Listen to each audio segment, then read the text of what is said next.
Chapter 985. An unremarkable outsider had come to the Yao Manor. The Yao Manor, a family of 5 heroes, had an endless stream of visitors every day, so no one paid much attention to this. However, even though the Yao family was a newly established noble family in Great Peace City, there were very few true important court officials among the visiting nobles. Forget about Grand Secretary Zhang, there wasn't even a single chief official of the 6 ministries.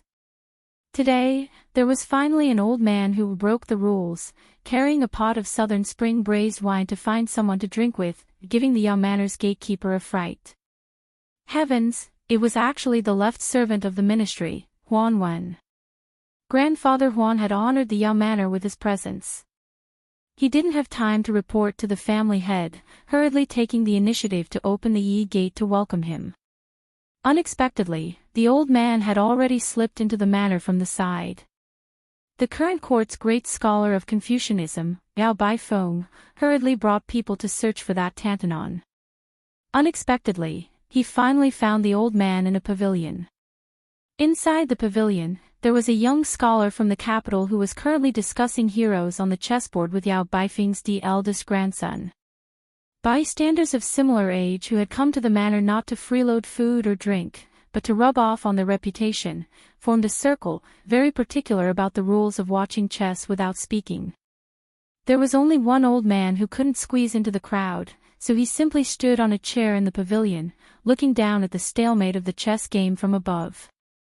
He always liked to give out blind pointers. If it was priceless advice, then it would be tolerated, but each time he gave out a move, his level of terrible chess skills could be seen at a glance. It was very annoying. As a result, every time he spoke carelessly, countless people would roll their eyes. Yao Baifeng didn't know whether to laugh or cry. He silently leaned against a pillar, not going to disturb Tantanon's leisure and elegance. Beside Grand Master Yao was a young face that was also very unfamiliar to the Yao Manor. This young man also stood on a chair in the corridor, watching the chess game. Grandfather Huan only shot him a glance before continuing to give pointers, teaching Yao Dengfeng where to place his pieces. The Yao family's eldest grandson, who had been nagged for half a game, smiled helplessly. He naturally wouldn't follow the drunk old man's words. After he placed a piece on the chessboard, he heard the old man coldly snort and say the words "stupid move." It wasn't known who was the first to notice the Imperial College's left chancellor sitting in the pavilion and hurriedly greeted him in a clear voice. As a result, no one paid attention to the outcome of the chess game. One by one, they hurriedly bowed respectfully. Most of the scholars in the pavilion came from small families. The reason why they were able to recognize Yao Baifeng was because there was someone who had just entered the Imperial College and had heard this Confucian scholar's lectures from afar. Yao Baifeng smiled and raised his arm to point at the old man standing on the chair who was holding the wine. He smiled warmly and said, "You children, why are you bowing to me? Can't you see that there's a left servant Shi here? His official hat is much higher than mine. Tantanon, don't you think so?" Huan Wen said angrily, "We're only halfway through the game. Continue. The two of you shouldn't be eunuchs who don't know how to play." The scholars in the pavilion were all quite shocked and were dumbstruck for a moment. They saw the young man standing beside Tantanon jump down from the chair and pass through the gap in the human wall. He walked towards the chessboard and bent down to pick up a white chess piece. He gently knocked it on a spot and smiled, "The game is over." He then straightened his body and turned his head to everyone with a smile, "Come, don't just stand there. Let's all pay our respects to left servant Shi. Let's not miss such a great opportunity." Huan Wen walked down from the long bench and waved his hand, Forget it. This old man is only a guest today. I don't dare to bear the infamy of a guest bullying the host. If all of you know what's good for you, don't push this old man into the fire pit. Otherwise, if one day I fall into this old man's hands, I don't think he'll order all of you to walk 7 to 8 miles to buy wine. You'll even have to pay for the wine. Yao Baifeng let his direct eldest grandson send the group of scholars who felt extremely honored out of the pavilion. There were only 3 people left. Huan Wen and Yao Baifeng, these 2 old fellows of the Imperial College's left chancellor, were sitting opposite each other in the chessboard. The young man who ended the game stood behind Yao Baifeng. Huan Wen stared at the chessboard and laughed. It really ended the game for you. That group of children just now didn't have such chess skills. Yao Baifeng nodded his head and said, Sir Huan, this is the Sun Yin that I mentioned to you before. This year's literary champion of the imperial examinations will definitely be him. Huan Wen smiled calmly and said, Oh, Left Chancellor, you've been thinking about it for so long and you've really gotten what you wanted. You're always dozing off and Bailiang's side handed you a pillow. Do you have any secret? Tell me about it. How could Yao Baifeng not hear the murderous intent in Tantanon's words? It was obvious that he didn't trust Sun Yin, who was born in Bailiang. He frowned. Sun Yin smiled calmly and said, A long journey tests a horse's strength, and a long time reveals a person's heart. Huan Wen raised his head and asked calmly, Oh. What do you mean? Sun Yin answered, I haven't made a name for myself for 3 years. After I amaze the world with a single brilliant feat, I hope that the province under old Master Huan will take me in. Huan Wen continued to talk to himself, not taking part in the imperial examinations for 3 years is nothing for an ordinary person. After all, even if you take the examinations, you won't be able to make a name for yourself. I heard that you're proficient in the art of making and that you're aiming for the 3 consecutive titles. This is somewhat rare. Not going to the Imperial College, which is close to the water pavilion, not going to the blue-eyed 6 ministries to fish for oil and water, not going to the noble Hanlin Academy to earn reputation, but coming to the low-ranking yamen to sit on the cold bench. A bit interesting. Taking advantage of the fact that there were no outsiders in the pavilion, this old man took advantage of the fact that he was drunk to make things clear. Bailiang had Yan Jieshi and the white-eyed wolf Jean Lanting. As the old saying goes, one shouldn't do things more than 3 times. This old man always felt that this old man should be an ambitious and ruthless person. Therefore, no matter what you said, he still didn't believe you. As for that old man Yao Baifeng, Huan Wen was very familiar with him. This old man had only interacted with sages in old books all his life. He didn't understand the sinister nature of people's hearts and couldn't recognize a few human-skin ghosts. This old man was different. He spent most of his life rolling around in Taisheng Laojuan's alchemy furnace. You little brat, this old man doesn't like you very much. Therefore, as long as this old man is alive, he won't allow you to take the imperial examinations. You can only come to the province under his tutelage and start as a small official. How about it? Sun Yin calmly said, No harm done. Yao Baifeng was extremely angry. He no longer called Tantanon or left servant Shi Darren and directly called him by his name. Huan Wen. Don't go too far. Grandfather Huan drank a mouthful of wine and squinted his eyes. What, you want to beat me up? A gentleman uses his mouth and not his fists. Besides, I've already beaten up the right Chancellor Jean Lanting. If I were to fight with you, the left Chancellor, where would the Imperial College's face go? Yao Baifeng stood up and angrily said, Sun Yin, don't pay any attention to this scoundrel old man. Let's go and let this guy have his fun. Huan Wen smiled and said, all right, old Yao, stop acting.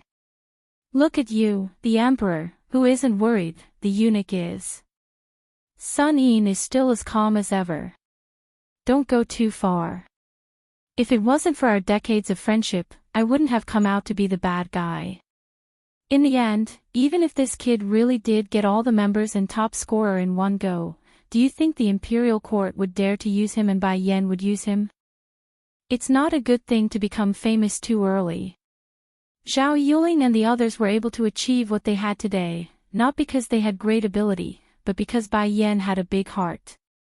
In terms of knowledge, you are naturally good, the Wang Xianji of the literary world. But as an official, you can't even compare to the junior Sun Yin. Even though I don't like you, my favorite student who wanted to pass on his legacy, but at least I took the risk of losing my integrity in my later years and became his protective talisman. Once he entered the province, there would be less trouble and he would be able to establish a foothold in Great Peace City. The imperial court already has third brother Jin, it would be hard for them to make an exception and promote the young people of Bailiang. Also, Sun Yin dared to run into Bai Yan's blade in these few years. Even if he doesn't die, he will at least lose a few layers of skin. If you yell at me again, I'll take back my words and let you kill Sun Yin. How about that? Yao Baifeng couldn't say anything. Huanwen threw the wine gourd to the left chancellor. Go, personally fill it up for me as your apology. Yao Baifeng angrily threw the wine gourd back and sat back down. Chapter 986. Huanwen carefully held the jug of wine and glared at him. He then sighed softly. Among the 3 provinces and 6 ministries, the imperial court has always intended to not have a chief official in the Hall of Secretaries. Although I, Huanwen, have replaced Sun Shiji's position as the left servant of the Minxia province, the Minxia province has never been able to achieve anything. Logically speaking, it should have been the echo of the Hall of Secretaries.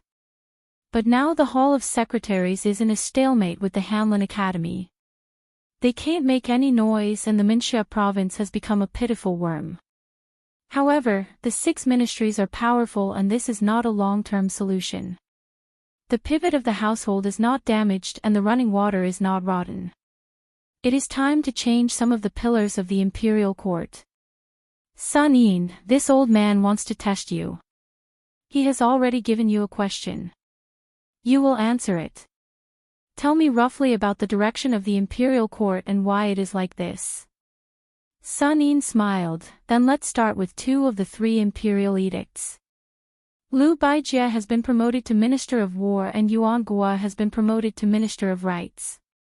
Now the Gu Lu has changed from General Gu Jiantang to the villain Tu Qin Jibao and then to the Tangxi sword saint of the Liu family of Yangzhou. The people of the Gu Lu have gradually scattered and can no longer be as united as before. With Guangling Taoist Liu Xingxiang entering the Ministry of War, the Ministry of War is truly the Emperor's Ministry of War. The Gu Lu has only the form but not the spirit. Before the second master Qin Jibao left his post, he suppressed the treasurer Huang Yi. The original backbone of the Gu Lu, Gu Jiantang, purposely turned a blind eye to it. He took the initiative to send a message to the imperial court that the surname of the Gu Lu is no longer Gu. The emperor has the final say on what the surname of the Gu Lu should be. With the departure of the Gu Lu, only the Zhang faction was left. It should have been a scene of a higher level, but the Grand Secretary did not do so. In fact, for the past 10 years, the Grand Secretary had intended to cut off his own branches and leaves. He expelled Yuan Gua and Han Lin and deliberately distanced himself from the Hanlin Academy where he had made his fortune. He allowed the Crown Prince Yin Maochen to change factions. In the end, he let the 2 tigers, Zhao Yuling of the Ministry of Appointments and Wang Xiongui of the Ministry of Revenue, fight. Zhang Lu made an unexpected choice and kept the relatively weak Minister of Revenue instead of Zhao Yuling. It could be said that the Zhang faction and the imperial court had been retreating step by step over the past few years. But it did not matter.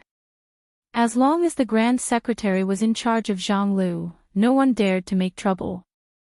The Grand Secretary had been dormant in the Hanlin Academy for more than 10 years, and no one knew that he had made the first move.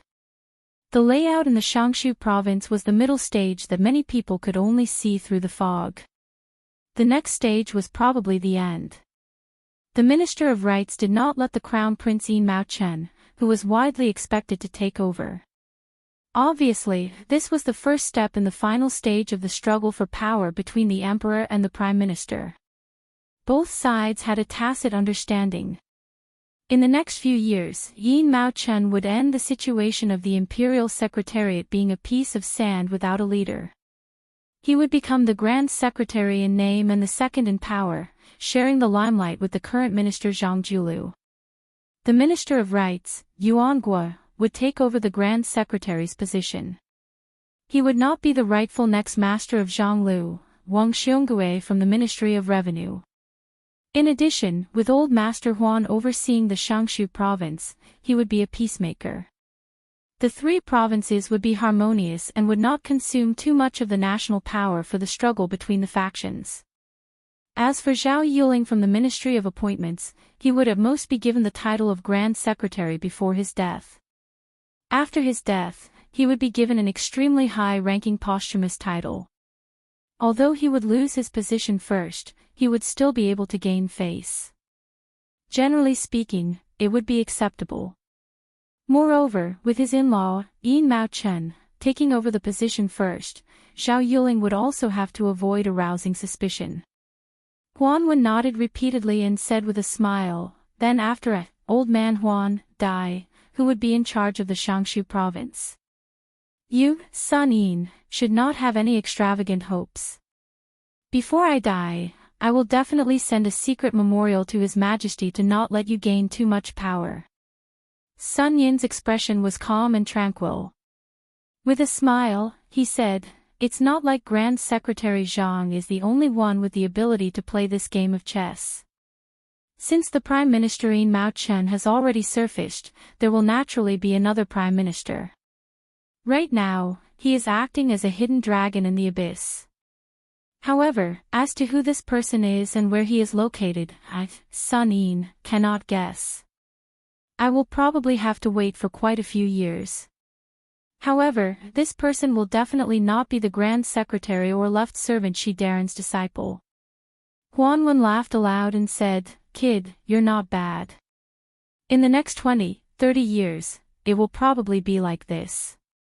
Later on, this old man will bring you to Green Eye's residence.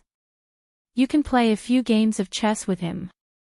Green Eyes will most likely bear a grudge against you after you lose, so you will be able to play your part in the Shangshu province even more peacefully. You won't have to be a lackey. Yao Baifeng's expression was displeased. He released a heavy cold snort. Sun Yin hesitated for a moment. He then asked curiously, Old man, why did you give Subarang Jean a punch? The corners of Huan Wen's lips curled. Jean Lanting, that kid, being a parental official for the common people of Liang shouldn't be bad. Being a subject of His Majesty is even more loyal. However, when it comes to being a person, he is a bit too dishonest. I gave him a punch for his own good, so that he won't become too complacent and think that just because Green Eyes and I are backing him up, he can put everyone in his eyes. That's right, old Yao, this kid formed a clique in the Imperial College. I helped you vent your resentment and spread the word that I will return the money he was familiar with. Can you help me return the money? Yao Baifeng said with a cold laugh, do you think I will help you pay this money? Huan Wen shook the empty wine pot. With a helpless expression, he said, no money, no wine, there is no way to continue living like this. Sun Yin continued to ask, I heard that the new king of Beiliang sent troops to the border of Yuzhou and refused to accept the imperial edict? Huan Wen said with a smile, he chose the lesser of two evils. In this way, the imperial court should know that the new king of Liang is not a pushover. In the future, if they want to control Beiliang, they will have to think twice. There won't be too many moves on the surface, such as bestowing posthumous titles. However, there will be more moves in the dark, such as transporting grain from the south into Liangliang. Speaking of which, when discussing posthumous titles during the Jellyfish Awakening season, Yan Jishi only counted as half of the people who spoke with a conscience. The other half was just putting on an act. Only you, Yao Baifeng, foolishly made a big mistake. In the future, the Imperial College will definitely be Jean Lanting's. That's good. I don't want you to have an official position anyway. If you want to study, you should go into seclusion. Studying is better than anything else. After Liang unified the spring and autumn period, His Majesty has been very tolerant of the scholars of the world. There has never been a literary prison. I don't want it to happen to your Yao family. Yao Baifeng said with emotion, since he can tolerate the world, why can't he tolerate a dead person's posthumous title? Huan Wen rolled his eyes.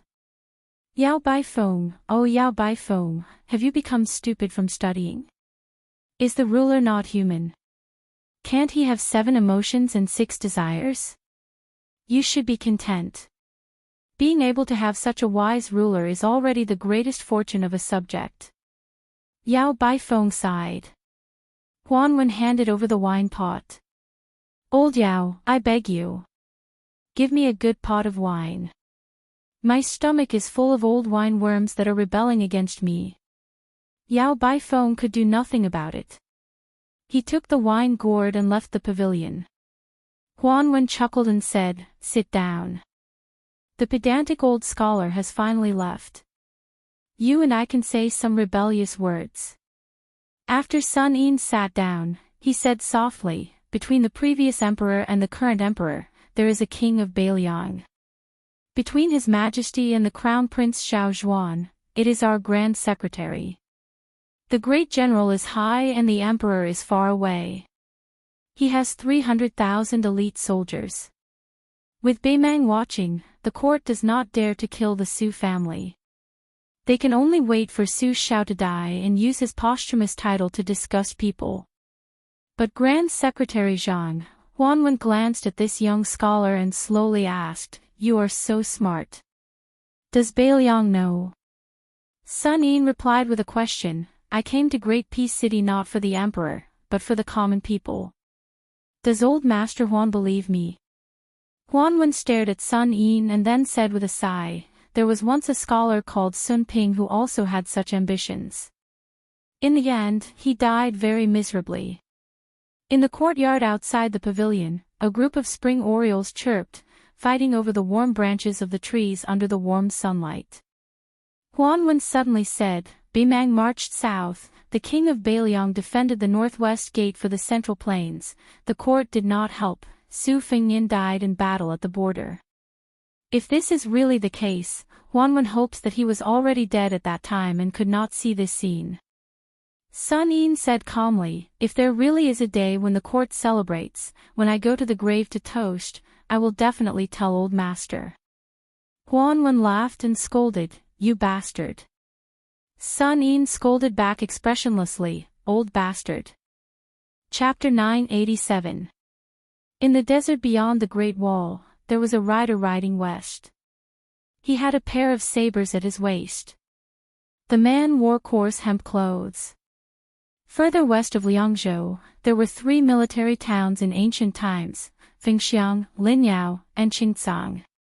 They controlled the upper reaches of the Central Plains. At the same time, they formed a triangle with the Iron Gate Pass. Together, they controlled the vast western regions. However, the 3 towns had long been abandoned. They had become the perfect shelter for hundreds of thousands of refugees. These criminals were particularly brave and good at fighting. Not to mention young men, even women and children of 7 or 8 years old would fight to the death against Bailiang soldiers as long as they were given a wooden spear. The border army of Liangzhou had always had the habit of using refugees to practice martial arts. Most of the sinners' bravery was forced out by the Bailiang cavalry. They had no choice but to do something desperate.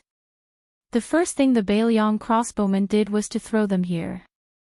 They were only given a horse, a crossbow, and a cold saber.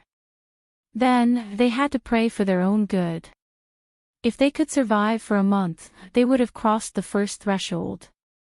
If they died, even collecting their corpses would be an extravagant hope. They would have long been whipped to pieces by the sinners who hated Bailiang to the bone. The people of Lingzhou, which was far from the border, all said that the children who grew up there loved to kick and play with the skulls of the dead Bailiang soldiers. Therefore, the people there were neither human nor ghost. They were extremely terrifying. When the rider traveled 200 li to the west, he encountered a group of future crossbowmen who had just entered the area. The 2 sides were on the verge of fighting. There was no need for words.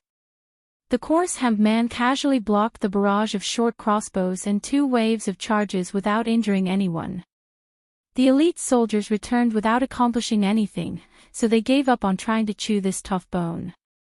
Although the number of heads they beheaded after returning to Liangzhou was related to the amount of money they would be rewarded, their original intention was still to survive.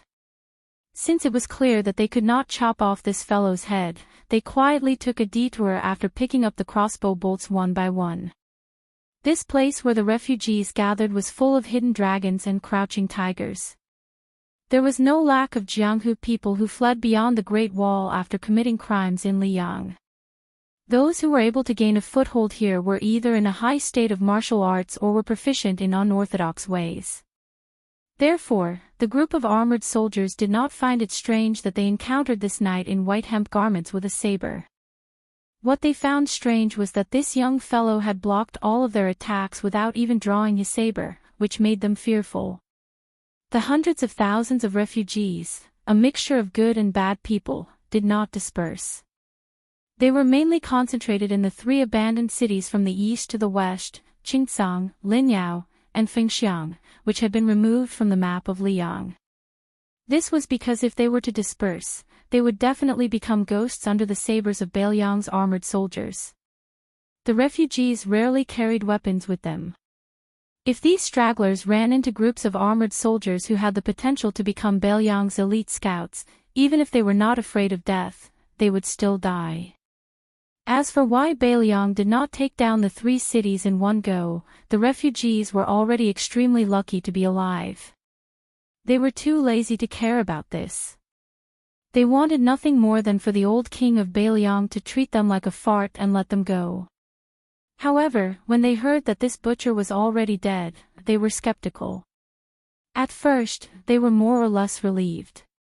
Then, there was a rumor that a new king had ascended to the throne in the 3 cities and was going to use them as an example to establish his might. Soon, a large army would be coming to the border. This immediately put them on edge. These refugees actually hated the poison warrior Li Yishan the most. When the Su family took over Bailiang, those local wealthy families who showed even the slightest hint of disloyalty were all killed off. Not a single one was left alive. The children who were not taller than a horse's back were driven here. After that, the armored soldiers of Bailiang came here to hunt for military exploits and did not allow even a caddy of salt or a piece of iron from Liangzhou to enter this place. It was all under the instructions of Li Yishan. In the early years, there were some who were greedy for glory and wealth and hoped to use the secret military intelligence of the 3 cities as proof of their allegiance to Bailiang in exchange for a stable life. In the end, Li Yishan ordered all of them to be killed and their corpses thrown out of Qingcang city. Only then did all of the refugees completely give up. This Bailiang person was determined to make them a lonely soul for the rest of their lives. As for the old king of Bailiang, Su Shao, in the past, the refugees did not hate him very much, but they feared him even more. Now that Rin Tu was dead, their hatred turned to hatred. This was because someone said that before Rin Tu died, Rin Tu's last words were that he wanted the new king to bury 200,000 refugees with him. Only if the new king of Bailiang managed to gather 1,000,000 soldiers in the netherworld would they be able to wrestle with the king of hell. At first glance, this kind of ridiculous nonsense was actually believed by everyone in this precarious land of refugees. In the twilight, they could faintly see smoke curling up from the kitchen chimneys of several villages. In this area, there were very few Bailiang riders who dared to wander around unscrupulously. The last time they did so, it was the son of the administrator and a man with heavy pupils who came to take a stroll around the city. The man with the saber led his horse forward and asked for a ladle of water from a family living in a mud hut at the entrance of the village. The family of 4 consisted of a dark-skinned, robust couple and a pair of barefoot children. Their eyes were abnormally cold. Probably because they were intimidated by the 2 sabers at the visitor's waist, they suppressed their impulse to kill him and steal his horse. The man in charge of the family endured the heartache and scooped up a ladle of muddy water from the bottom of the water tank with difficulty and handed it over. The man was not drinking the water to quench his thirst, but was recklessly using it to clean the horse's nose. The two children of the family looked at the man and the horse from afar with blazing eyes. In this place, it was easier to survive with an iron saber. As for having a good horse to ride, it was purely a luxury. It was better to have a backer. Otherwise, it was tantamount to having the words, "kneeling and begging for death," written on your face. When the young knight with gray hair handed over the ladle, he glanced at the two children from the corner of his eyes. They were both looking at the saber. There was a young child at the tumbling horse pass who was looking for a clean Jianghu dream in his heart. The children here were thinking about how to kill if they were killed.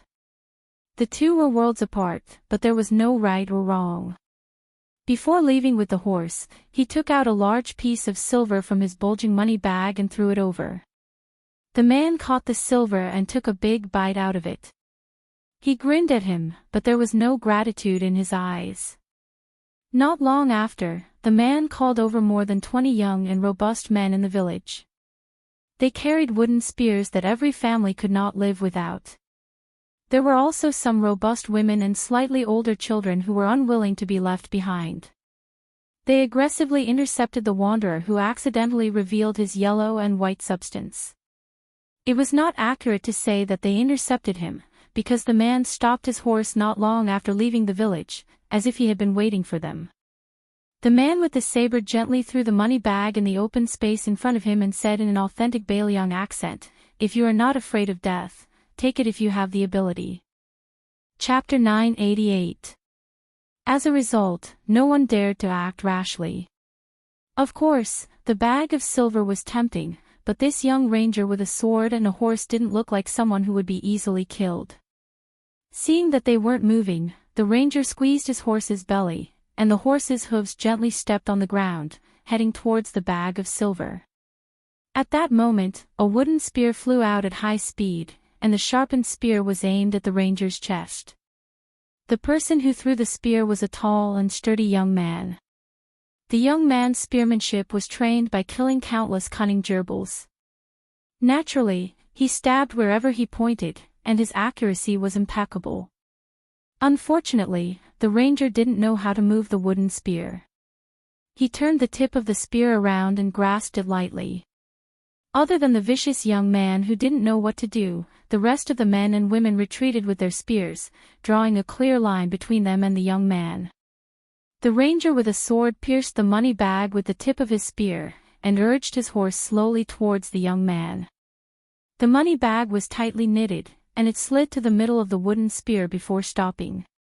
The horse's hooves weren't heavy, but they hit the hearts of the refugees. The young man who was tempted by the money didn't wait for death. Instead of retreating, he charged forward, facing the man and the horse. He didn't run in a straight line, but like a snake slithering in the sand, the agile young man swept past the horse's head, and with a twist of his toes, he fiercely slammed into the side of the horse's belly. The ranger casually reached out, grabbed the young man's head, and threw it up high, the tip of his spear aimed at the young man's belly. At that moment, a wail came from behind the men and women, and a skinny little girl staggered out of the human wall.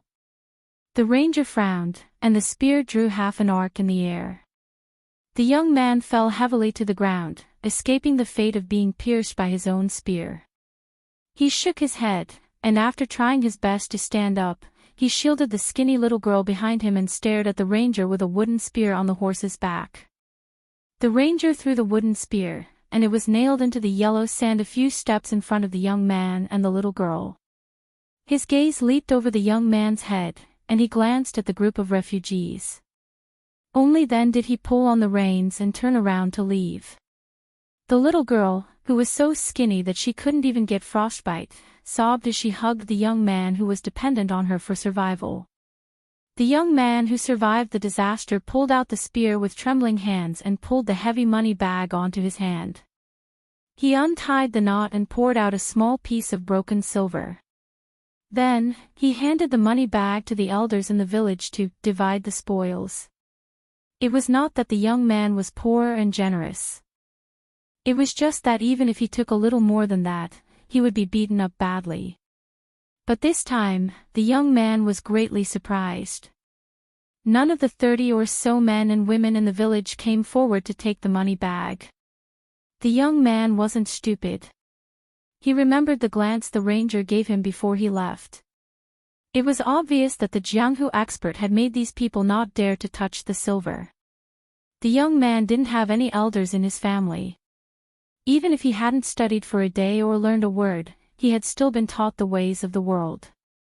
He used the money to buy a pitiful amount of dried meat and coarse grain from those people. After squandering the money bag, the young man didn't rush back to the village. Instead, he gave the small piece of broken silver to his little sister, squatted down, and let her ride on his neck. He slowly stood up, holding the wooden spear that had almost taken his life. The young man was somewhat annoyed that the money bag had also been taken by someone else. He looked in the direction of Qingsang City, but he couldn't see the ranger anymore. The young man smiled brightly and said, "Little grass root, it's silver." The little girl, who was holding the broken silver tightly, rested her chin on her older brother's head and made a sound of agreement. The rider rushed into the dilapidated Qingsang City before the gates were closed. There was no such thing as a pass here. Being able to stay alive was the biggest pass. Who cared about your surname or your household registration? In this city, it didn't matter if you were Zhang Julu or Grand Secretary Zhang. It was the same even if you were the emperor's son. Perhaps only that person surnamed Su from Beiliang had the authority to make a decision. After the ranger entered the city, he sat high on his horse and looked around. It was indeed different from the cities within Beiliang's jurisdiction. It had nothing to do with whether it was rich or poor. Tuma Pass was also poor, but the people on the streets lived a stable and free life. On the streets of Qingsang City, there was actually no lack of well-off men dressed in silk and satin. However, everyone was afraid of danger and looked at each other with deep vigilance. Moreover, there were very few travelers who were alone. Most of them were in groups. Some of the local ruffians squatting on the streets with nothing to do were not as lazy as the local tyrants of the Central Plains, who gave people the feeling that they were half dead. At this moment, the people who raised their heads to look at him were all emitting ominous glints. It was as if they had calculated how much money he, a horse, 2 knives, and all of his belongings could be sold for. They were also weighing whether or not they should risk their lives for this windfall. In this dangerous place where everyone was jackals and wolves, if a scholar who could recite the wind and recite the moon was thrown into the city, he would probably end up being hacked to death on the spot. The ranger raised his head slightly and saw the tallest wolf smoke arrow tower in the city. Out of the hundreds of thousands of refugees, only 4 people had managed to carve out a bloody path and proclaimed themselves as kings in the past 20 years. 3 of them had occupied Fengxiang, Linyao, and Qingsang respectively, and the last, vassal king, had established a huge sect between Linyao and Fengxiang that could support tens of thousands of people. The one who held Qingsang was the weakest because he was constantly being cut by Beiliang's cavalry with blunt knives. However, he was also the most violent. His real name was Kai Junshin, and he used to be a mediocre swordsman on Liang Lake. Later on, he was lucky enough to make a name for himself here, and he gave himself a nondescript nickname, something like the Thousand Frost and Thousand Snow Pear Flower Sword. Whenever a famous swordsman came by, he would be invited by the master of Qingsang to exchange swordsmanship with him. After that, the swordsman's swords became Kai Junshin's treasured playthings. When he was troubled, he liked to plant famous swords all over women's bodies, and he called it a tree of pear flowers. It was clear that this city lord, who was respectfully called the Dragon King of Western Xiao by the local refugees, was very elegant. The paladin followed the wolf smoke arrow tower in his line of sight and headed west. Kai Junshin's residence of the Dragon King was in the westernmost part of the city. There was no other way. Qingsang was the closest to Beiliang in the east. Kai Junshin would be able to escape faster if he abandoned the city. The Dragon King of Western Xia kept saying that he would lead his troops to Mount Qingliang one day. Who would believe him? Kai Junshin would probably be the first to not believe him. The residence of the Dragon King in Qingcang City encompassed the entire western part of the city. Based on the structure of the capital, it was divided into the inner palace and the outer palace. The so-called walls of the palace were merely red battlements that were 20 feet tall. However, some of the palaces and pavilions in the city were covered in bright yellow glazed tiles. It was not easy for them to have a little bit of the spirit of an imperial family, but they were all ruined by the arrow towers of different heights. Every time there was a rebellion in Qingcang, the palace walls would be easily flipped over.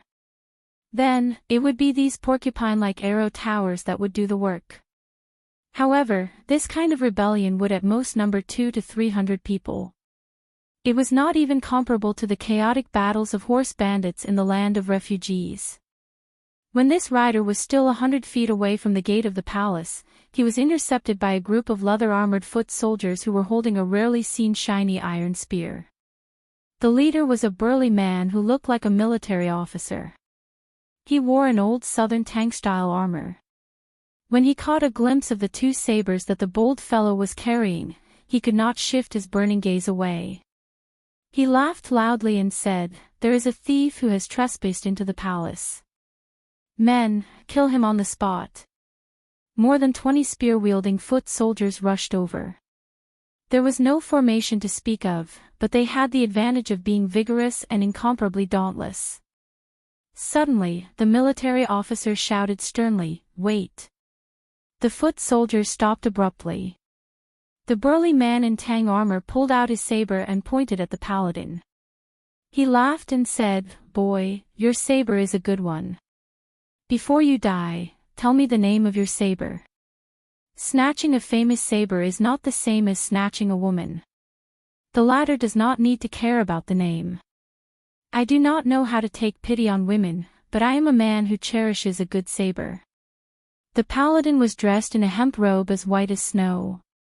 He smiled and said, "One is embroidered winter, the other is crossing the river soldier." Chapter 989. The lieutenant in old tang armor chewed on the meaning of the two names but did not find anything special. Instead, he felt that they were not very particular and could not be used to scare people. Somewhat disappointed, the lieutenant raised the tip of his sword and pointed at the rough man. More than 20 spear-wielding infantrymen rushed forward. The young man on the horse had a calm expression. His right index finger lightly tapped the back of his right hand that was holding the reins. Just as the infantrymen were about to stab the man and the horse into hedgehogs, a rider rushed out of the palace.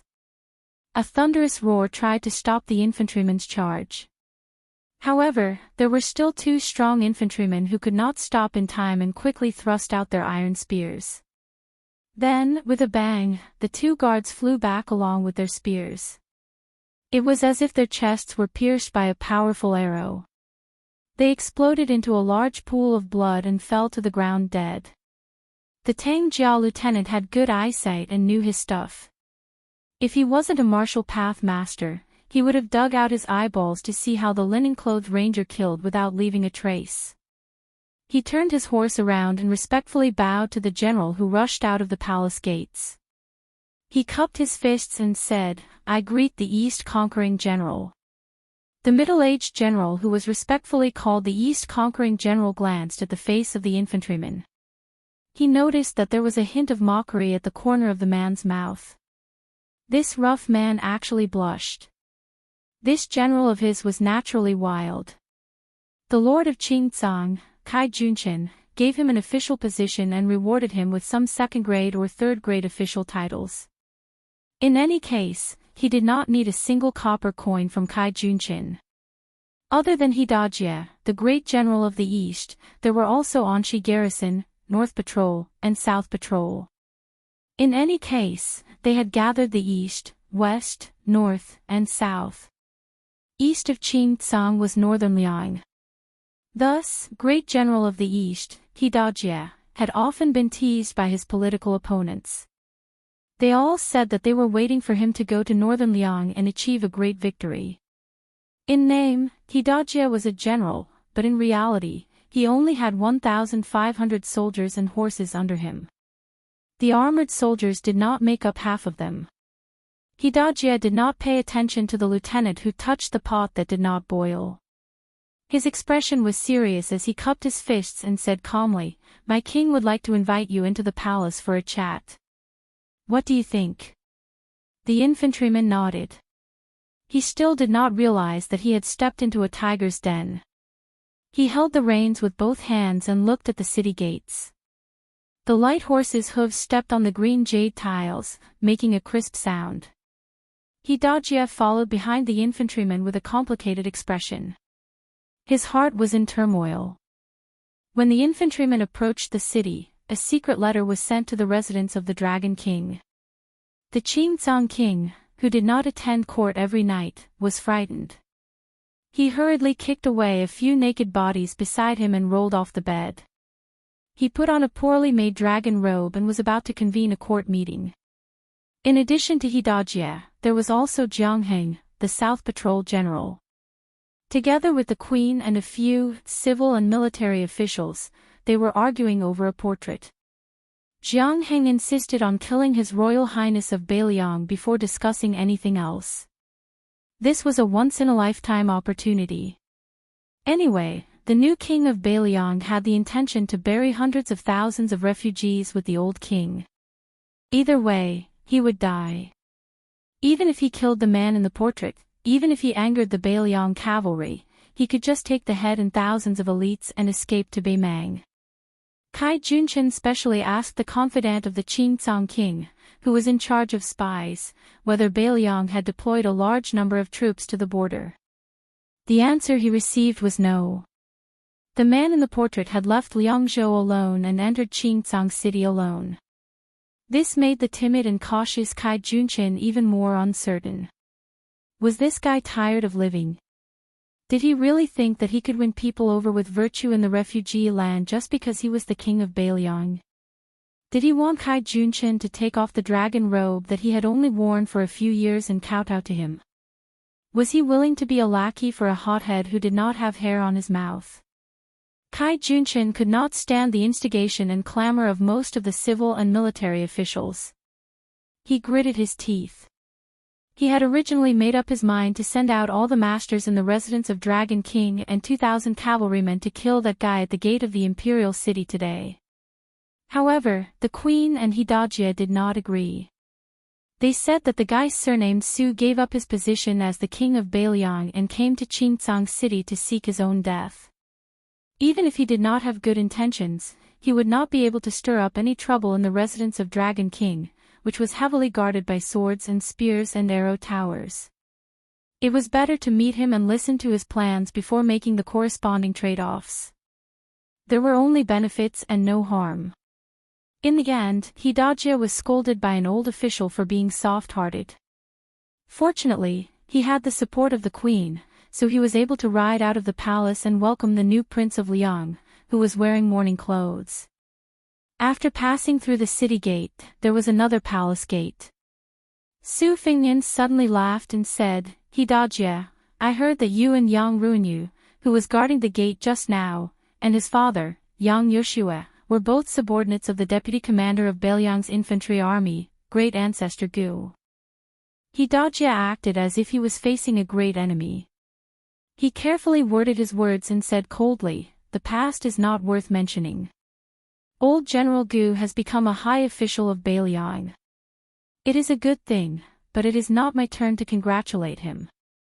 Su Fingyan laughed softly and said, "The deputy commander of Bailiang's infantry army is only of the second rank. Only Yan Wenwan and Yuan Zuozong have the same rank as you, Great General Zhendong. Speaking of congratulating, it should be Great Ancestor Gu who should congratulate you." Hidajia, who was ridiculed to the extreme, snorted coldly. The palace gate opened and a dozen people walked out.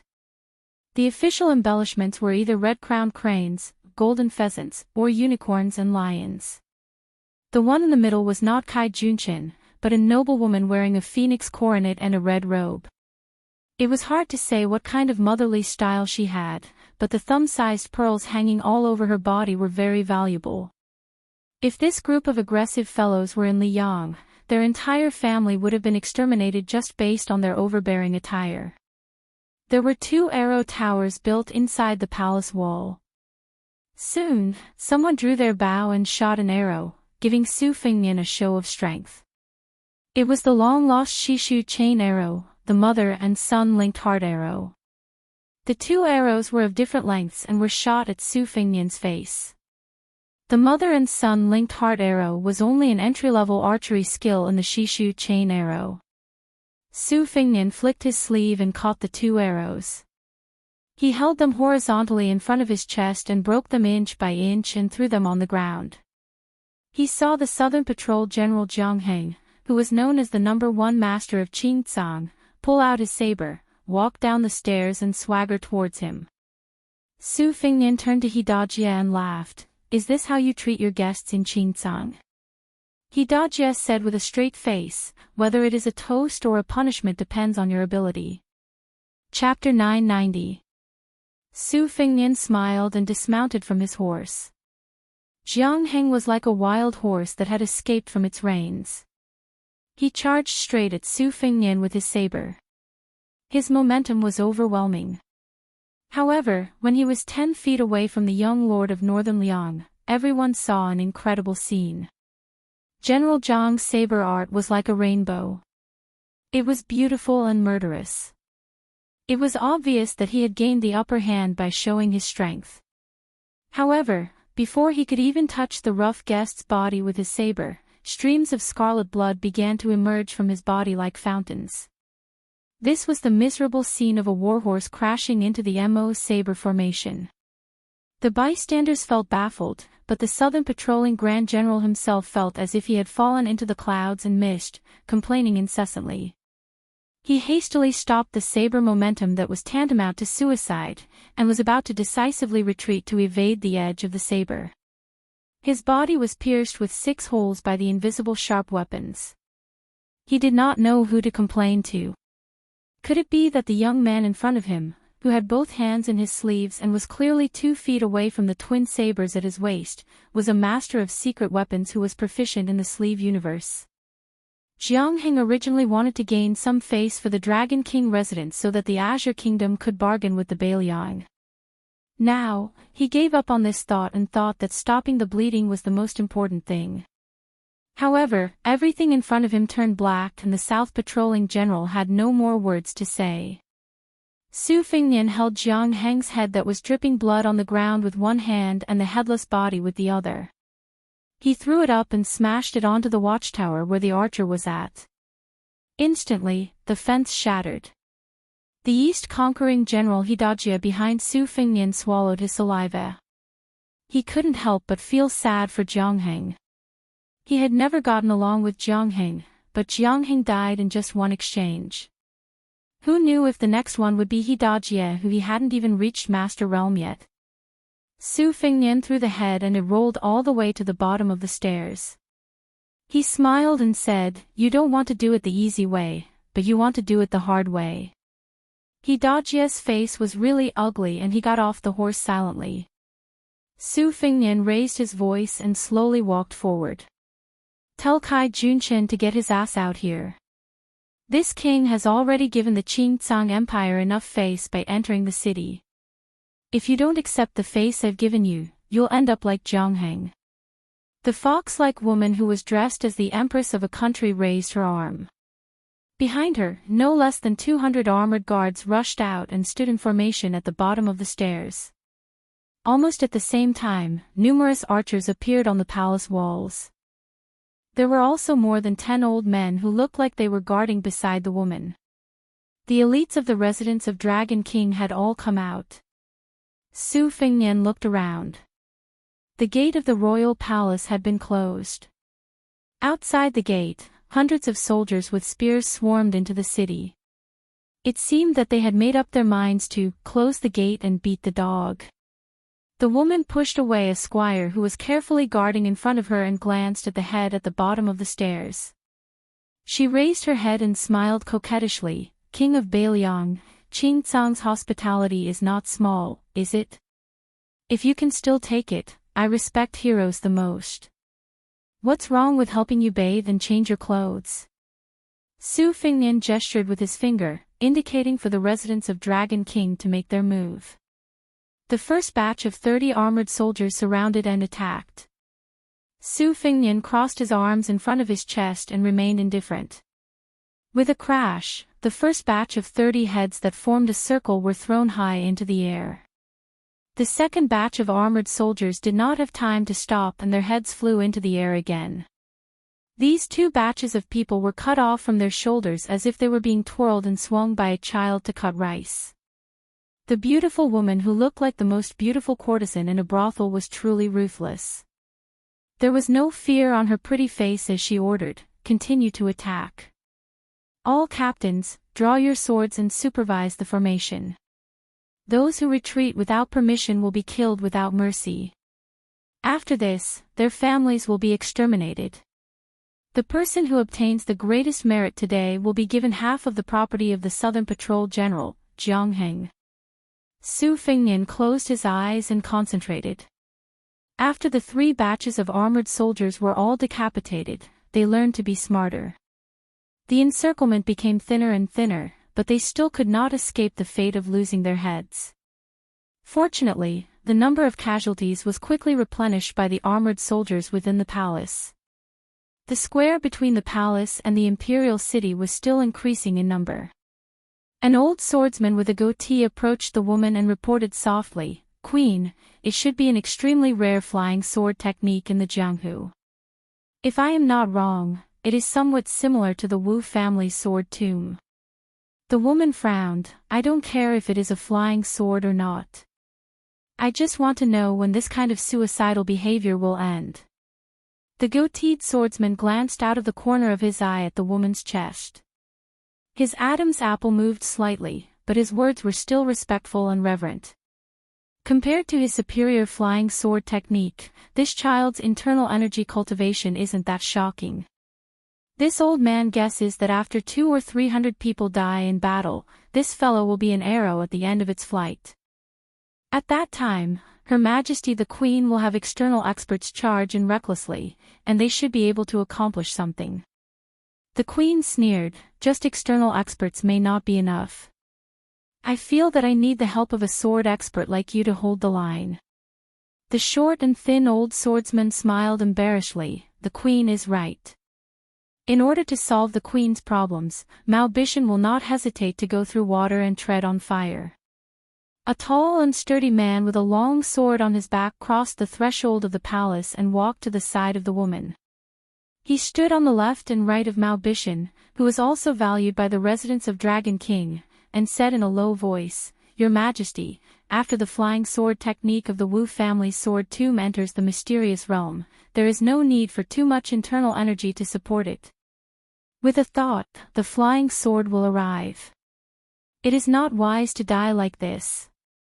Mao Bishan clicked his tongue. "Oh, Gu Feiqing, when did you become so familiar with the Wu family's flying sword technique that is not taught to outsiders?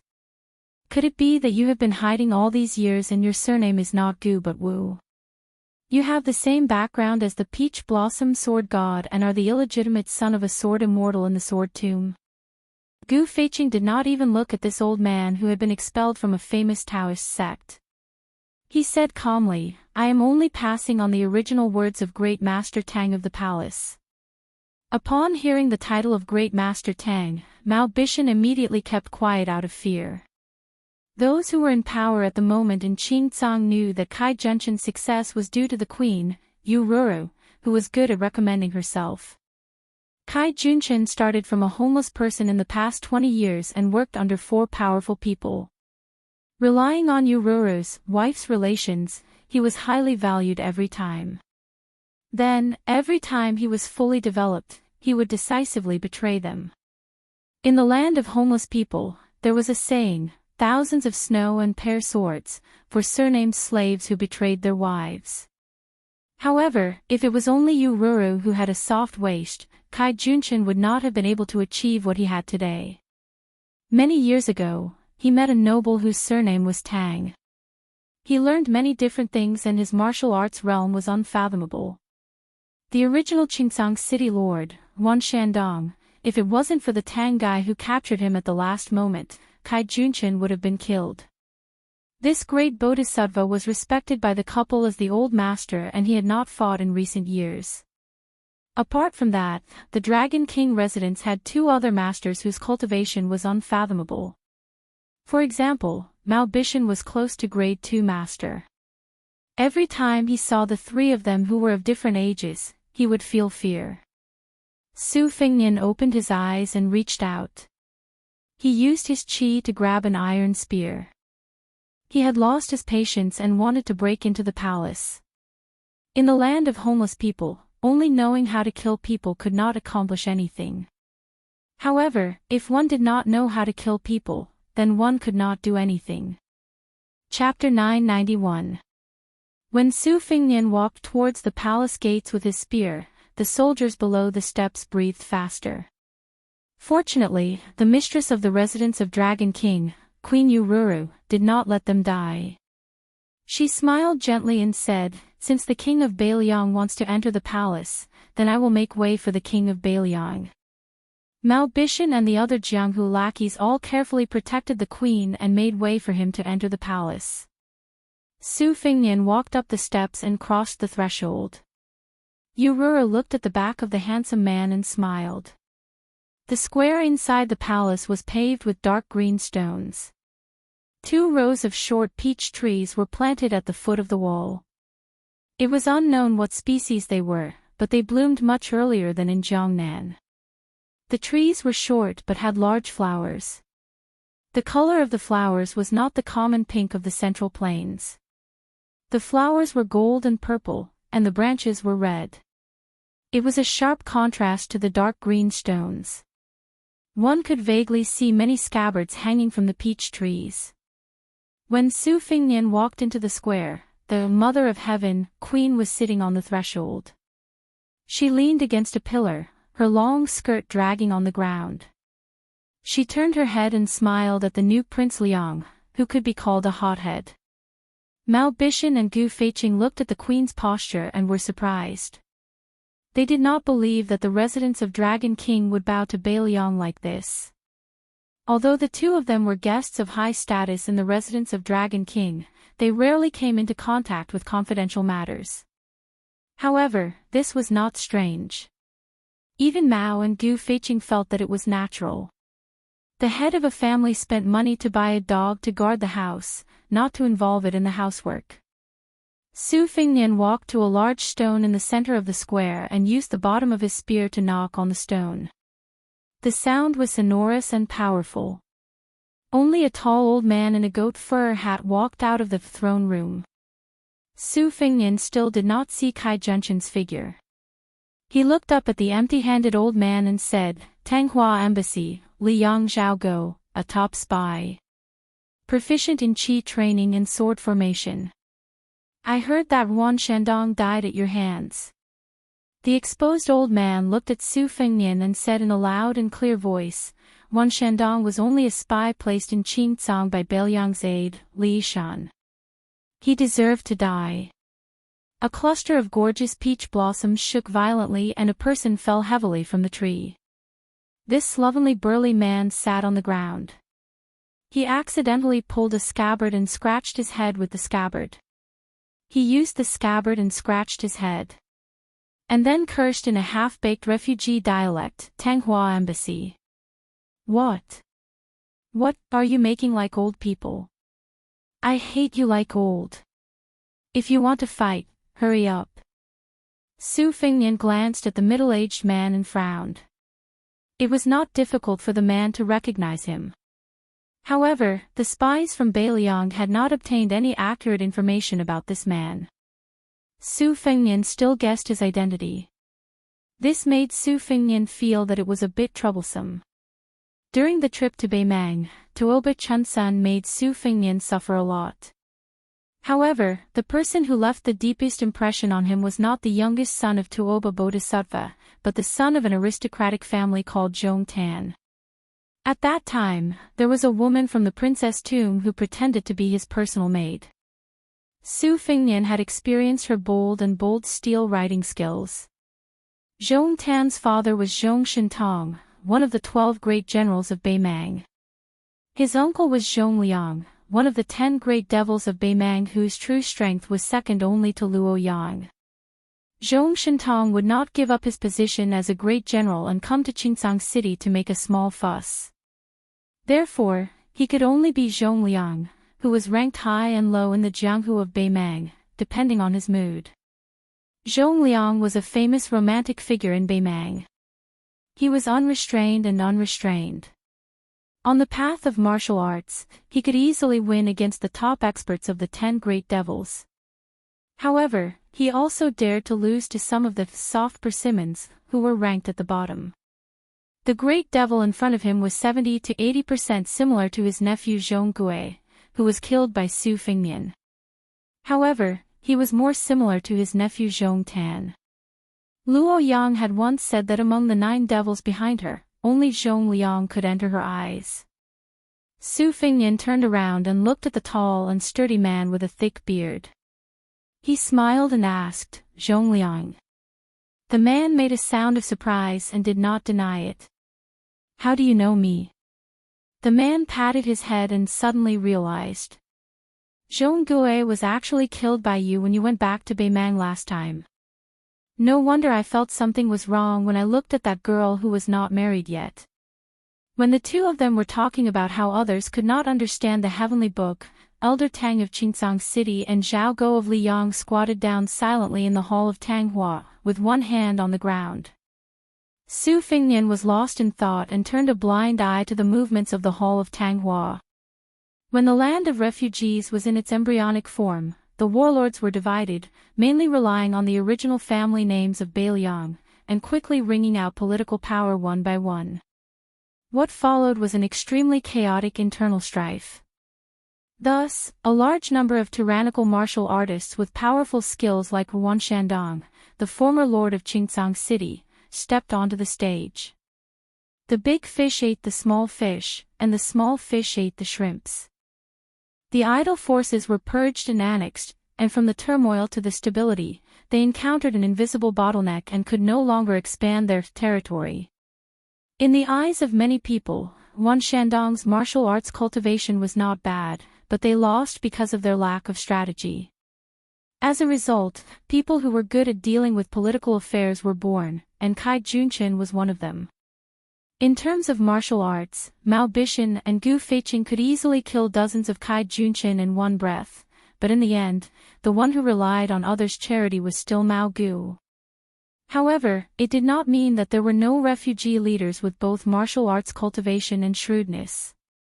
In fact, Yuan Shandong was not as lacking in strategy as the outside world said.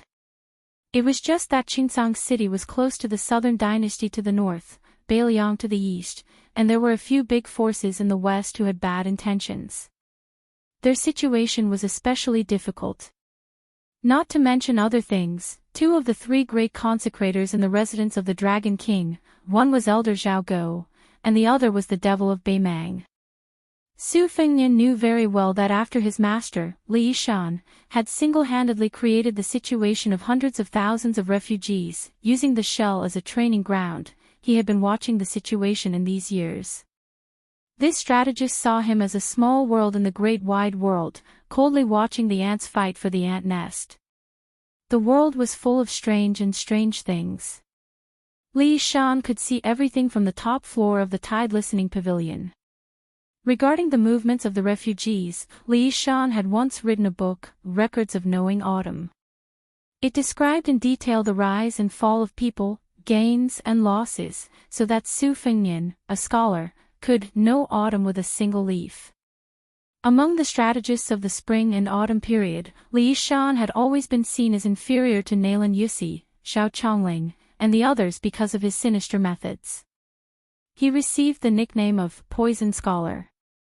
Many Beiliang old generals even blamed the fact that the general was not willing to establish himself as the emperor and rule on Li Yishan's short-sightedness after Zhao Chongling's death. As to the truth, probably only people like Huang Longshi, Yuan Benqi, and Nayland Yusi could see through it and have the qualifications to make a conclusion about Li Shan. Su Fengnian felt slightly emotional. After the spring and autumn period, the elusive Huang Longshan set his eyes on West Chu. Yuan Benshi, who had the right time, place, and people, set out to set up the two Liao regions. Nayland Yusi, who had no worries, took care of the barbarians in the south. Li Shan, who was besieged on all sides, let loose hundreds of thousands of refugees. It would probably take a few more years to see which of the four was better at strategizing. This was a true fight between immortals. Zhong Liang's voice interrupted Su Fengnian's thoughts. Su, be careful. Old Tang is trash in close combat. However, if you are 100 feet away from him and he uses the falling flowers sword technique, even I would find it difficult to deal with him, much less a finger-profound realm expert. Zhong Liang quickly smiled and said, the reason I am telling you is because I am afraid you will accidentally die early. I do not have the face to take your head back and ask for a reward from Her Majesty the Empress. In the Battle of the Reed Marshes outside Xiangfan City, Wei Shuyang of the Way of the Nine Pecks of Rice had once used a Daoist sword formation to break through the red armor of the Talisman Generals. Even Ancestor Liu had called this an interesting matter for those who wanted to not open a cave. Naturally, it could not be underestimated. Su Fengnian exhaled softly, waiting to see what would happen.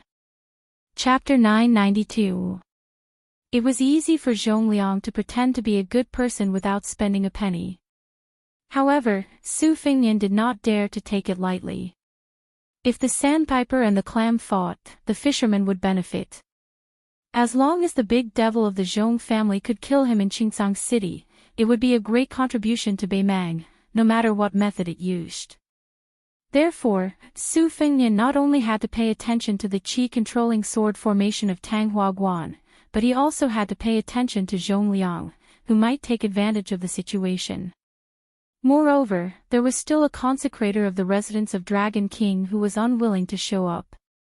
Tang Huaguan pressed one hand on the ground and slowly pulled it up. Then, the sword hanging on the peach tree began to shake. Without exception, the tips of the more than 40 unsheathed swords hanging on the branches all pointed at the uninvited guest in the center of the square. Tang Huaguan's free hand began to make sword gestures. The gestures were so fast that it was dazzling. Since Su Fengnian had personally experienced the skills of the group of immortals from the Guanyin sect of the South Sea in Yuyan Mountain, he had been paying attention to the path of training qi. Tang Huaguan's method of condensing qi to kill ghosts at this time should be the ancient Taoist unique skill of the Earth-Long Mountain, Silent Thunder. Purple lightning lingered around Tang Huaguan's 5 fingers. Although it was naturally much weaker than the thunder pool that Master Liu Hao had created, it was more than enough for him to be a consecrator in Qingsang City. Logically speaking, qi cultivators were like catapults used to attack a city. The power of long-range attacks could be said to be invincible. The right way to do it was to find a chance to fight with them in close quarters. If he just took a beating, he would only be exhausted. Su Fengnian's calm posture made Yu Ruru and the others on the other side of the door sneered at him. They regarded him as a fledgling who only had cultivation but did not know the depth of Jianghu. It was just a layman watching the fun. Experts like Zhong Liang who knew the ropes did not have any sarcastic smile on their faces. This made Queen Yu, who was best at observing people, somewhat uncertain.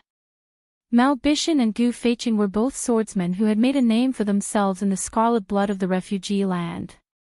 Compared with the swordsmen in the Central Plains, they were much more genuine. At this time, they saw the strange scene of consecrator Tang's fingers twirling thunder. They could not care less about the scheming in the past. Mao Bishan asked softly, that guy just watched consecrator Tang's power to the peak, is so arrogant, he is so he have something to rely on or he is ignorant. Gu Feiqing said in a solemn tone, this vassal lord has a bad reputation. But since he can make that villain Tu leave Bailiang on his own initiative and successfully inherit the throne, I think he is not the superficial person that the outside world says. The former is more likely. Consecrator Tang's technique is mysterious. The king of Bailiang may not be unable to fight him. It is hard to say who will win. Mao Bishan also came to his senses. He twisted his beard and nodded, saying, "Indeed. As long as the brain has not been kicked by a donkey, no one will come to the Qing Empire to deliver a good head. I think that the one surnamed Su either has an expert secretly looking after him, or his cultivation is really deep.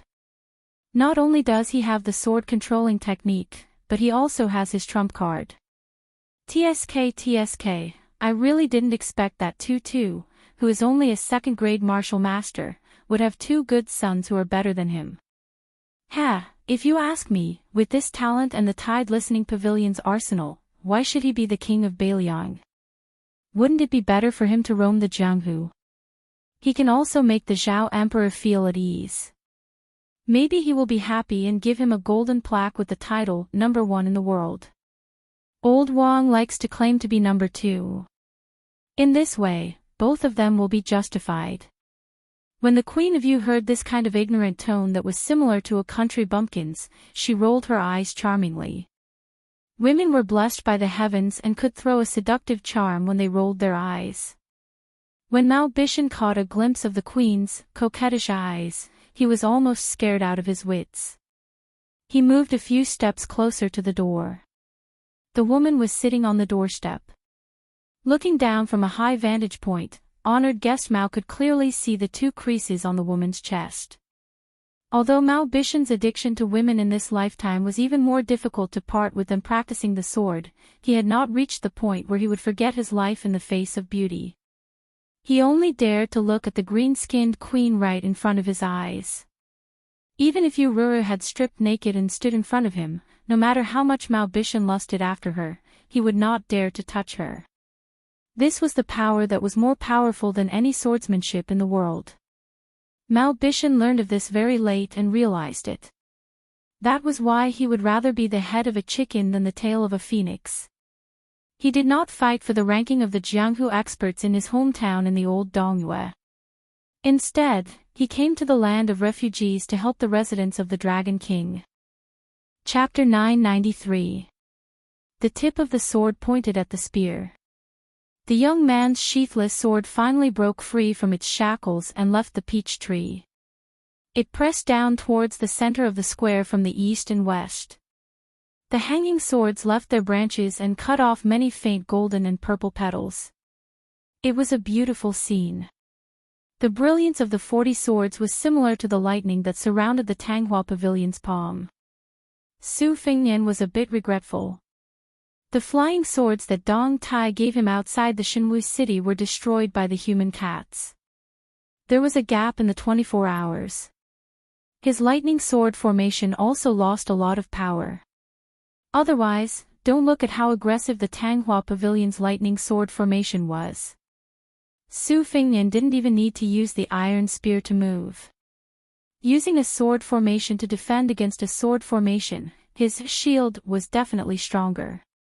Old spy Zhao Guo's spear had no effect. In fact, the essence of the 12 Lingxi sword tomb flying swords was not in the flying swords themselves, but in the sword intent and secret technique that each sword contained. This was an epiphany he had gained when he observed the alternation between day and night on the top of the Dunhuang city tower. Later on, he obtained the Great Qin sword behind the Yellow River Dragon Wall. The 12 Lingxi swords were divine Rui, so he could just destroy a few of the flying swords and rebuild them. Although he had an agreement with the Guanyin sect's Qi refining grandmaster, Dripping Water, and the charcoal girl that sold charcoal, he needed to use the ancient sword that was made of the same material as the wooden horse to forge the 81 talisman swords in Yuyan Villa. Logically speaking, even if he did not use the ancient sword buried in the mausoleum, he could still cut off some of the talisman generals in red armor from the Reed Marsh and Iron Gate Pass and use them to forge the 12. However, Su Fengnian had other plans. In Liangzhou, he had entered the extremely hidden Bailiang machine-making bureau several times. Using his identity as His Royal Highness and the new king of Bailiang, he ordered the machine-making bureau to put down all the work at hand and start a huge project under the leadership of the Master of Moism. However, second sister and Chu Lushan had no right to ask about this secret. After Su Weisheng, who had some master-disciple relationship with the Master of Moism, entered Wutongan, he completely left the machine-making bureau and handed it over to Su Fingnian, who liked to play at the machine-making bureau since childhood. Naturally, no one knew about the young king's plan. Even though Su Fingnian had only been practicing his saber, cultivating his will, and secretly practicing his swordsmanship for the past few years, other than the daughter of the spear immortal Wang Xiu, the instant spear, Su Yanbing, and Han Laozhan, the two spear experts who could be ranked in the top 3 in the world, he had been influenced by them. Even with an iron spear in his hand, he was still able to make a whistling sound like the wind with the momentum of a thunderbolt. Every time the spear struck out, he would directly smash a sharp sword that was close to him. More than 40 Thunder Sword talisman swords were as weak as paper under the strike of the iron spear. Not only was Tang Huaguan's expression solemn, but the two guests, Queen Yururu and Mao Gu, also had their eyes opened. Zhong Liang was still calm and composed. The peach blossoms around him were torn apart by the sword aura and danced all over the sky. He casually picked up a few petals in front of him and threw them into his mouth to chew. Then, the great demon saw a sword being pierced towards his head by the iron spear. The Beimang expert, whose mouth was full of peach blossoms, sneered vaguely and allowed the flying sword, which was tainted with the aura of the talisman, to stab straight towards his head. He did not expect that when the tip of the sword was about to touch Zhong Liang's glabella, not only did Zhong Liang not move at all, but there was also not even the slightest flow of qi. The flying sword actually spun around cheerfully like a swallow returning to its nest. It kept circling around Zhong Liang's shoulders until the spiritual qi on the sword dissipated and it fell to the ground. On this point, not to mention Yururu, Mao Bishan and Gu Feiqing, the two sword experts, even the qi cultivator Tang Huaguan could not understand the mystery. Only Su Fingnian knew. There was once a rumor in the Jianghu that there was a dragon girl in the South Sea whose swordsmanship was godly. The wind was strong and the waves were fast, and her sword could travel 10,000 miles. The barefoot young woman, nicknamed the Charcoal Girl, had once shown such a skill that was similar to Zhong Liang's in Yuyan Mountain Villa. At that time, even Su Fingnian's flying sword, which had a complete sword embryo, was unusually docile and almost changed sides. It was all thanks to the Charcoal Girl's sword embryo, which was a once-in-a-century sword embryo. She was born to make famous swords feel close to her, as if they were meeting an old friend. Su Fingnian's original intention was to test the situation slightly and roughly confirm the strength of the demon. He did not expect Zhong Liang to be so honest and openly reveal his sword embryo talent. Tang Huaguan's lips moved slightly as he silently chanted a spell. He pressed down with both hands and the second wave of flying swords flew out from the depths of the residence of Dragon King. There were only 50 or so swords. However, Su Fingnian really had the capital to underestimate the scale of this sword formation. He once had a magnificent feat of borrowing swords from Yuyan Mountain Villa and used thousands of snowflakes as swords. Tang Huaguan's sword formation was originally based on talismans and spells. In the eyes of today's famous swordsmen, this was naturally an insignificant skill.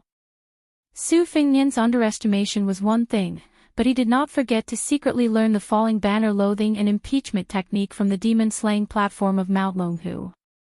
However, at that time, the great immortal Qi Xianzhu had used the Sky Thunder as a banner to suppress several sky demons in Mount Zhulu. Tang Huaguan's loathing and impeachment technique was just a copy. It was probably not even 1,000th of the majesty of the demon-slaying platform on the Lotus platform. When Zhong Liang saw Su Fingnian's curved spear technique, he was surprised.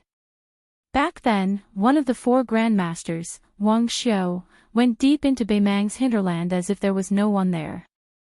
Countless heroes of Beimang died under Wang Xiu's 4 words formula. The 2 words formula of bang tuo and drag were already a complete mess. The 3rd word formula of curved spear technique was even more frightening. Zhong Liang had wandered the Jianghu for many years and his martial arts were especially diverse. He was also a rare martial arts genius and was the only person in Beimang whose aptitude was better than his own. Unfortunately, Zhong Liang was born unrestrained and did not have a fixed nature. He rarely took a fancy to things that people valued. Not only did he have no love for power, he also followed his interest in martial arts. This was why he could not be ranked among the top 10 masters in the world. Zhong Liang rubbed his eyelids with both hands and said with a smile, "It really is Wang Xiu's curved word formula. Good boy, you can learn whatever you want. You have my style."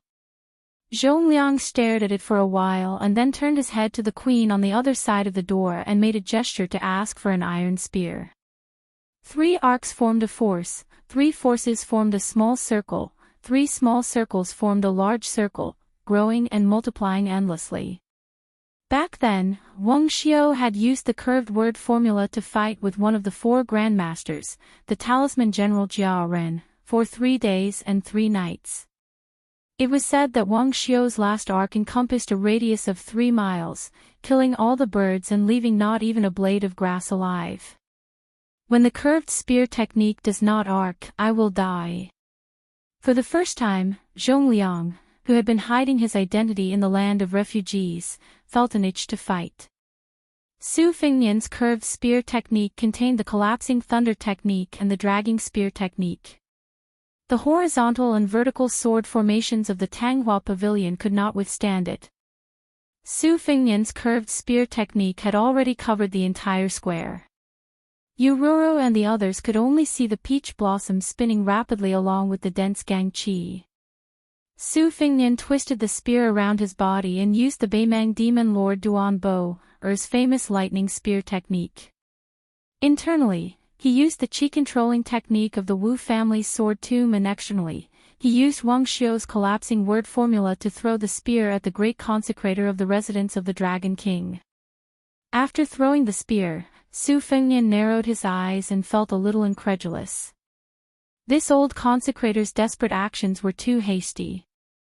Other people would be desperate to escape, but this old spy Zhao Go actually held his sword without any regard for his life and allowed the spear to pierce through his abdomen. Like an arrow at the end of its flight, he leapt up and stabbed at Su Fengnian. Su Fengnian leaned to the side to avoid the sword. He gently stretched out an arm that was faintly wrapped in red silk and pressed down on Tanghua Pavilion's head, forcing him to kneel in front of him. Before dying, Tanghua Pavilion, who was bleeding from his 7 orifices, moved his lips with difficulty. There was no hatred in his eyes. Instead, there was a sense of relief. The old man silently uttered his last words. 2 words. Childish. Go. Chapter 994. Su Fengnian was confused. Most of the command of the mad dog, Zhao Go, who had been used by Li Yang to eliminate dissidents, was originally in the hands of a relative of Empress Xiao Ji. Could it be that the old spy from the Tanghua embassy had received Xiao Ji's secret order? But how could Xiao Ji be a woman with a bodhisattva's heart? The friendship between the Su and Zhao families was actually divided into 2 parts. One was between Su Xiao and the previous emperor, and the other was between Su Fengnian's mother and Zhao Ji. However, both of these had disappeared outside of the Jiuzhou embassy the last time Su Fengnian entered the capital. Furthermore, between the land of refugees and the Zhao family of Li Yang was the majestic Beiliang. How could it be Zhao Ji's turn to give orders? Su Fengnian was suddenly shocked. He even dared to refuse the emperor's imperial edict. Although he didn't care about Zhao Ji's scheming, perhaps he had miscalculated one thing. This made Su Fengnian feel a trace of unease. However, at this time, he couldn't change his plan at the last minute. At most, he would use the stupidest method. Counter soldiers with arms, water with an earth weir. Let's see who is the mantis and who is the oriole at the end. At the door, Gu Feiqing threw an iron spear to Zhongliang, who was inside the door. The breeding demon waited for a moment before skillfully brandishing the spear. The body of the spear trembled in a subtle arc that was pleasing to the eye. With the spear in his hand, Zhongliang's aura suddenly changed. He was no longer the carefree wild crane that did not care about anything. He dragged the spear and walked forward. Zhongliang's footsteps were irregular, sometimes fast and sometimes slow. It seemed like he was following his heart. In a few blinks of an eye, he had arrived in front of Su Fengnian without saying a word.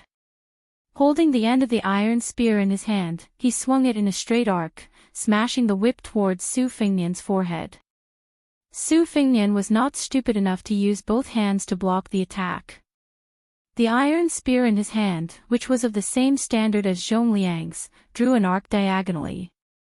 Under the collision of the two spears, Su Fengnian immediately threw the iron spear out of his hand. He did not try to receive the impact of the collision on the iron spear, but he did not let it leave his hand for too long. Before the iron spear was knocked to the ground by the breeding demon, he immediately grabbed the iron spear that only had a lingering aura left in it. From an outsider's point of view, Su Fengnian had always held the iron spear tightly, clashing with Zhongliang head-on. Although Su Fengnian had used some tricks to avoid the first wave of dangerous aura pouring out of the iron spear like a flood, the vigorous internal force that Zhongliang had given the iron spear to the iron spear was unexpectedly huge. After holding the iron spear, Su Fengnian had no choice but to shake his wrist to use the burst formula to disperse the lingering aura on the spear. However, in a fight between masters, it was rare to see Spear Immortal Wang Xiao and Talisman General Jia entangled with each other day and night like this. Usually, one wrong step after another would determine the outcome of the battle. It was only after Su Fengnian used the collapse formula that he managed to dispel the force from his iron spear. Zhongliang continued to press forward with the momentum of the Wang Xiao vertical arc, forcing Su Fengnian, who had no room to maneuver, to maintain the defensive posture of the horizontal spear. Once again, Su Fengnian forcefully withstood the arc. Last time, Su Fengnian used a trick, but this time, it was Zhongliang's turn. The arc formula was true, but because of the collapse formula, a large cloud of Gang Qi exploded from the tip of the spear. The hard iron spear in Zhongliang's hand was curved into an unimaginably soft semicircle, and the tip of the spear was pointed at Su Fengnian's face. The distance between them was 1 foot, and the Gang Qi was 1 foot long. Su Fengnian could either take the full force of the iron spear arc word formula, or take the risk and try to break the Gang Qi of the collapse word formula, with the flying sword in his sleeve. Su Fengnian chose the former without hesitation. Showing off his sword-controlling technique to a sword embryo was tantamount to playing with fire. Su Fengnian took a step back. As his body slid backwards, he bent his knees slightly to disperse the majestic qi of Zhongliang's collapse word formula. Zhongliang held the iron spear in his hand. He was not in a hurry to beat up Su Fengnian, who had fallen into the water. He only followed like a shadow and kept the tip of the spear a foot away from Su Fengnian's eyes. He did not even immediately use the collapse word formula, which had an immediate effect. His Gang Qi was about to appear. This great devil who was ranked second in Beimang was recklessly mocking Su Fengnian. The reason why Zhongliang was able to come up with a spear immortal secret technique that was on par with Su Fengnian's was because of his innate talent. More importantly, he had a high-profile battle in Beimang 2 years ago. His opponent was Deng Mao, who had become one of the top 10 fighters in the world. Zhongliang's deep understanding of spear techniques was on par with Su Fengnian's. However, on the surface, Su Fengnian only had level 2 internal force, which was a huge gap compared to Zhongliang's. Zhongliang was not one of those otherworldly experts who only knew how to fight behind closed doors. As a result, Su Fengnian's defeat was a matter of course. In terms of innate talent, Su Fengnian was not as good as the old man wearing the sheepskin fur coat who thought he was #1 in the world from the moment he held a sword. He was not as good as Xianyuan Jingqing, who only knew how to read and became a Confucian sage. He was not as good as the woman who inexplicably cultivated the sword-controlling jade mystic while practicing calligraphy. He was not as good as the coal girl who was born with the sword immortal embryo. There were many more. Su Fengnian would lose to Zhong Liang and these Jianghu playboys. But when it came to risking one's life, Su Fengnian might not be better than them, but he was at least not inferior. When Su Fengnian retreated from the two peach trees and was about to lean against the palace wall, he stopped retreating. He drew a small arc with his spear, as if he was risking his life to kill Zhong Liang in an arc. Zhong Liang was very calm and did not withdraw his spear. He took the opportunity to, slowly, push the tip of the spear forward half a foot. It was actually Su Fengnian's desperation to trade his life for Zhong Liang's. It was as if this time he was aggressive and did not intend to win a complete victory, so he deliberately hid his strength. He was gambling on whether Su Fengnian dared to trade his life for his life.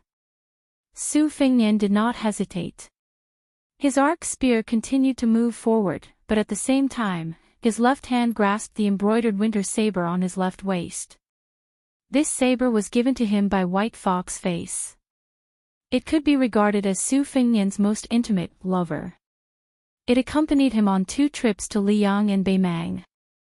When Su Fengnian, who was on the path of cultivating his mind, held the embroidered winter saber, it was a completely different scene. It was as if the unarmed second minister of offerings of the residence of Dragon King had become a demon with a spear. Chapter 995. Zhong Liang's eyes grew colder, and the flow of qi in his body grew faster and faster. Thousands of thoughts appeared in his mind. At the critical moment of exchanging his life, this boy still did not want to escape by using unorthodox methods. Instead, he was afraid that the curved spear would cut through his waist and kill him. Would he only be at ease if he added another blow before he died? Did this boy really not think of the king of Beiliang as some kind of vassal king? Did he really have the determination to die together? Zhong Liang's gaze instantly turned hot, and he was no longer careless. The gang qi at the tip of the spear was like a burning charcoal that had been thrown out of a furnace. At the same time that Su Fengnian's iron spear swept past Zhong Liang, the demonic breeding head spear tip, along with the gang qi, smashed into the space between Su Fengnian's eyebrows. In a flash, even Zhong Liang, who was unparalleled in martial arts, was sent flying 30 feet away. However, he still could not escape unscathed, and a wound deep enough to see bone appeared on his shoulder. Zhong Liang looked at the young man who had crashed into the palace wall. His end was even more miserable than his. He had already thrown away his iron spear, but his saber had also returned to its scabbard. There was a scarlet spot between his eyebrows, and the space between his eyes was a mess of flesh and blood. However, there were red threads like slender red snakes crawling from his sleeves to his arms, then up from his neck, and up from his temples to his eyebrows. It was a terrifying sight.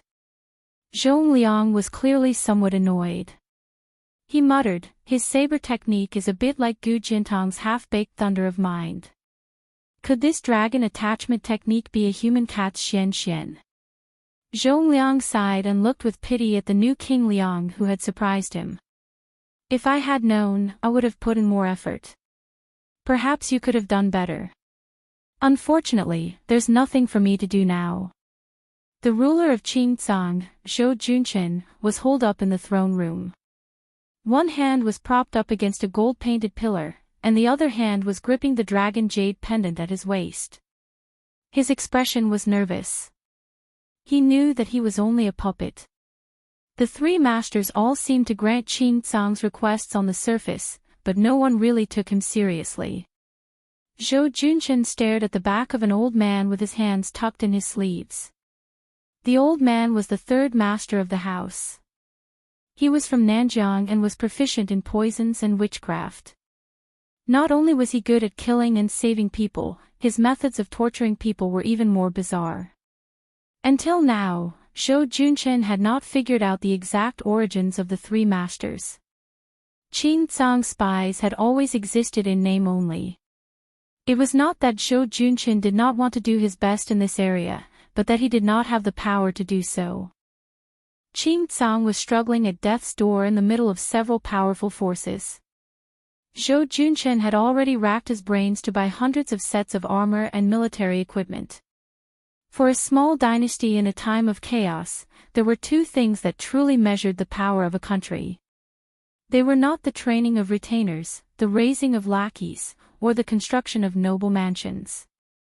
The first was the practice of training soldiers for 1,000 days to use them in a single day. That was the number of armors the soldiers wore. Training soldiers was a bottomless pit, and using soldiers was even more so. It was fine if they won a battle, but if they lost, they would lose everything. It was very easy to drag down a government that was independent but had an unstable foundation. The second was the collection of military secrets. This was a gold-swallowing pea that consumed a lot of money. Many of the words in the secret letters were exchanged with blood and human lives. Previously, the head of the spies in the residence of Dragon King swore that the young vassal king invaded the territory alone and that Bailiang did not have any large-scale military movements. Zhou Junqin's original intention was to sound out the young vassal king before sitting down to enjoy wine and beauties and have a good talk with him. If the young vassal king of the Liang dynasty was sincere, Zhou Junqin did not mind being a provincial governor under Bailiang or even a general with real power. If he was not sincere, it would not be too late to shed all pretense of cordiality and kill him. Unfortunately, first, the old man from the Tanghua Club insisted on using the talisman matrix that was the most expensive item in the residence of Dragon King. Then, the third minister of offerings and Jiang Heng, the general of the cavalry troop, agreed. The second minister of offerings, Liang Zhong, who claimed to be a remnant of the spring and autumn period but spoke with a Beimang accent, chose to stand by and do nothing. This completely ruined Zhou Junqin's wishful thinking. He could only hope that the Su Fengnian outside the palace was dead. It would be best if the Bailiang was in turmoil and collapse. Otherwise, he could only flee to the more barren and desolate western region with a group of bodyguards. Zhou Junqin sighed and turned back to look at the golden dragon throne. He then turned his head and stood on tiptoe to look at the scenery outside the hall. He was lost in thought. Then, Zhou Junqin felt his scalp tingle. He turned around with difficulty and saw 3 men and a woman he had never seen before. 2 of them were adult men and a pair of young boy and girl. The young boy was a little fat and was rolling around on the spacious dragon throne. He seemed to be enjoying the feeling of rolling on the dragon throne. The young girl was not a beauty either. Her appearance was average. Fortunately, a fair complexion covered all her ugliness. If she was placed in the crowd of beauties and palace maids in the residence of Dragon King, Zhou Junqin, who was not happy without meat, would not even look at her. The young girl was squatting beside the dragon throne. She opened her mouth and took a big bite, as if to verify whether the dragon throne was made of gold. Zhou Junqin could ignore this pair of naughty children, but the 2 men who were about 10 years apart in age were intimidating. The slightly younger man had a majestic figure and was born with a vision of having eyes but no pupils.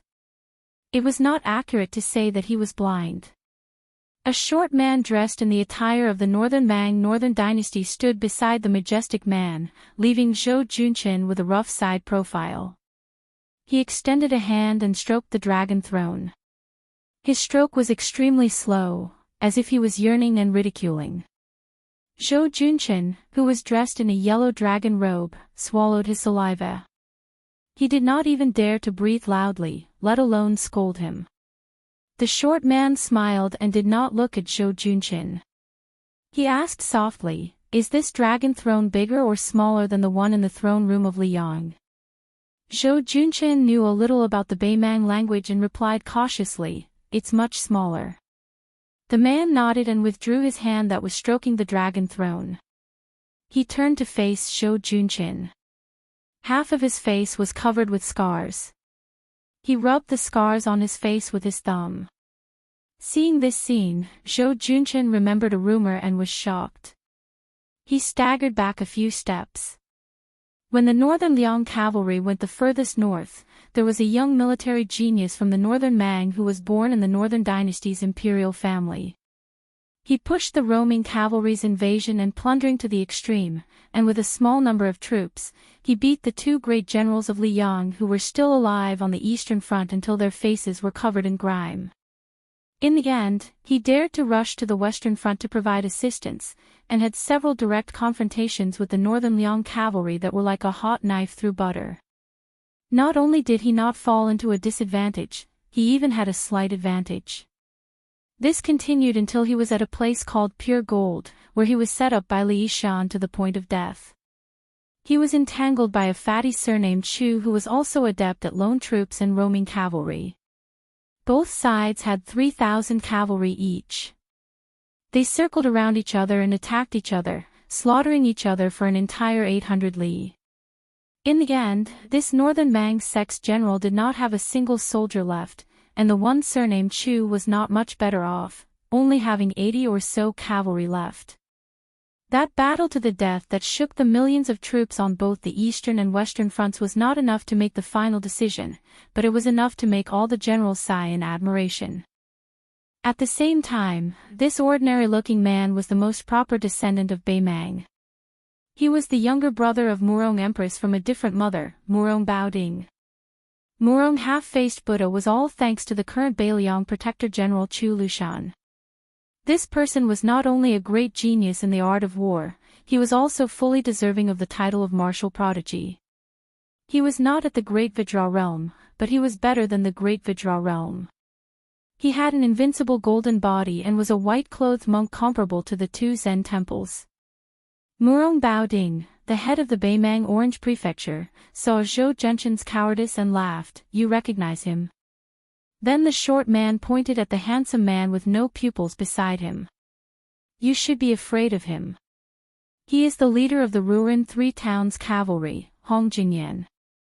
Hong Jingyan. Although he had been demoted from the fourth world to the sixth world by the greatest demon in the world, wasn't the sixth world still an expert? Murong Baoding, who was also one of the top 10 experts in the world, was also here. What did it mean for the two of them to stand together in the Azure Continent? Zhou Junshan, who was very afraid of death, already understood that life and death were up to fate. There was only one thought in his mind: the king of Beiliang outside the hall is dead for sure. Chapter 996. Zhou Junshan was not surprised that Zhou Junshan had such thoughts. In his opinion, one of the best soldiers in the army of Beiliang, the villain too, had already betrayed Beiliang and became the free and happy king of Shu. Yuan Baisheng was now the commander of the cavalry, with a high position and heavy responsibility. He would not come to the refugee land to kill a chicken with a knife. Even Han Laozhan, the personal retainer of old King Liang's junior fellow apprentice Immortal of Spear, had become the general of Lingzhou or the deputy general. Thinking of this, Zhou Junshan felt a little sad. Compared to the young king outside the palace, he would not have a better ending. The young man risked his life alone and tried to show enough sincerity to recruit Qing Tsang. It was a good idea and there was a possibility of success. At least, Zhou Junshan believed that he would be tempted by a provincial governor or a general. However, Zhou Junshan reckoned that there must have been a fatal flaw in one of the espionage segments and the Northern Mang knew about the heavenly secret. Otherwise, the short journey from Liangzhou to the Qing Tsang would not have required the joint efforts of the Zhu province and the Ruren to mobilize so many people. The key point was that they had timed their movements so accurately. Thinking of this, Zhou Junshan found some joy in his misery. He thought to himself, "Our Qing Tsang's espionage is like a piece of tofu. Your rich northern Liang doesn't seem to be any better." At the thought of being in the same boat as the king of Beiliang, Zhou Junshan's gloomy mood brightened a little. But when the Lord of Azure saw the scene in the main hall, her heart sank to the bottom. After the dragon chair was bitten by the girl like a hungry dog, she lost interest and stood beside Beimang Baoding, holding a delicately woven silk food bag and stuffing pieces of pastries that she bought from Beimang's Nanchao market into her mouth. The little fatty was like a money grubber with a brain problem, crawling and rolling on the dragon chair, pinching and pinching, his eyes shining. After jumping off the dragon chair, he wanted to carry it away. But how could a dragon chair that weighed 1,000 pounds be so easy to carry? The young man was obviously very angry. With his back facing Zhou Junchen, he spread out his hands and suddenly pressed them on the dragon chair's 2 dragon heads. The golden dragon chair that was shining with a golden light instantly melted into a large pool of golden liquid at an astonishing speed, as if ice and snow were being roasted by a raging fire. The golden liquid that was used as a cushion on the steps was burned into a dazzling fire. The little fatty's boots and trousers were burned into nothing, but he himself was not injured at all. The young man fiercely fell to the ground with a plop and grabbed a handful of golden liquid, his eyes greedy.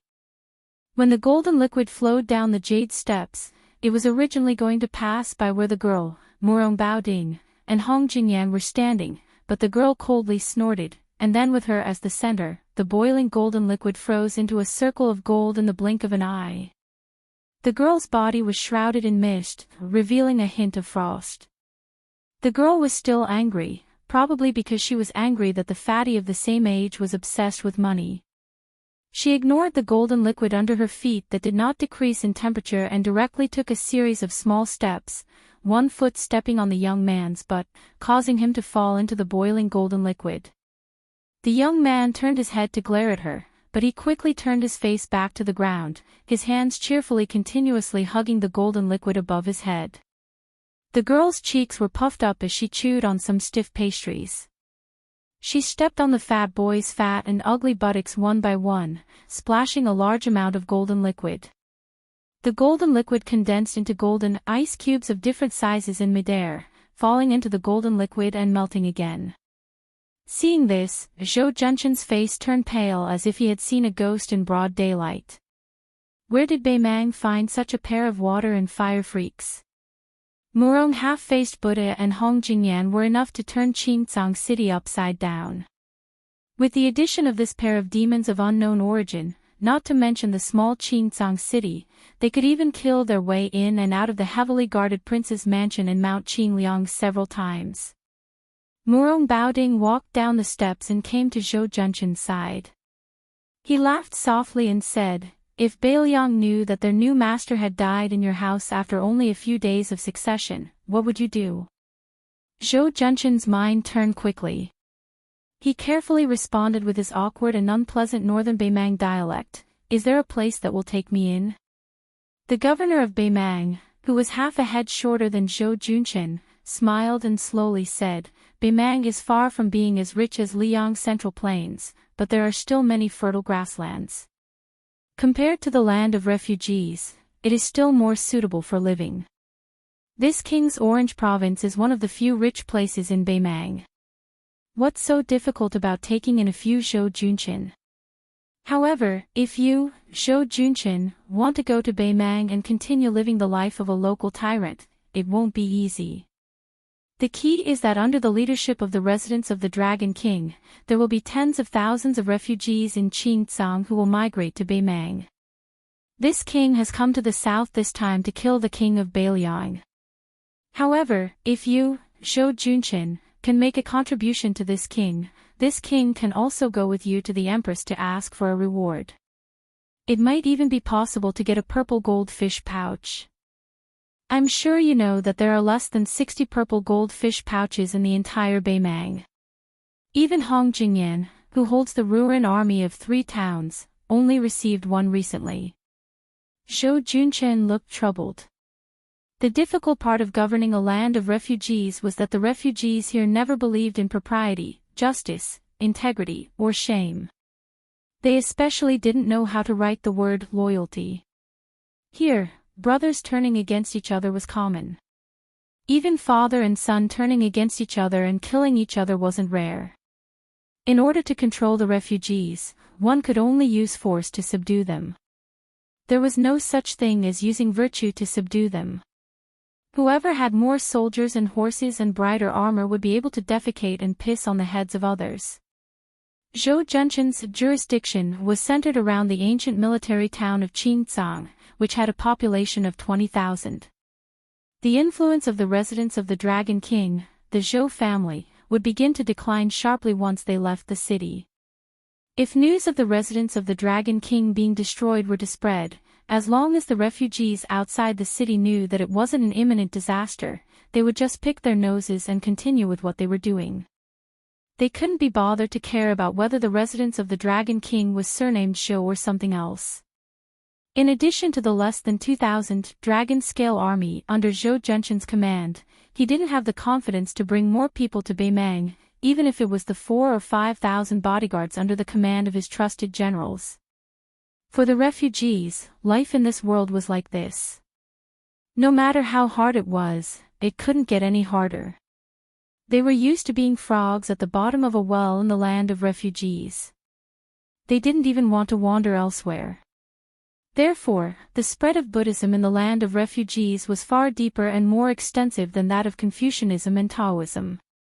Since they couldn't pin their hopes on riches and honor in this life, they might as well endure more hardships and endure all the hardships in their next life in hopes of being reincarnated into a good family in their next life.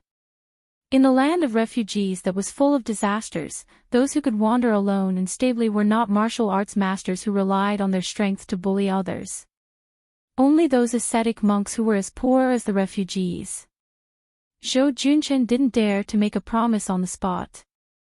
Murong Baoding obviously knew the unique circumstances of the land of refugees, so he didn't make things difficult for Zhou Junshan. He laughed softly and said, "You have your difficulties. This king can understand." In the eyes of ordinary refugees, even if they went to Beimang, even if they ate and drank well for a while, they might have to work for Beimang someday. Once the War of Liangmang starts, the first batch of people to die will be them who defected. In other words, if you rely on Beiliang, it's the same logic. The only difference is whether you will die under Beimang's arrows or under Beiliang's horse's hooves. Since that's the case, it's naturally better to continue hiding in the land of refugees. Beimang, Beiliang, they won't go anywhere. There's a saying in your country that it's better to live than to die. It's referring to the hundreds of thousands of refugees who can get on their horses and fight. Zhou Junshan smiled flatteringly and said, "The commandant has already seen through the affairs of the world. If the military power of Beimang is in the hands of the commandant, the imperial court of Zhao can only bow and obey." Murong Baoding said calmly, "Although you're flattering against your will, you're right about this king's thoughts. Tuoba Bodhisattva's so-called god of war is only a talent in military affairs. He's just a mediocre talent. Dongjua is more capable in military affairs. But no matter how capable he is, no matter how well he mingles, it's just the fate of Liang Su Shao. It's a pity that Dongjua's rise came too late. The great generals of the southern dynasty who were ranked before him can still hold on for many years. Fatty Dong may not be able to smoothly reach the day when his meritorious service is so great that he can't be conferred the title of emperor." Zhou Junshan's scalp tingled. With a bitter face, he said in a low voice, "The commandant doesn't need to tell me these heavenly secrets. I'm short-sighted and my knowledge is shallow. Anyway, I don't understand." Murong Baoding, whose half-face was ferocious and terrifying, twitched the corner of his mouth. He patted Zhou Junshan's shoulder with one hand and said, "Don't worry. The current situation in the land of refugees is very delicate. The gains and losses of both sides of Liangmang have to be calculated by double. This king has recruited Zhou Junshan, so Beiliang will have one less Zhou Junshan. In the future, they will have to face General Zhou, who has a purple gold fish bag around his waist. This kind of business where even women and children know the pros and cons, this king won't be so muddle-headed as to let his emotions affect his decisions. When this prince was young, I once said that I wanted to pile the corpses of all the refugees on Mount Qingliang. At that time, I was young and impetuous, so I never cared about the general trend. I always thought that I could single-handedly turn the tide and suffered a lot. The young man and young woman had unknowingly run to their side. Most of the fat boy's clothes had been destroyed by the golden water. He directly took off the clothes on his back and made a skirt. He tied it around his waist, barely covering his crotch and white buttocks. The young man looked at Zhou Junshin, who was incomparably fearful, and asked with a smile, "Sir, do you have any money or treasure?" Zhou Junshin's face stiffened as he untied the suet jade that was said to have been obtained from the top of Mount Kunlun. Unexpectedly, the young man whose chest was stained with golden water only glanced at it and was greatly disappointed. He hurriedly asked, "It has to be like that chair.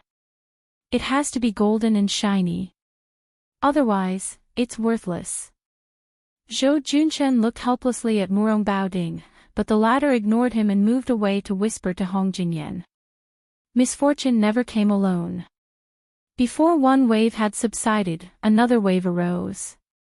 The average-looking young woman also walked in front of Zhou Junshin and coldly threatened, "Do you have anything to eat? If not, I'll turn you into an ice corpse. A money grubber and a foodie." Chapter 997. Zhou Junshin, who was still the emperor of Qinsong yesterday, was at a loss. He almost begged the two children to stop torturing him. When Hong Jingyan was talking to Murong Baoding, he looked at the young man and woman who were secretly regarded as national treasures by Bei Mang. The qi cultivators of the Central Plains were divided into the north and south. The south was led by the Guanyin sect in the South Sea. The north was concentrated in the imperial astronomer. Any noble who dared to raise a qi cultivator, even if the Zhao family's emperor was known for his tolerance, would definitely be sentenced to death. Li Mixi had once learned that the dragon-seeking qi cultivators of the northern sect had been working for the celestial phenomenon cultivator Lu Hao all these years. But he did not know if they were helping him enter the Saint Realm or building some kind of formation in Great Peace City. There were not many qi cultivators in the northern Mang. At their peak, there were only about 100 of them. Their numbers might not even be comparable to the Guanyin sect. Now, 9 out of 10 of them were dead. This tragedy was due to Murong Baoding finding his biological brother and sister. The two of them were given the surnames of Yelu and Murong respectively. One was called Yelu Kaiyin, while the other was called Murong Kaiyang. They were the living knife gui bait recorded in the secret manual of the qi cultivators. It was said that if one ate one of the two, they could either enter the heavens or the underworld. However, Murong Baoding had never believed in such things. At that time, he had offered it to his sister, the Empress of the Northern Mang. The latter had also scoffed at the Daoist talk of immortality and ascension. As for the ownership of the brother and sister, she had jokingly said to his younger brother, "If you don't take what is given to you by the heavens, you will suffer a calamity instead." She had even given it to the Orange Prefecture. The Empress had even used the power of the entire country to allow the brother and sister to become qi cultivators of the northern Mang by chance. Yelu Kaiyin was good at controlling fire, while Murong Kaiyang could make the summer river instantly form a long bridge of ice. Murong Baoding smiled and asked, "Do you think Zhongliang can kill that young man?" Hong Jingyan said calmly, "Zhongliang is frivolous and doesn't know how to cherish his talent. At most, his state is similar to that of the fifth raccoon. In a one-on-one battle, Zhongliang has a high chance of winning. However, it doesn't necessarily mean that he can kill." Murong Baoding took the lead and walked to the door of the hall. "He is related to the demon Luo Yang. Don't you have any thoughts?" Hong Jingyan said something mysterious, "If I want to kill him, I'm afraid that the Orange Province will stop me." Murong Baoding laughed it off and changed the subject. "Bei Mang, Liang and Bei Liang, a tripartite balance of power. Originally, as long as Su Xiao did not die, the other two sides would have to obediently follow Bei Liang's orders. At that time, Liang wished that the young heir apparent would die prematurely. They carried out many assassinations, hoping that Bei Liang would die the second time. Later, beyond everyone's expectations, Bei Liang quietly settled the general situation. Su Fengnian's hereditary succession could not be stopped. Then Chen Jibao entered the capital.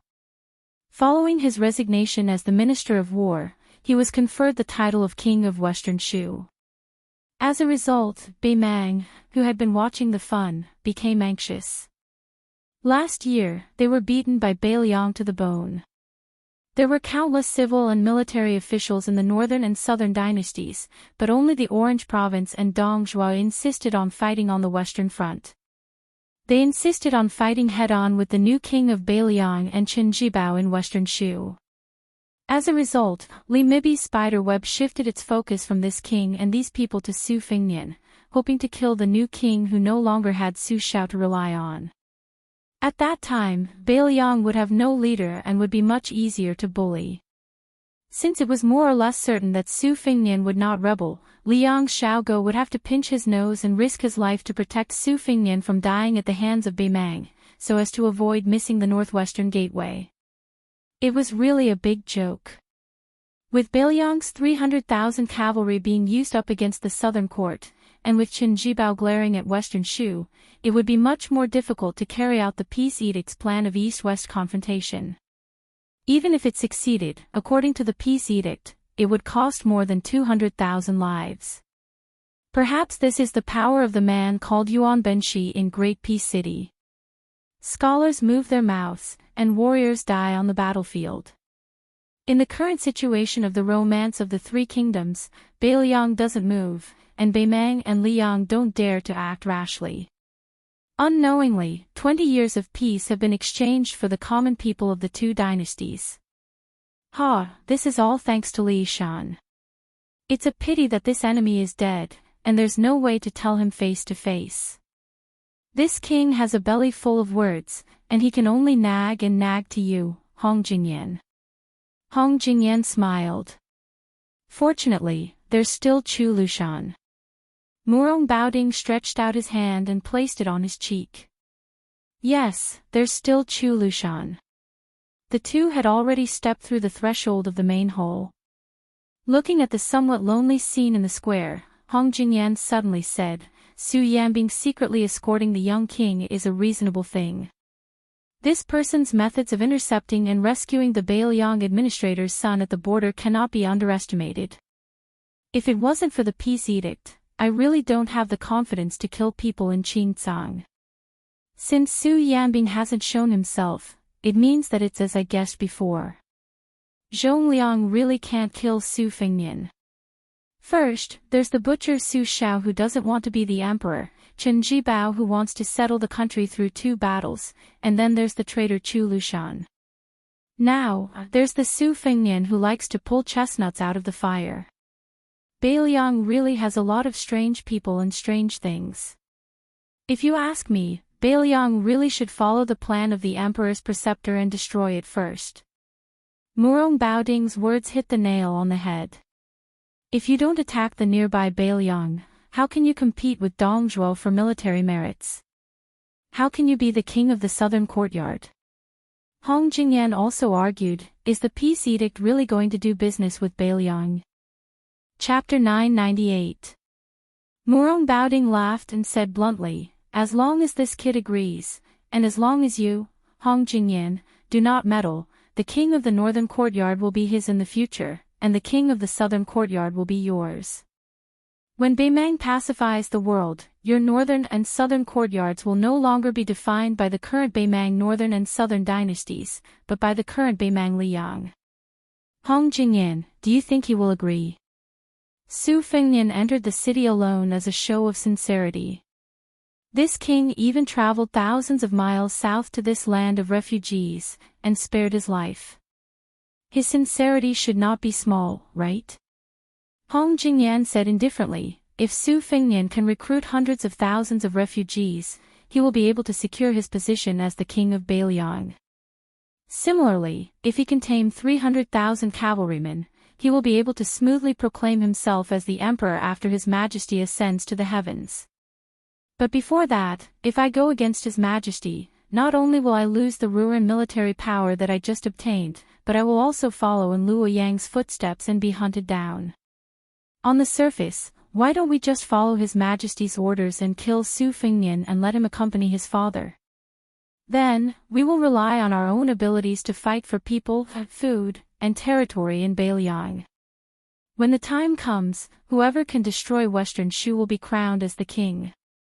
Murong Baoding interrupted Hong Jingyan's words and sneered, "That old woman won't be able to live for much longer. You know very well just how much the Yellow clan, the previous ruler of the northern Mang, hates her. If you don't let me take over, the Murong clan will have to take the risk of the Yellow clan digging up my ancestral graves.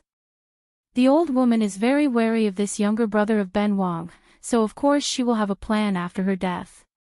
But when a person dies, politics dies, just like a lamp that goes out. Without her protection, and with Ben Wang's illegitimate son, Li Mibi is destined to die miserably. If Tuoba Bodhisattva wants to kill this king, unless this king fights him one-on-one. Otherwise, with his ability to lead troops, this king will definitely lose in a battle of 100,000 against 100,000. But above 200,000, he will definitely die. This king and Zhong Shintong are in secret collusion. Almost everyone in Beimang knows about this fact. As the ruler of a country, what can that old woman do to the Zhong family? The Zhong family was not like the Su family. They were ruffians who rebelled whenever they wanted. This is also the reason why he is willing to look at the Su family in Bailiang. The chess and sword music schools Gong Luzi was silent. The changes in the square and the palace were overwhelming. It was completely beyond the imagination of Queen Yu Ruru and Mao Gu. First, Minister Tang died in the hands of Su, even though he had a talisman array. Then, Second Minister Liang Zhong was extraordinarily powerful. He only used an ordinary iron spear to make the young king bleed. What happened next was even more confusing. After the third minister of offerings from southern border showed up, he did not rush to join hands with the second minister. He just casually took out a brocade pouch from his sleeve with his dark purple fingers. Then, he waved his sleeve and rolled up the peach blossoms that filled the sky, including the second minister. As a result, the 2 rows of peach trees under the palace wall became dead trees. At that time, Mao Bishan and Gu Feiqing knew that the essence of the talisman array was not the 2 aggressive talisman swords, but the inconspicuous poisonous peach blossoms. Mao Bishan had already fled. Gu Feiqing, who had always been loyal to the residents of Dragon King, did not care about etiquette. He held his breath and threw the queen outside. He risked his life to close the palace door, but just after a few steps, black blood flowed out of his chi orifice and he died. Southern Border had an immortal Gu that specialized in killing immortals. This immortal was naturally not an unfettered land immortal, but one of the 3 realms of first rank. However, it was similar to many moves in the pugilistic world that were powerful but could not withstand a single blow. Although the peach blossom immortal Gu of the third minister was not vulgar, it could not take the life of the demon. Instead, it was nailed to the palace wall by Zhong Liang. What was unimaginable was that the old man could actually let out a sinister laugh. He pressed his hands on the iron spear and pulled his body out of the spear inch by inch. After falling to the ground, his voice was hoarse. He sat down and said to the young man who had been watching by the side, "By the order of Master Li Yuaning, I respectfully welcome the king of Bailiang." Only then did he die with his eyes wide open. It was not the spear that took this death warrior's life, but the peach blossom immortal Gu itself. However, Zhong Liang was not unscathed. He used his fingers to wipe away the black blood that flowed from his ears to his temples. His life was not in danger, but his cultivation was still affected. Murong Baoding and Hong Jingyan left the palace at this time. Zhong Liang, who had a full beard, was silently healing his injuries. Su Fingnian squatted in front of the old death warrior of Bailiang and closed the old man's eyes. Su Fingnian had seen Murong Baoding's picture in the Tide Listening Pavilion's secret files. After standing up, he heard this half-faced Buddha ask with a smile, "This king is accompanied by the 6th in the world, Gong Luzi. I wonder where Su Yanbing is." Su Fingnian smiled and did not speak. Murong Baoding deliberately drew in a breath of cold air and asked meaningfully, "Did you really come to Qingcang City alone? Are you trying to use yourself as bait to catch a few big fish?" Su Fengnian said frankly, "Fishing is not fake, but it's my family's business. It can't be considered catching big fish. Su Yanbing is definitely here, but I don't know where this king is, and I don't know when he will appear."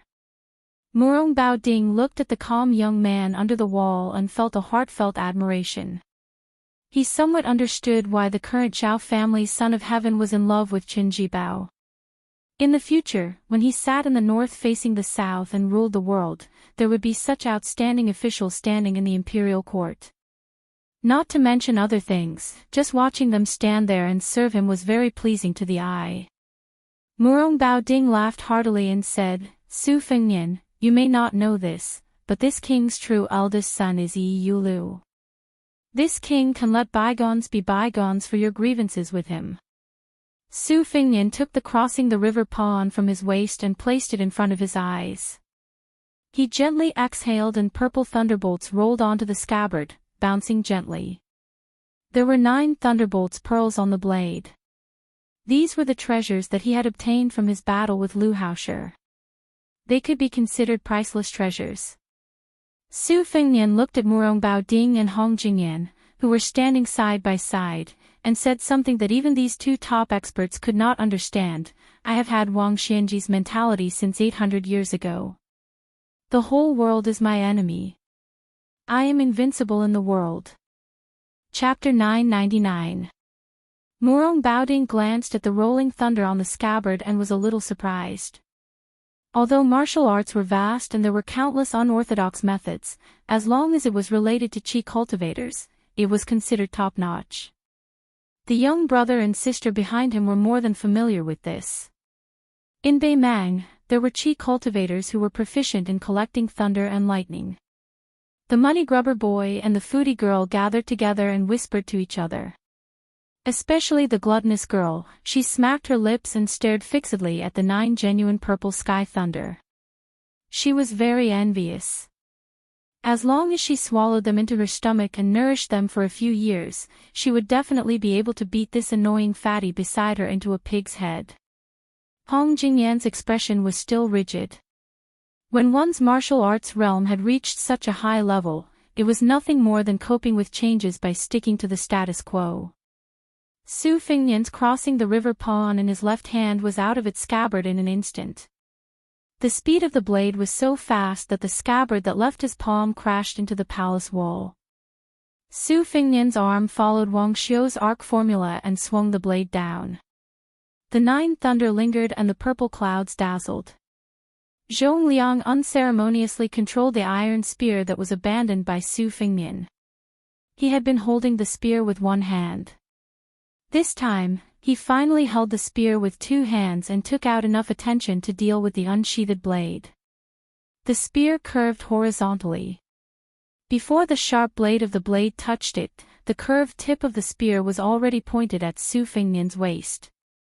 Su Fengnian did not deliberately change from attacking to defending. He just followed the blade with ease as if he was possessed by God and understood the wonders of the Xian finger. The tip of the blade suddenly twisted and fell faster and faster. His body was also forcefully pulled a few feet forward. The rolling blade technique was still the rolling blade technique. It was just that compared to the rolling blade technique of ordinary swordsmen, it was much more mysterious. The spear missed for no reason. Zhong Liang's eyes lit up. Borrowing the force of the curved spear, the curved body of the spear also curved. In the eyes of others, one person was following the blade and the other person was unwilling to fall behind. Therefore, the person followed the spear. At first, Murong Baoding had a smile in his eyes. He did not think highly of the kid's rolling blade technique. However, when he saw that Su Fengnian's bladesmanship seemed to be disorderly, but it was just right. Every blade was chopped 4 feet away from Zhong Liang's face. This somewhat surprised half-faced Buddha. Zhong Liang, who kept dodging, frowned. He was not angry that this kid was taking revenge on him for pointing the tip of the spear at his glabella. It was because he had never heard of such a ridiculous rolling blade technique. Of course, Zhongliang did not know that there was an old swordsman from East Yu named Song Nianqing. When he went out in Jianghu for the last time, he had 14 swords and 14 moves. The only sword with a sword tassel was called Zhao Dan, which meant that he was carrying a lamp to illuminate the mountains and rivers. It was such a walking sword that he walked all the way to the side of the white-robed Luo Yang. Every time Su Fengnian's rolling blade finger, a purple thunder was suspended. After 9 times, he suddenly clenched his right hand. There were 9 flying swords hidden in the 9th thunder, which condensed into a formation and trapped Zhongliang. Su Fengnian did not look at how the breeding demon was going to deal with it. He randomly patted the void with one hand, which was the 18 strokes of the hujia played by the blind female zither player in the battle in the rainy alley. His finger tapped on the soldiers crossing the river, which was the finger sword secret skill of the young female chi trainer on the lake of Yuyan Mountain Villa. Many of the abandoned talisman swords that were left behind in the square jumped up from the ground and stabbed fiercely at Zhongliang with distorted trajectories. Together with the domineering Thunder Pool flying sword and the unpredictable Hujia paddle, it created a magnificent scene. The 3 arcs of the arc formula formed momentum. At this time, Su Fengnian's 3 arcs were secretly learned from Song Nianqing, Xue Songguan, and the Qi trainer from the South Sea. They seemed to be unrelated, but they were fused together and vaguely appeared to be in the Great Grandmaster realm. Murong Baoding chuckled softly. It looks good and is quite practical, but it's a bit too messy. There's still a long way to go before returning to the original state of celestial phenomenon. Zhongliang was exhausted dealing with the 3 arcs in the formation. It was easy to deal with the barbarian clapper that came out of nowhere. With his Vajra physique, even if he was hit by it, it would be nothing more than a flesh wound. It was just a small matter of losing face. He didn't know how the boy controlled the dozens of talisman swords, but it didn't matter. With Zhongliang's Xian finger comprehension, he could deal with it easily. In the past, with his rare talent, he didn't even need to dodge.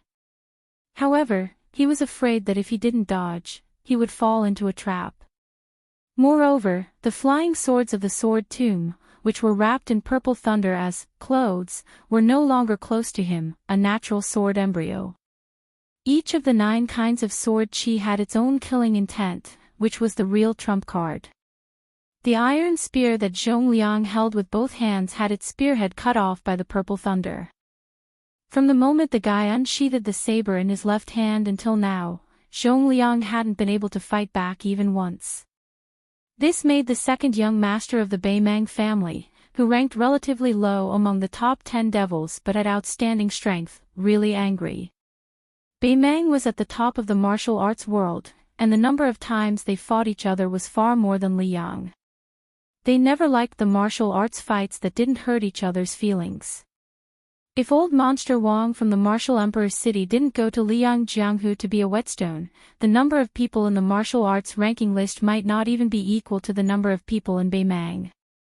In Beimang, heroes didn't matter where they came from. Many people were nameless one day, and the next day, they became the distinguished guests of the general. Zhongliang didn't rely on his identity as Zhong Shintong's younger brother to stand out in Beimang's Jianghu. He relied on being hunted and being hunted again and again.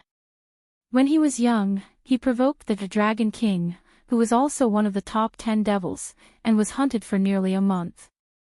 It was because of that escape that made Zhongliang finally become a level 1 master.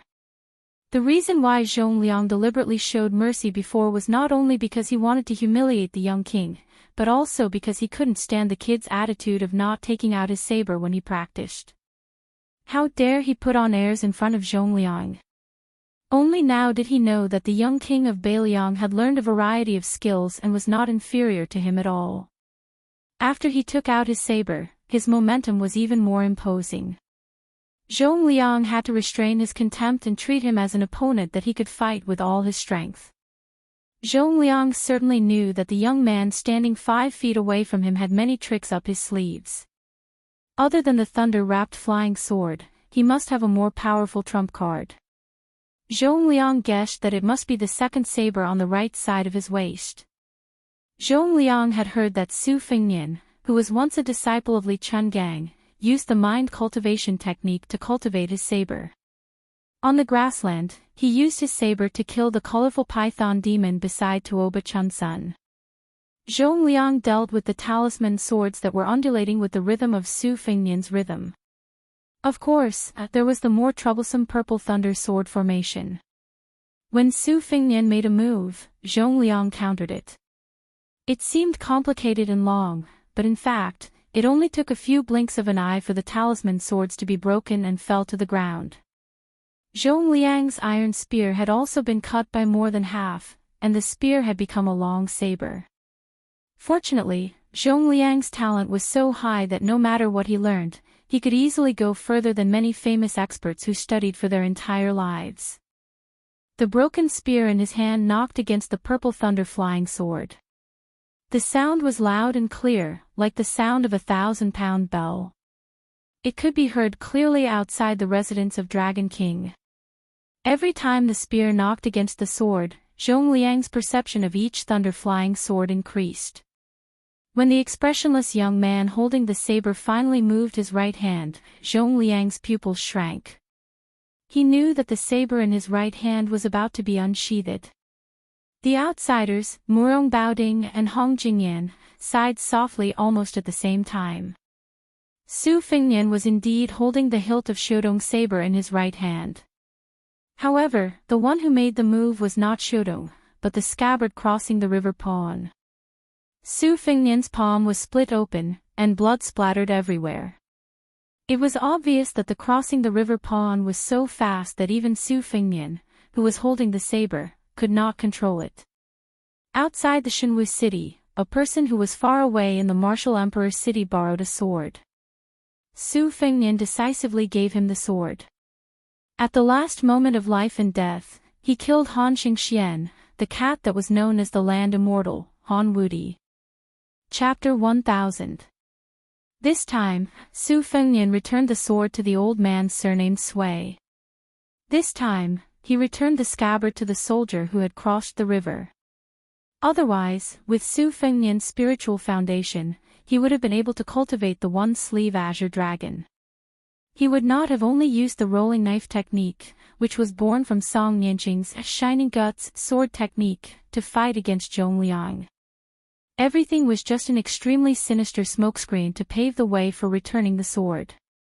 In the soul-stirring trap outside the Shenwu city, the famous sword spring and autumn was only a foot away from the human cat's heart. The further the person who borrowed the sword was, the more powerful it would be. However, Zhongliang was not the mysterious celestial phenomenon of death Han Xingxian. This time, when the sword returned to the scabbard, it still directly penetrated the chest of this Beimang demon. It was just that he did not die on the spot. The third consecrator pulled out the iron spear with his body forward.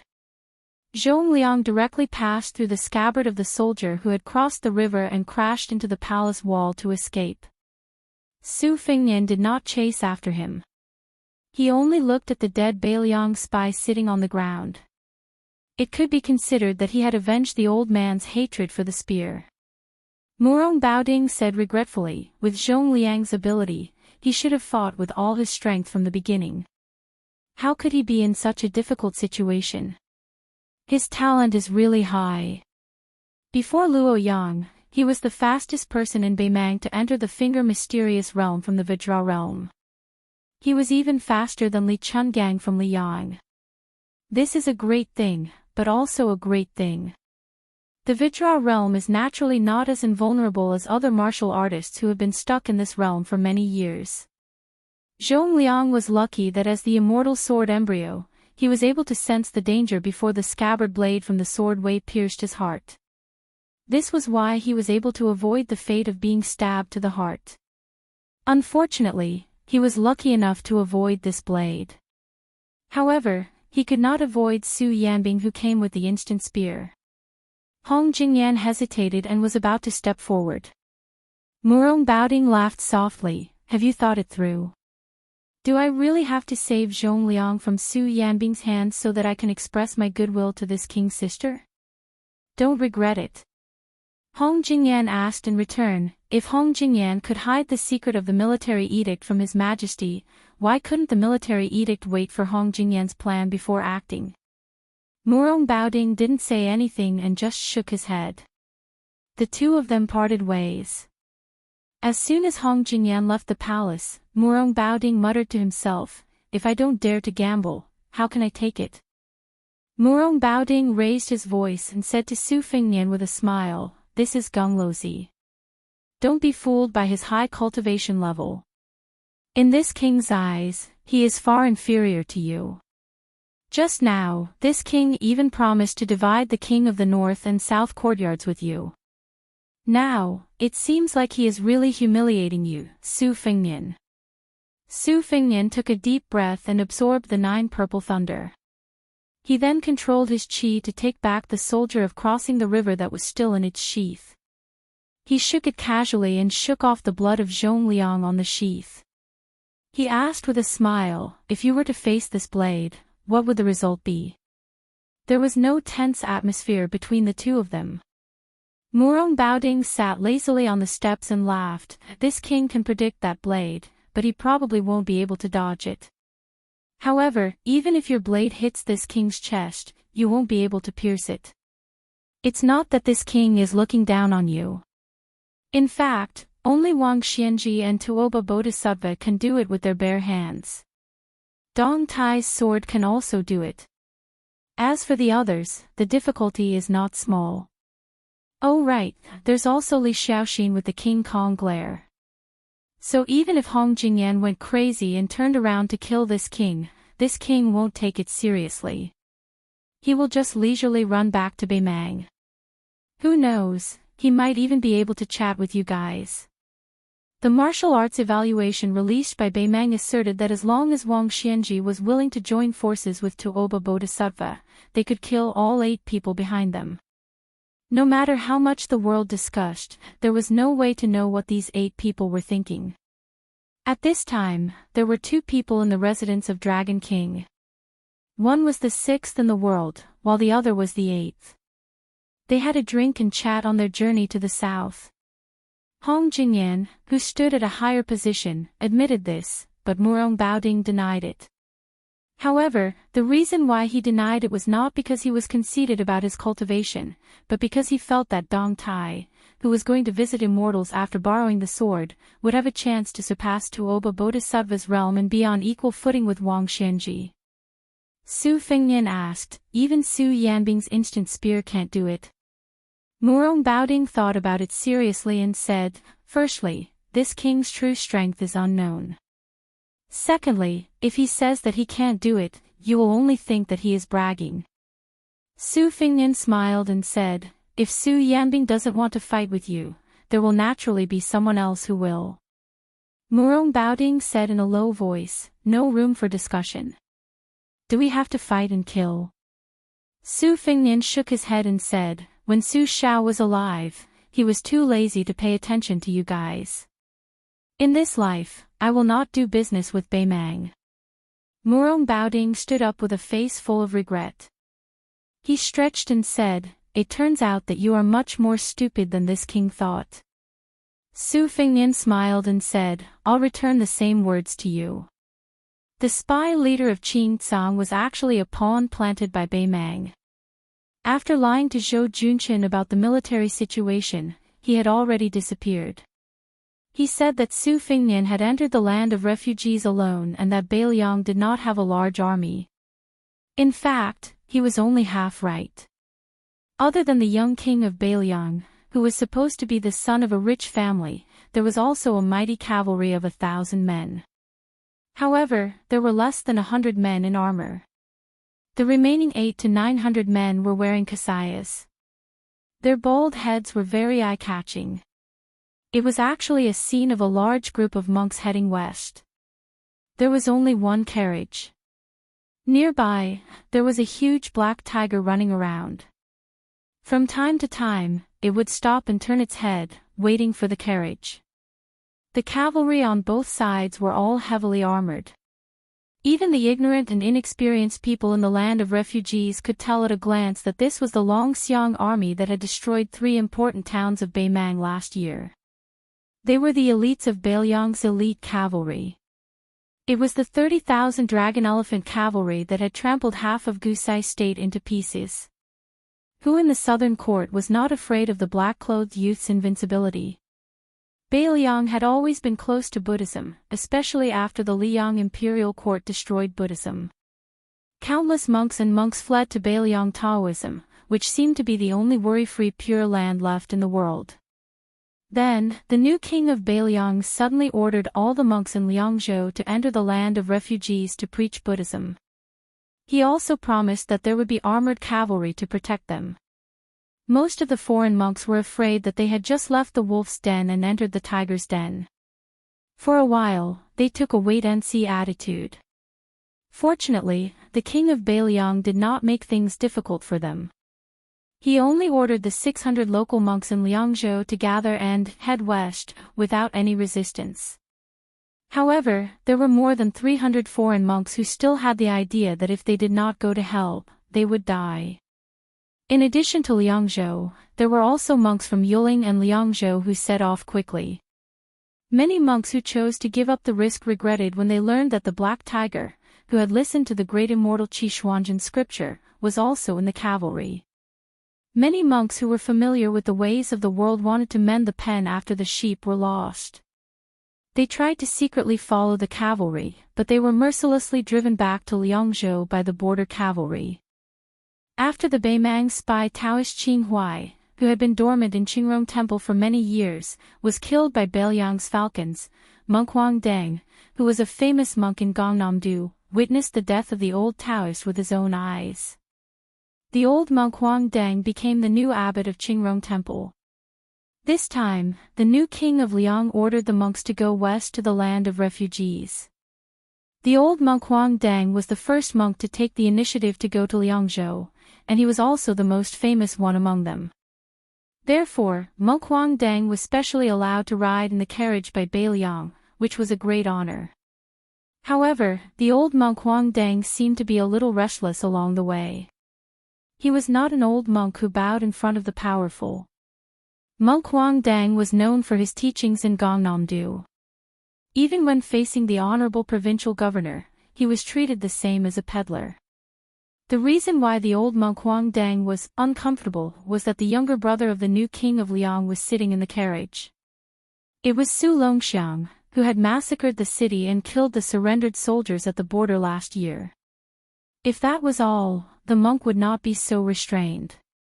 The main reason was that this prince was not barefoot and dressed in black like before. Instead, he was wrapped in an extremely strange bright red armor, revealing only his eyes. The carriage was filled with murderous intent. Monk Huang Deng, who was known for his Buddhist aura, was pitiful. Some distance away from Qingsang City, a falcon was hovering at a low altitude. Hearing the sound, the talisman armor suddenly stood up and left the carriage. The young man in armor began to run wildly. Before the red armor entered the residence of Dragon King, which was located at the westernmost position, it had smashed the entire Qingsang city in a straight line. The Great Vajra Realm against the Great Vajra Realm.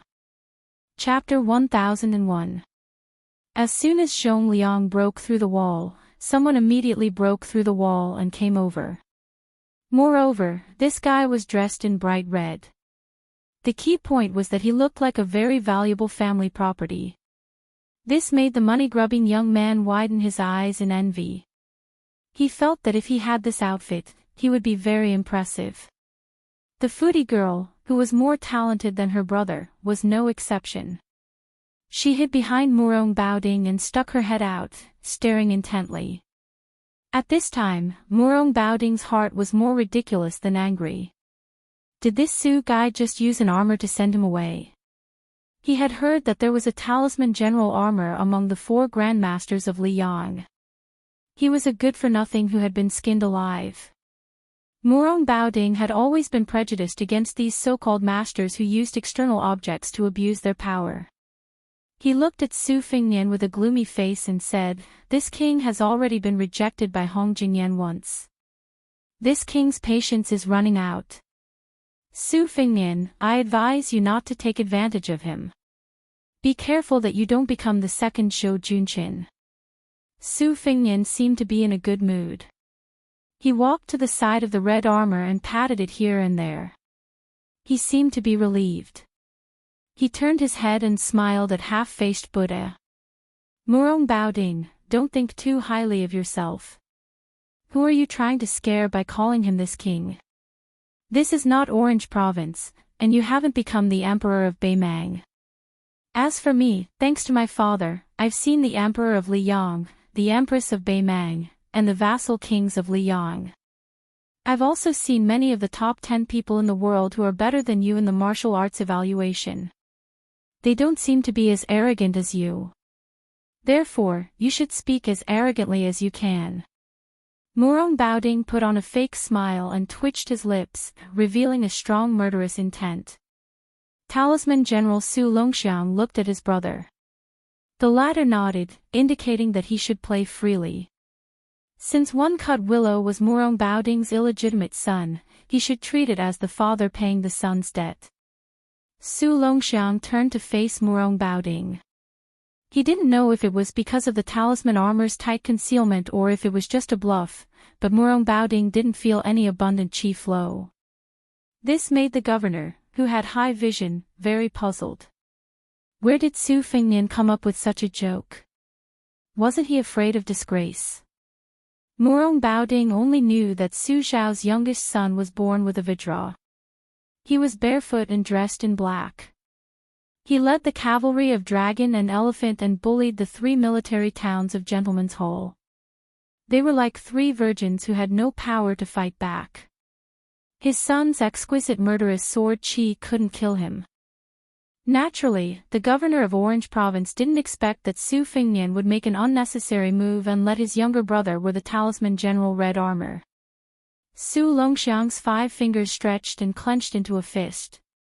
His body moved and he instantly punched Murong Baoding's chest. The chi flow was vast and mighty, and the square shook. Although Murong Baoding's body only swayed slightly and seemed to be motionless, the invisible mirror between Su Longxiang and the governor rippled violently. The 2 palace walls on the edge of the mirror were torn apart, and the peach trees near the foot of the wall were crushed into powder in an instant. Murong Baoding stretched out his hand and rubbed Murong Caiyang's head behind him. The girl knew the severity of the situation and immediately retreated to the throne room with Yelu Kaiyin. After Su Longxiang punched, his body swept back and returned to his original position. He crossed his arms over his chest. This posture clearly showed that he wanted Murong Baoding to punch him back. He didn't dodge. Murong Baoding said, "Oh, so it's Huang Man from the Su family who was born with divine strength. No wonder, no wonder." Su Fingnian gently slapped Huang Man's head and laughed angrily. "He's the 8th most powerful person in the world, Murong half-faced Buddha. Why are you being so polite with him? 1 punch each.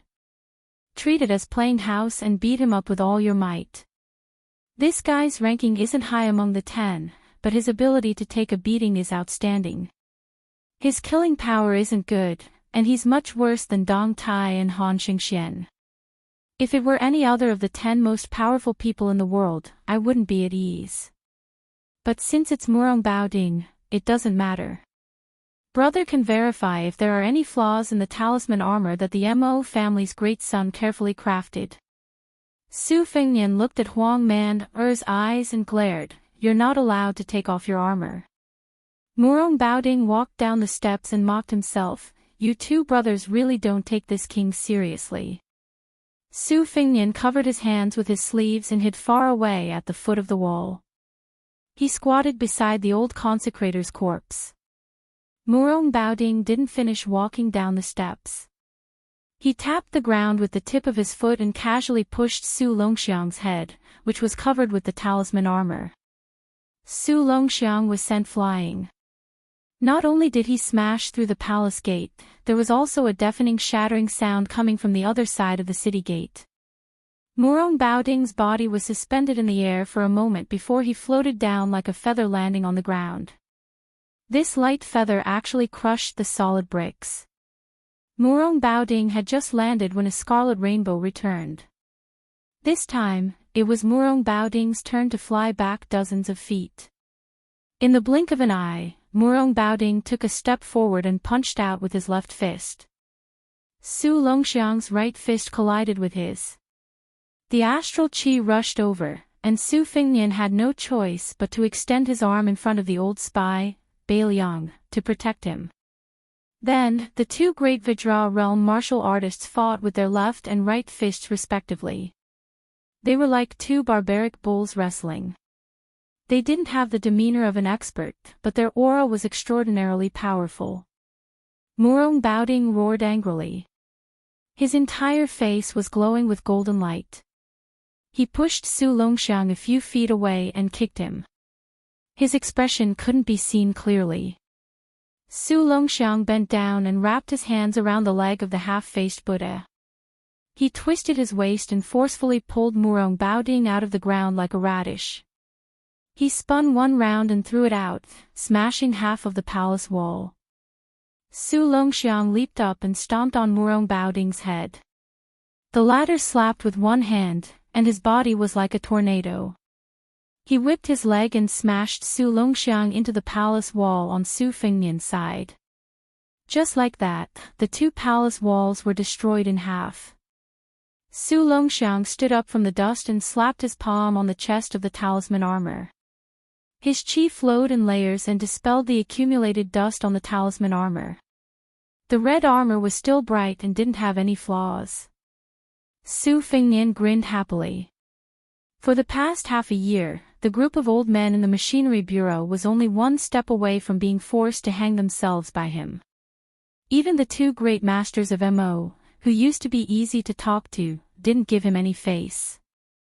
Later on, whenever they heard that he had come to the machinery bureau, they would simply use the lame excuse of seclusion to hide. Otherwise, they would say that they were old and their backs were sore and their legs were cramping. Su Fengnian just had to shamelessly argue with these old men to see who was more shameless.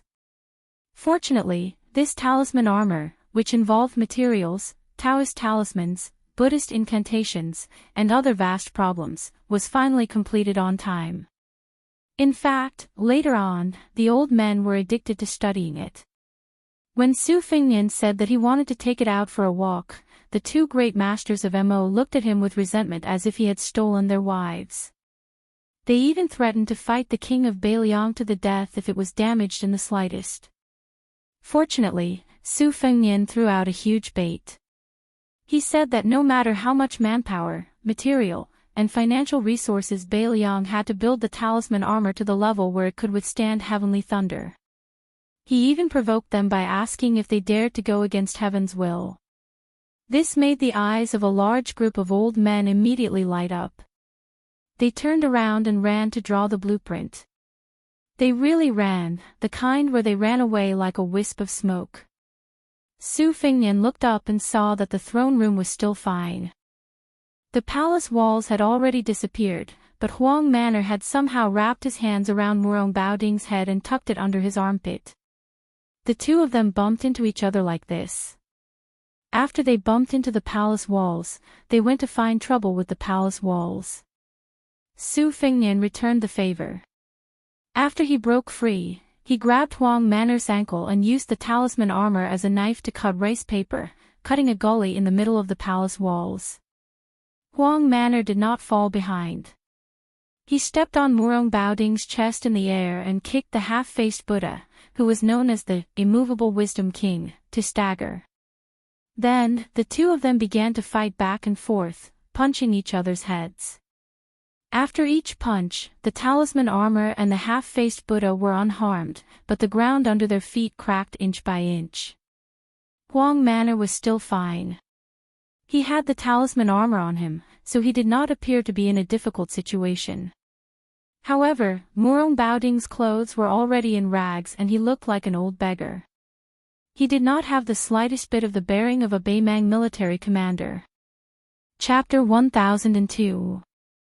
Murong Baoding casually picked up an iron spear from the square and smashed it into the talisman armor's waist.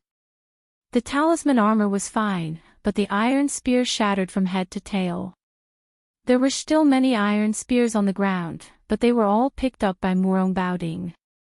During this time, 2 iron spears were aimed at Huang Man-er's eyes, but they didn't succeed. The iron spears that were supposed to shatter were also shattered. Without the palace walls blocking his view, Su Fengnian's line of sight was still quite wide. When he saw this scene, he couldn't help but tremble with fear. He had intentionally looked down on Murong Baoding, who was the 8th most powerful person in the world. However, the half-faced Buddha's methods weren't as powerful as the other 9 people's. However, that was only when compared to Wang Xianji, Tuoba Bodhisattva, and Deng Tai Yi. It didn't mean that Murong Baoding was a coward who only knew how to take a beating. The half-faced Buddha's punches and kicks weren't as powerful as Huang Man'er's. If it were an ordinary martial artist in the Vajra realm, they would have been beaten to a pulp. Su Fengnian could see that the ingenuity of the half-faced Buddha's attack was that after a punch, there would still be a lingering effect on the opponent's body. The essence of willow sword chi was able to grow a willow. It was most likely born from this. Therefore, after more than 100 punches from Murong Baoding, how heavy would the chi accumulated on Huang Man-er's talisman armor be? Therefore, when Huang Man was pushed to the wall by Murong Baoding, before the talisman armor could touch the wall, a huge hole was blasted in the wall by the red armor's crazy chi. Murong Baoding looked at the red armor who stood up from the collapsed ruins and let out a long sigh. Their clan had the custom of worshipping Buddha. When Murong Baoding was young, he liked to follow his elders to the temples to worship Buddha. Moreover, he would often raise his head to look at those gilded Buddhas, and he would often look at them for several hours. As he grew older, especially after the Murong Empress usurped the throne, the Murong clan became extremely honored. Murong Baoding did not neglect to focus on practicing martial arts and learning the art of war. Whenever he had free time, he would travel and visit famous temples to look at Buddha.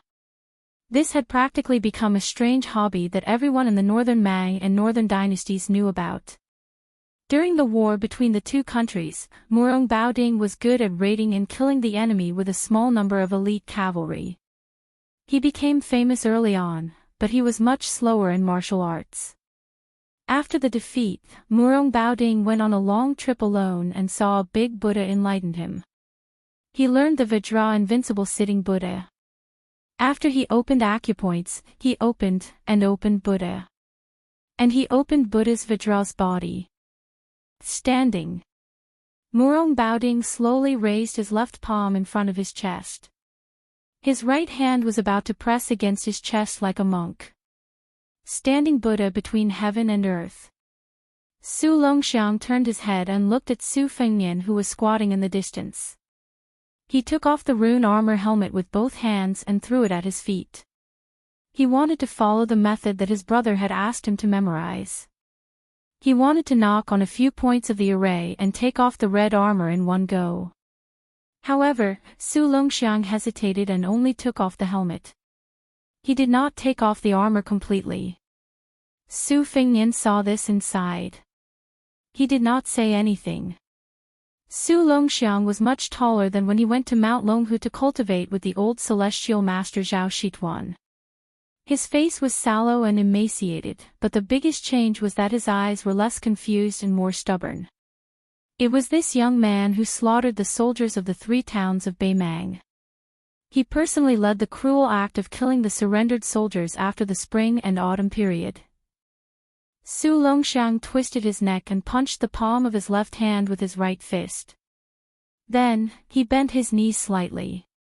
Su Longxiang looked at the half-faced Buddha whose body was overflowing with golden light. The corner of his mouth twitched. With Su Longxiang as the center, not only did the fist power that Murong Baoding left on the rune armor suddenly disappear, the atmosphere between heaven and earth seemed to be absorbed by the young man. The young man was like an ancient ferocious beast. If God blocked him, he would kill God. If Buddha blocked him, he would kill Buddha. Su Longxiang began to run. Step by step, he stepped on the ground with the momentum of 1,000 horses galloping thunder. Then, he jumped up lightly. His 10 fingers intertwined and formed a fist, smashing down on the head of the standing Buddha.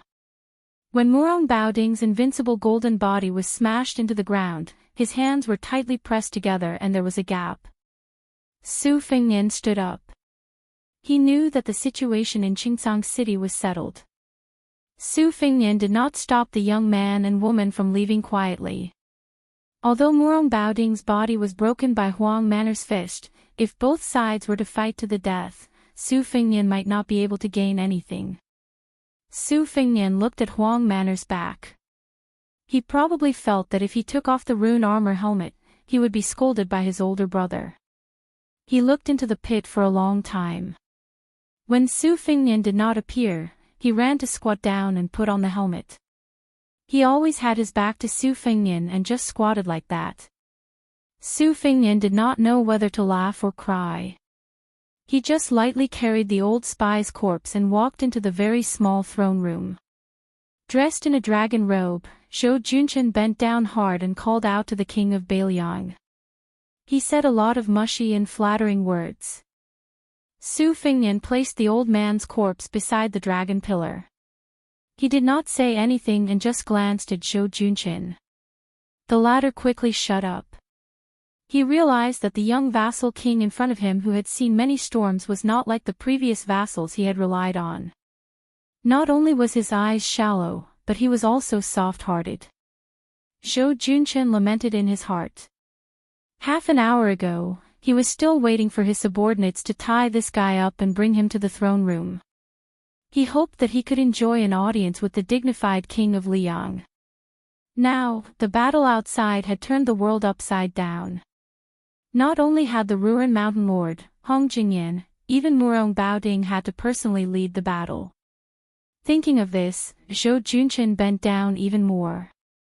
Su Fengnian went straight to the point and said, "Originally, I wanted to rely on my status as the Northern Liang Prince to talk business with you while drinking. However, as the Azure City Lord, you really put on airs. Alright, we can settle the old and new debts together. Ruan Shandong is from Northern Liang, and so is your third consecrator. They all died because of you, Zhou Junchen. Your head isn't worth much, so you can't pay for it. When I came in, I estimated that you would have to use 20,000 loyal refugees to pay for it. Jiangheng and Hidajie have about 3,000 bodyguards. Shen Kongwu, who is not in the city, has another 1,600. In addition, there are more than 1,000 dragon scale guards from the residence of the Dragon King. These are not included in the 20,000 people.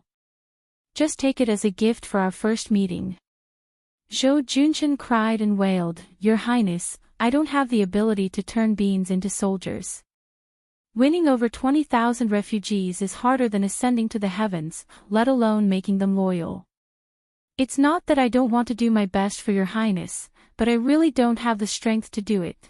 Su Fengnian suddenly grabbed Zhou Junchen's neck with one hand and threw him onto a pillar.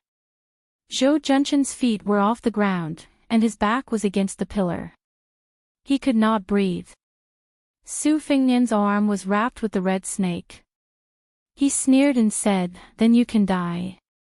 It seems that after your head is cut off, it will be more useful to use it to intimidate the Qingcang refugees than to keep it on my shoulder." Zhou Junchen tried his best to grab Su Fengnian's arm with both hands, making a final struggle. He had only heard that this young man, who was still His Royal Highness last year, was undisciplined and lawless. He did not know that he was so unwilling to drag things out and would take someone's life without a word. Zhou Junchen was smart, so he knew to wait for a good price to sell himself at a fair price. He did not want to sell himself too cheaply to Bailiang. It seemed that the king of Bailiang did not like smart people. If he had known this earlier, even if Zhou Junchen had the courage of a bear and the courage of a leopard, he would not have dared to hide his shrewdness. Su Fengnian reached out and pulled out the crossing the river pawn. He tilted the blade and gently pressed the tip of the blade against Zhou Junchen's forehead. He smiled and said, "If I stab the blade into your skull, I will probably be able to nail you to the pillar. Emperor, I have always wanted to kill you, so it's not a bad idea to try it out on you first." After an unknown amount of time, Zhou Junchen slowly regained consciousness and opened his eyes with difficulty. He was in a trance and his vision was blurry. Could it be that he had arrived in the netherworld, or was he still walking on the road to the Yellow Springs and had not crossed the Bridge of Hopelessness? Zhou Junchen subconsciously touched his forehead. It seemed that there was no wound left behind. Zhou Junchen wanted to curse that person surnamed Su for being vicious and merciless, but his throat felt as uncomfortable as if a piece of burning coal had been stuffed into it. He reached out and touched his forehead. It hurt so much that his body trembled and he broke out in a cold sweat. He suddenly opened his eyes wide and raised his head. He saw a snow-white hemp robe and a young face that made Zhou Junchen fear to the bone. Su Fengnian looked down at the local emperor, who was sitting limply on the ground. The corners of his mouth twitched. "Zhou Junchen, you owe me another life. Tell me, how many refugees do you want to pay off your debt now?" Zhou Junchen, who knew that he had escaped death, had learned his lesson. He hugged the king of Bailiang's leg and cried out in a hoarse voice, "Your Highness, if you say tens of thousands, it will be tens of thousands. This humble one will listen to your Highness. If this humble one dares to say no, your Highness will reward this humble one with a knife. Your Highness, you don't even have to lift a finger." Su Fengnian kicked Zhou Junchen aside and walked out of the hall. Huang Man was still squatting there. The short youth was dressed in red armor and looked like a tall building. There was a red building between Bailiang and Beimang. If he wanted to kill Prince Liang, he had to pass through this building first. Chapter 1003. Su Yanbing had not returned yet, so they still had to eat. Zhou Junchen, who had just escaped death, did not dare to flaunt his wealth with lavish fish and meat. He had the imperial kitchen carefully prepare a vegetarian feast. Queen Yururu accompanied him from the side, in charge of holding a bottle of rice wine. Zhou Junchen had tactfully taken off his dragon robe and changed into the brocade robe of an ordinary wealthy family. Naturally, Yururu followed her husband. Although she did not wear the phoenix coronet and robe, she still put some effort into it. She wore a yellow crown made of green and red velvet. It was inlaid with pearls and inlaid with jade, and it was a foot high. It was like a straight-necked goose head, making her slender white neck even more attractive. Huang Manor wolfed down the food and took a general with real power from Qingcang City to arrange for the monks to stay in the west. Zhou Junchen carefully glanced at the king of Bailiang, who was chewing slowly, and made up his mind to accompany him to eat, drink, and smile. As for sleeping with him, he was a man, but he was powerless. That was the skill of the queen of Qingcang City. Su Fengnian ignored Yururu's flirtatious glances and asked Zhou Junchen to tell him about the situation of the two kings of Bailiang. The spies of Bailiang were not immortals. They could not be meticulous in all aspects. Zhou Junchen was one of the 4 leaders in the land of refugees. The news from his mouth was not low. Malyoka, the king of Phoenix Soaring, was once an unknown metalworker in Yangzhou. The way he made his fortune was somewhat similar to Zhou Junchen's. Both of them first worked for other powerful forces, but they were nothing more than advisors. Later, his old master died in an assassination attempt. The nominal king of Phoenix Soaring was young and ignorant, so Malyoka was able to control the emperor and command his vassals. Little by little, he accumulated a substantial amount of wealth. However, Zhou Junchen said that this person had some fateful encounters with Mount Montua in the western region. Since last year, he had been sheltering hundreds of monk soldiers. According to Northern Liang spies, the Prince of Linyao, Kai Anshan, who came from an aristocratic family in Northern Liang, was harsh and merciless. He was a person who shared weal and woe but could not share riches and honor with others.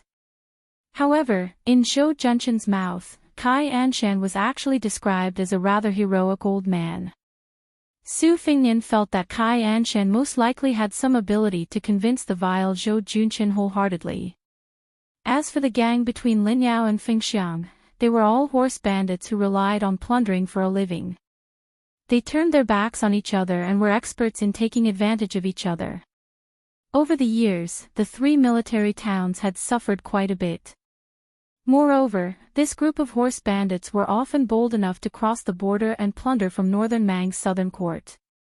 Once, one of Northern Mang's great generals, Lu Gui, was alarmed.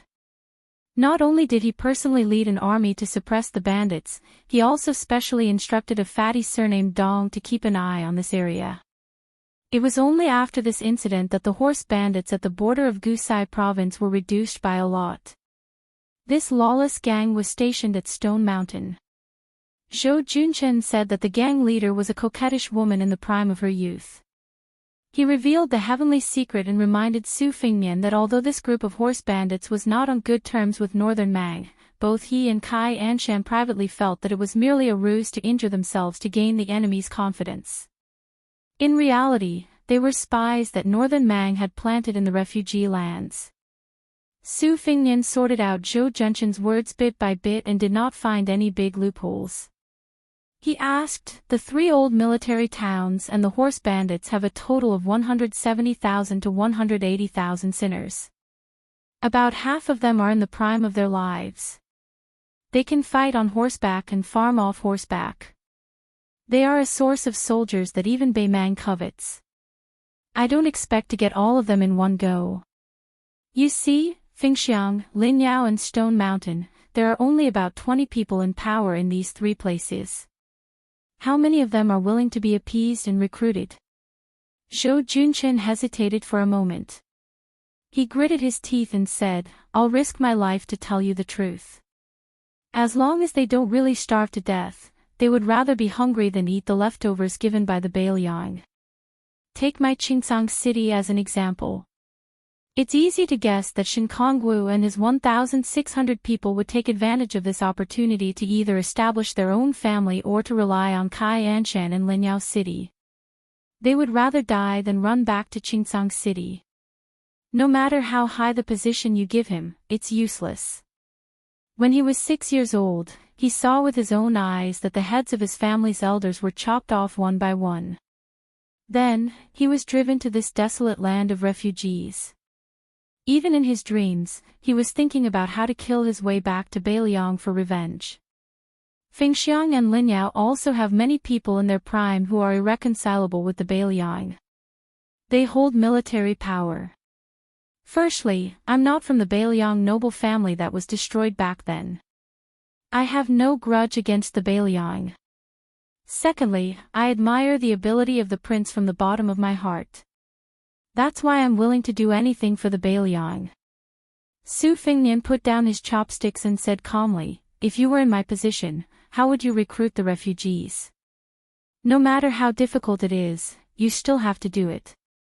If you can tell me the truth, I'll give you a great merit, and the Qingcang Empire will still be in your pocket. Zhou Junshan was about to pretend to be trembling in fear when Yu Ruru, who was holding the bottle, coughed lightly. Zhou Junshan quickly came back to his senses. He already knew the habits of this young king when he talked to you about serious matters. Don't be vague, it was better to be straightforward than anything else. Zhou Junshan drank a cup of wine to boost his courage. Then he said, we refugees are all ghosts without a home or roots.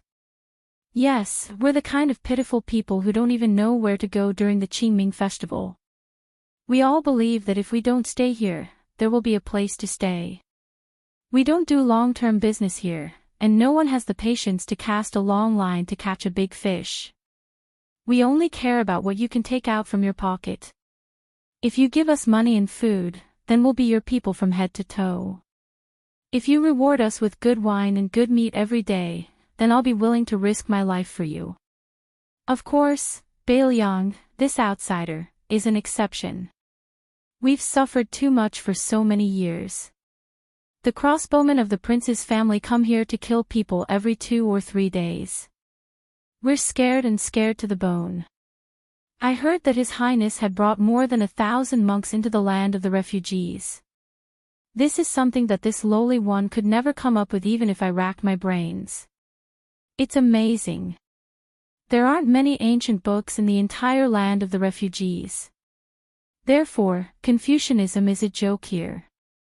As for Taoism, when a person attains the Tao, even his chickens and dogs ascend to the heavens, no one is interested in it. If one can't even fill their stomachs, how can they cultivate? Only the bald donkey's theory is something that many people are willing to believe. In any case, they were born with a lowly life of suffering. At most, they would just give up. What's the big deal? Can't they just wait for the next life? I've seen through people. As long as they have the slightest desire to stay, they will start to fear death. Take me, Zhou Junqin, for example. When this lowly one heard that His Highness wanted to keep me alive in Qinzhang, I couldn't help but become excited. Once the monks arrived, they would pray for blessings for the refugees day after day. Although the refugees might not be grateful, at least they would have something to think about and wouldn't give up so easily. They wouldn't think that killing one Bailiang soldier in this lifetime would be considered as breaking even, and killing 2 would be considered a profit. However, Zhou Junqin secretly believes that just having the monks to give us something to think about isn't very useful. We need something more practical, especially something that can fill our stomachs. In the past, even the residents of the Dragon King in Qinzhang City were struggling to make ends meet. We really don't have the capital to attract people's hearts. However, with His Highness's Bailiang backing us, we don't need a lot. As long as we can place 10 or so large pots at each of the 3 city gates every day, I don't believe that no one will take the bait. If no one comes for a day, then there should be at least one in 10 days or half a month, right? As long as someone takes the lead, then we won't be able to stop the refugees from flocking to us. Perhaps everyone has a little bit of backbone, but there's also a distinction between what's important and what's important. Some people are more important, and there's no lack of people who are more important than their lives. However, there are still more people who are less important. Aurora timidly lowered her eyes and softly interrupted Zhou Junqin. If no one dares to come, we can let the weak Qinzhang soldiers pretend to be refugees. Zhou Junqin glared at her and said, "Woman, shut up." Chapter 1004. Su Fengnian waved his hand. He did not comment on Aurora's strategy and signaled Zhou Junqin to continue. The latter, who was full of evil tricks, drank wine to moisten his throat.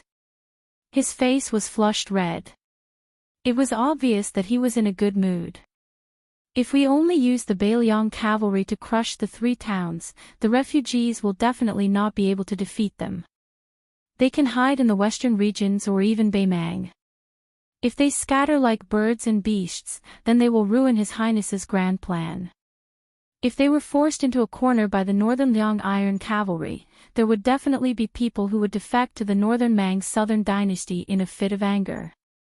I heard that in the western capital of the Southern Dynasty, there were indeed some important people who wanted to recruit the refugees for their own use. However, many of the policies to pacify the people were all bark and no bite. Presumably, they were obstructed by the western capital. Moreover, even though the refugees were poor, they were not stupid. They were afraid that the Northern Mang had ill intentions. Once they boarded the Southern Dynasty's pirate ship, they would be ordered to fight to the death with the Northern Liang Iron Cavalry. Compared to Zhou Junqin, the refugees in the Southern Dynasty had a bellyful of evil tricks.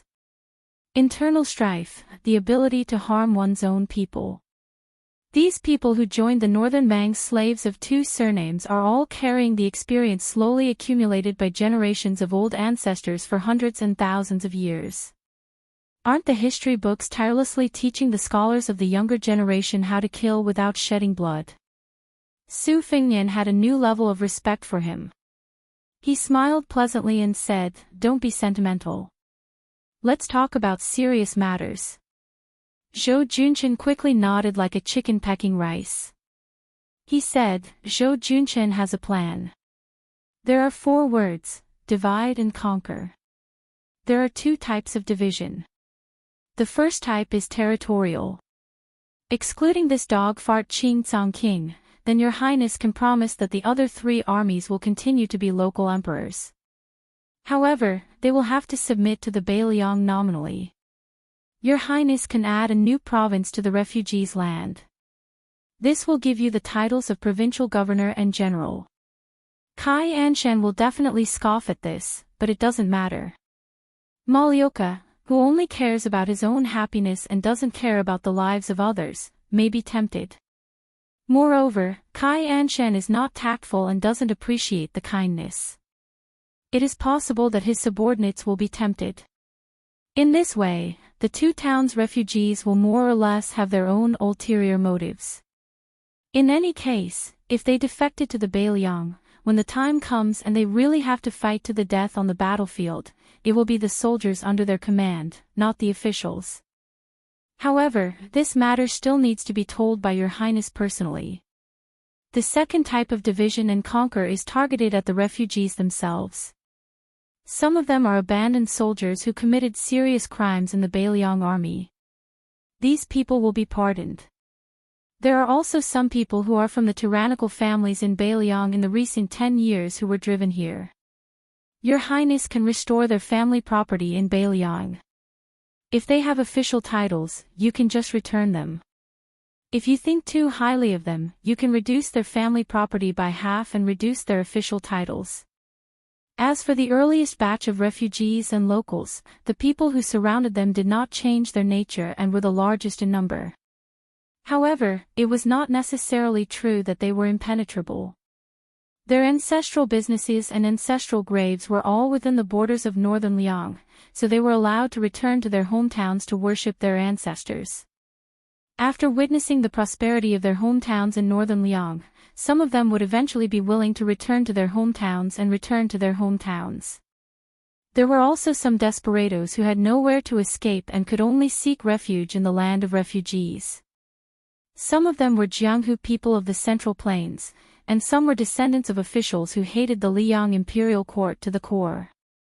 These people were even easier to deal with. As long as the prince issued an order to open the gates of northern Liang for them, they would be the most willing to leave the land of refugees. There is one more thing that I have to be bold to say. Your highness has great ambitions and no one can match you. Therefore, Bailiang will definitely be able to take in the hundreds of thousands of refugees. However, your table manners will have to be better. How can you do that? Once the sinners from the 3 towns are recruited, for example, they will not be in a rush to join the border army and instead be sent to the relatively stable Lingzhou. However, their salary can be very low, much lower than the border army and even the Lingzhou army. Once they have integrated into Bailiang, they are originally people who can't stand loneliness and most of them don't have anything to worry about.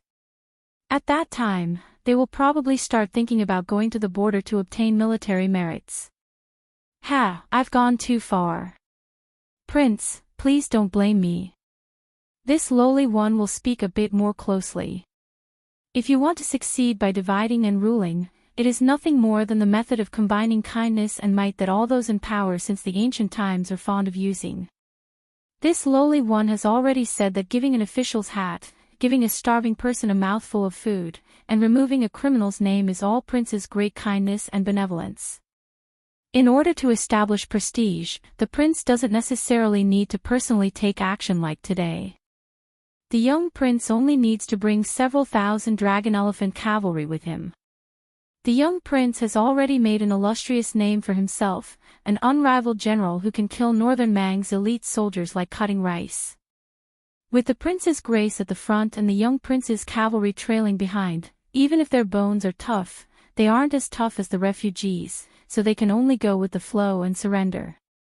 In any case, losing to this kind of hero isn't shameful at all, right? As for the remaining stubborn people, if they want to die, then they can go and die.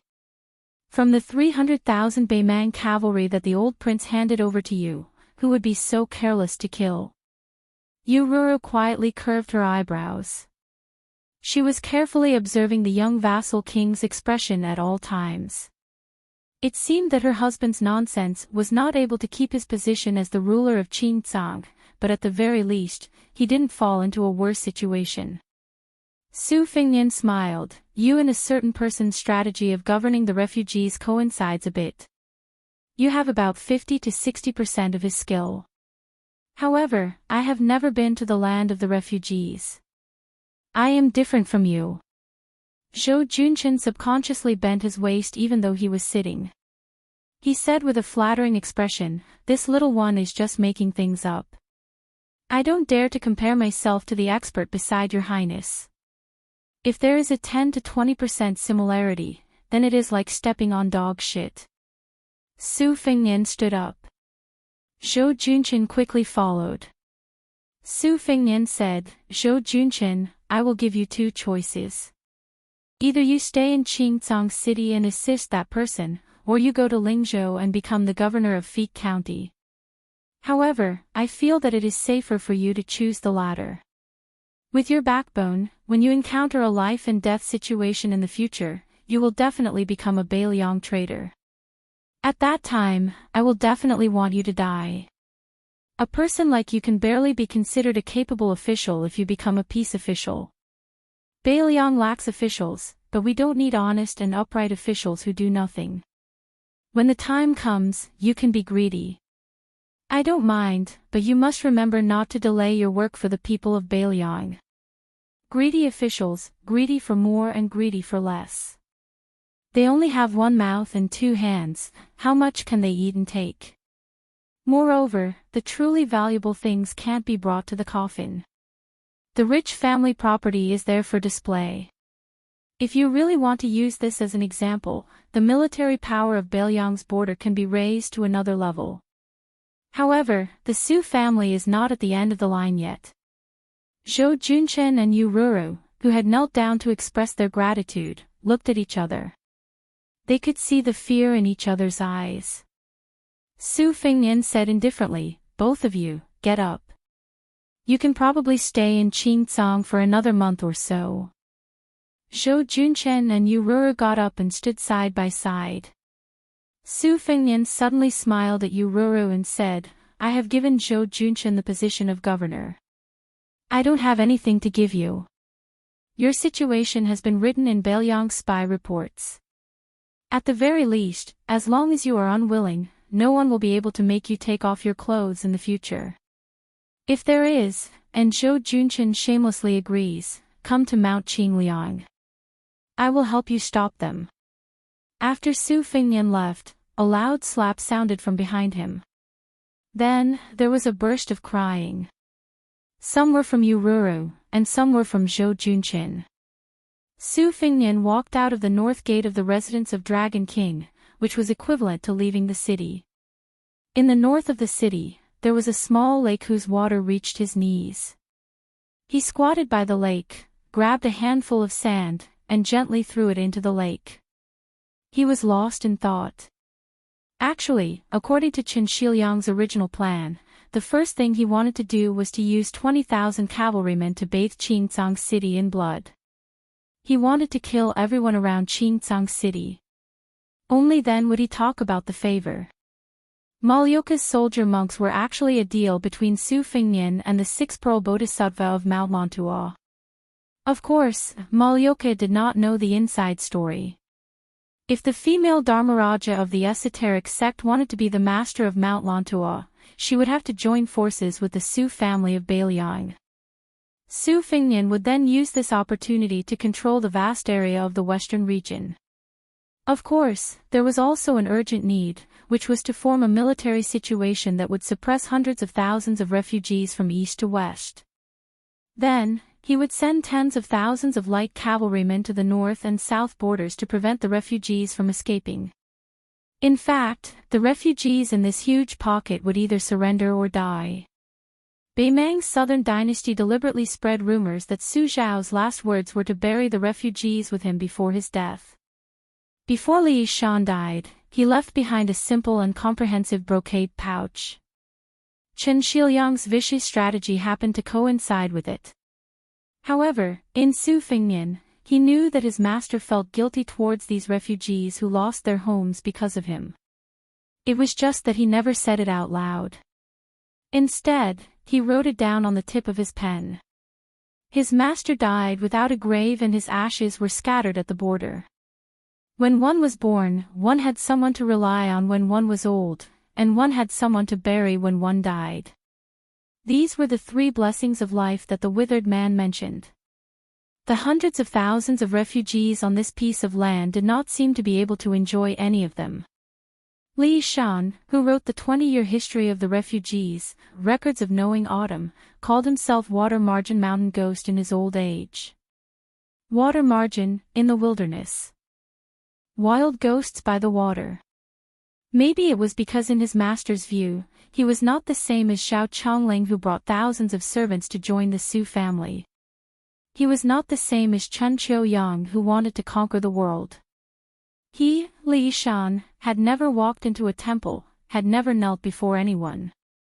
In the end, he was just like these homeless refugees, a wandering soul by tide listening lake, a wild ghost on clear cold mountain. Su Fengnian leaned back and closed his eyes. He lay on the yellow sand, his hands behind his head. After eating Master Lu Hao's purple lightning, he ate Qilin's spiritual master Yuan Qingshan's steamed bun. He was a bit full. Chapter 1005. The residence of the Dragon King had been turned upside down, but Qingcang City did not have much of a fuss. To the refugees in the city, there were only a few hundred shiny bald heads. Those who were more informed knew that a cavalry of 800 people had entered the city at night to guard the residence of the Dragon King. This elite cavalry was all mounted on white horses and white armor. They were also armed with swords and crossbows, looking very imposing. It was an established fact that Bailiang controlled Qingcang City. Since they did not massacre the city, instead, resources were constantly flowing into the city. Many rare items that were usually priceless sprouted up overnight in Qingcang City. Most of the refugees just went with the flow and muddled through. It was not that there were no refugees who left the city, but the restrictions were relaxed and there were no obstructions. After a few days, these Qingcang nobles who had some family background quietly looked on coldly. When they saw the peaceful scene in the city, they resentfully returned to the city. Other than setting up pots and delivering porridge at the city gates, the Dragon King's residence had also become the new governor's official residence. Bailiang no longer banned the transportation of salt and iron to Qingcang. Moreover, the governor had begun to set up a household register. It was said that as long as the people of Qingcang passed the inspection, they would be allowed to enter Ling province, the richest of the 3 provinces in Bailiang, to do business. Zhou Junchen, who had no chance to wear a dragon robe in his entire life, was very happy. The king of Bailiang was very efficient in doing things. The official document signed by the governor of Bailiang, Chu Lushan and Li Gongda, had already been sent to the entire Ling province. If he didn't have to help Governor Chen clean up the mess in Qingcang City, he could have dragged his family and rushed to Huangnam County, which was the granary of Ling province. This governor was a very lucrative position. The previous governor, Song Yan, was now the king of Ling province. It was clearly a good place to get promoted and get rich. Zhou Junchen, who was a fence-sitter, was a very good person. As long as he didn't have to work hard and was given a lot of benefits, he would do his best. He didn't hesitate at all. In the past half a year in the city, he had been serving Governor Qin, who was unfamiliar with this place. It was called working hard without complaint. Originally, he was a local emperor who didn't go to court every day, but these days, he didn't have much sleep. In the blink of an eye, he had become a personal soldier of Qingcang. He was resentful and frightened. Zhou Junchen, who was sandwiched between the new lord and his old subordinates, was really a matchmaker and a bride. He was so angry that his mouth was full of bubbles. However, Zhou Junchen, who considered himself a governor, was in good spirits. Most people who had something to look forward to were like this. No matter how short-sighted he was, as long as he could see the future, he wouldn't be afraid of being tired. Before the curtain of night fell, a young man who looked like a scholar, escorted by a group of white horse light cavalry, walked alone up the dilapidated northern wall of the city. He saw a guy with his hair tied into a Wudong Huangting Taoist crown squatting on top of the city wall, with a pair of sabers hanging from his waist, looking far to the north. The scholar followed the saberman's line of sight and looked to the north. In Beimang's Gusai province, last year's one-sided battle seemed to be an unexpected and complete victory for the Beiliang cavalry, but the scholar knew very well that it only hurt Beimang, and it was far from hurting their tendons and bones. Generally speaking, the pros and cons were half. The pros were that Gusai province was crushed until it was riddled with holes, and most of the beacons and relay routes were gone. For the time being, it would be difficult for a large number of cavalry troops to move south. The cons were that Beimang had been awakened, and the generals of the southern court who had distinguished military achievements would begin to re-evaluate the military strength of both sides of Liangmang. When the curtains of the next full-scale battle began, it would be difficult for Beiliang to move north so easily like a hot knife through butter. The young man, the new governor of Qingsang City, stepped forward and said softly, "Greetings, King of Beiliang." Su Fingnian turned his head and smiled. "Shiliang, you've come. You've been so busy these past few months that I didn't even have the nerve to ask you out for a drink." Chen Shiliang smiled and didn't respond. This was probably the difference between him and Su Beiji. Whether it was getting along with His Royal Highness or the new King of Liang, Su Beiji had always ridiculed and rolled his eyes when he should. He had never had the understanding of living under someone else's roof. However, Chen Shiliang was different. He had always kept his place. At that time, His Royal Highness's trusted aides parted ways. Su Beiji was sent to Longqing County, while Chen Shiliang lived in seclusion in the king's mansion on Mount Qingliang. He lived in a side room on the top floor of Tide Listening Pavilion and read all kinds of books. The books he read were all the books and manuscripts left behind by Li Yishan. Today, Beiliang's military strategy, especially the redivision of military officials and the geographical arrangement of 14 future Beiliang's most powerful military officers, came from Chen Shiliang. However, after Chen Shiliang got married, he was given full authority to deal with both the grain supply and the salt and iron official camp. Both were not satisfactory. The former was the provincial governor of Liang Imperial Court, Tantanon. Huanwen personally stepped forward to make things difficult for Beiliang. Chen Shiliang did not lose unjustly. However, later in Yuzhou, even though he could order Huang Fuqing, who held the military power in Yuzhou, he was still pushed aside by the salt-eating, tyrannical forces. Until now, the ownership of several major salt ponds was still undecided. This made many high-ranking officials of Beiliang scoff. In private, they laughed at this scholar who was about the same age as Su Beiji of the Beimang aristocratic family and left the mountain at the same time. They said, "Sure enough, a poor family does not have a noble son." Then, Chen Shiliang, who had yet to achieve victory, was urgently summoned back by the new prince of Liang and thrown into a refugee land in the middle of nowhere to fend for himself. The governor of Qingsang City. Compared to any governor of Lingzhou. If this was not clearly demotion, then what was? Looking back at Su Beiji, he was already a provincial governor of Beiliang, second only to the administrator. Comparisons were odious. Chapter 1006. It was said that wudong trees could attract phoenixes to rest, but in reality, they liked sunlight and could not tolerate cold. Their sprouts were especially weak. It was hard to imagine that a wudong tree could survive in a place like Beiliang. However, since it was born in His Royal Highness's private residence on Mount Qingliang, it was equivalent to being born into a good family. Not only did it survive, but it was also abnormally luxuriant. It was just that the wudong trees in the Wutonghan were growing pleasantly, but the courtyard was somewhat gloomy and miserable. Probably because the Qingming festival was approaching, the people underground missed the people above too much. Therefore, there was a silent death in the Wutonghan. It was Cucumber from the Vermilion Bamboo Forest. This second-class servant girl's name had long been forgotten.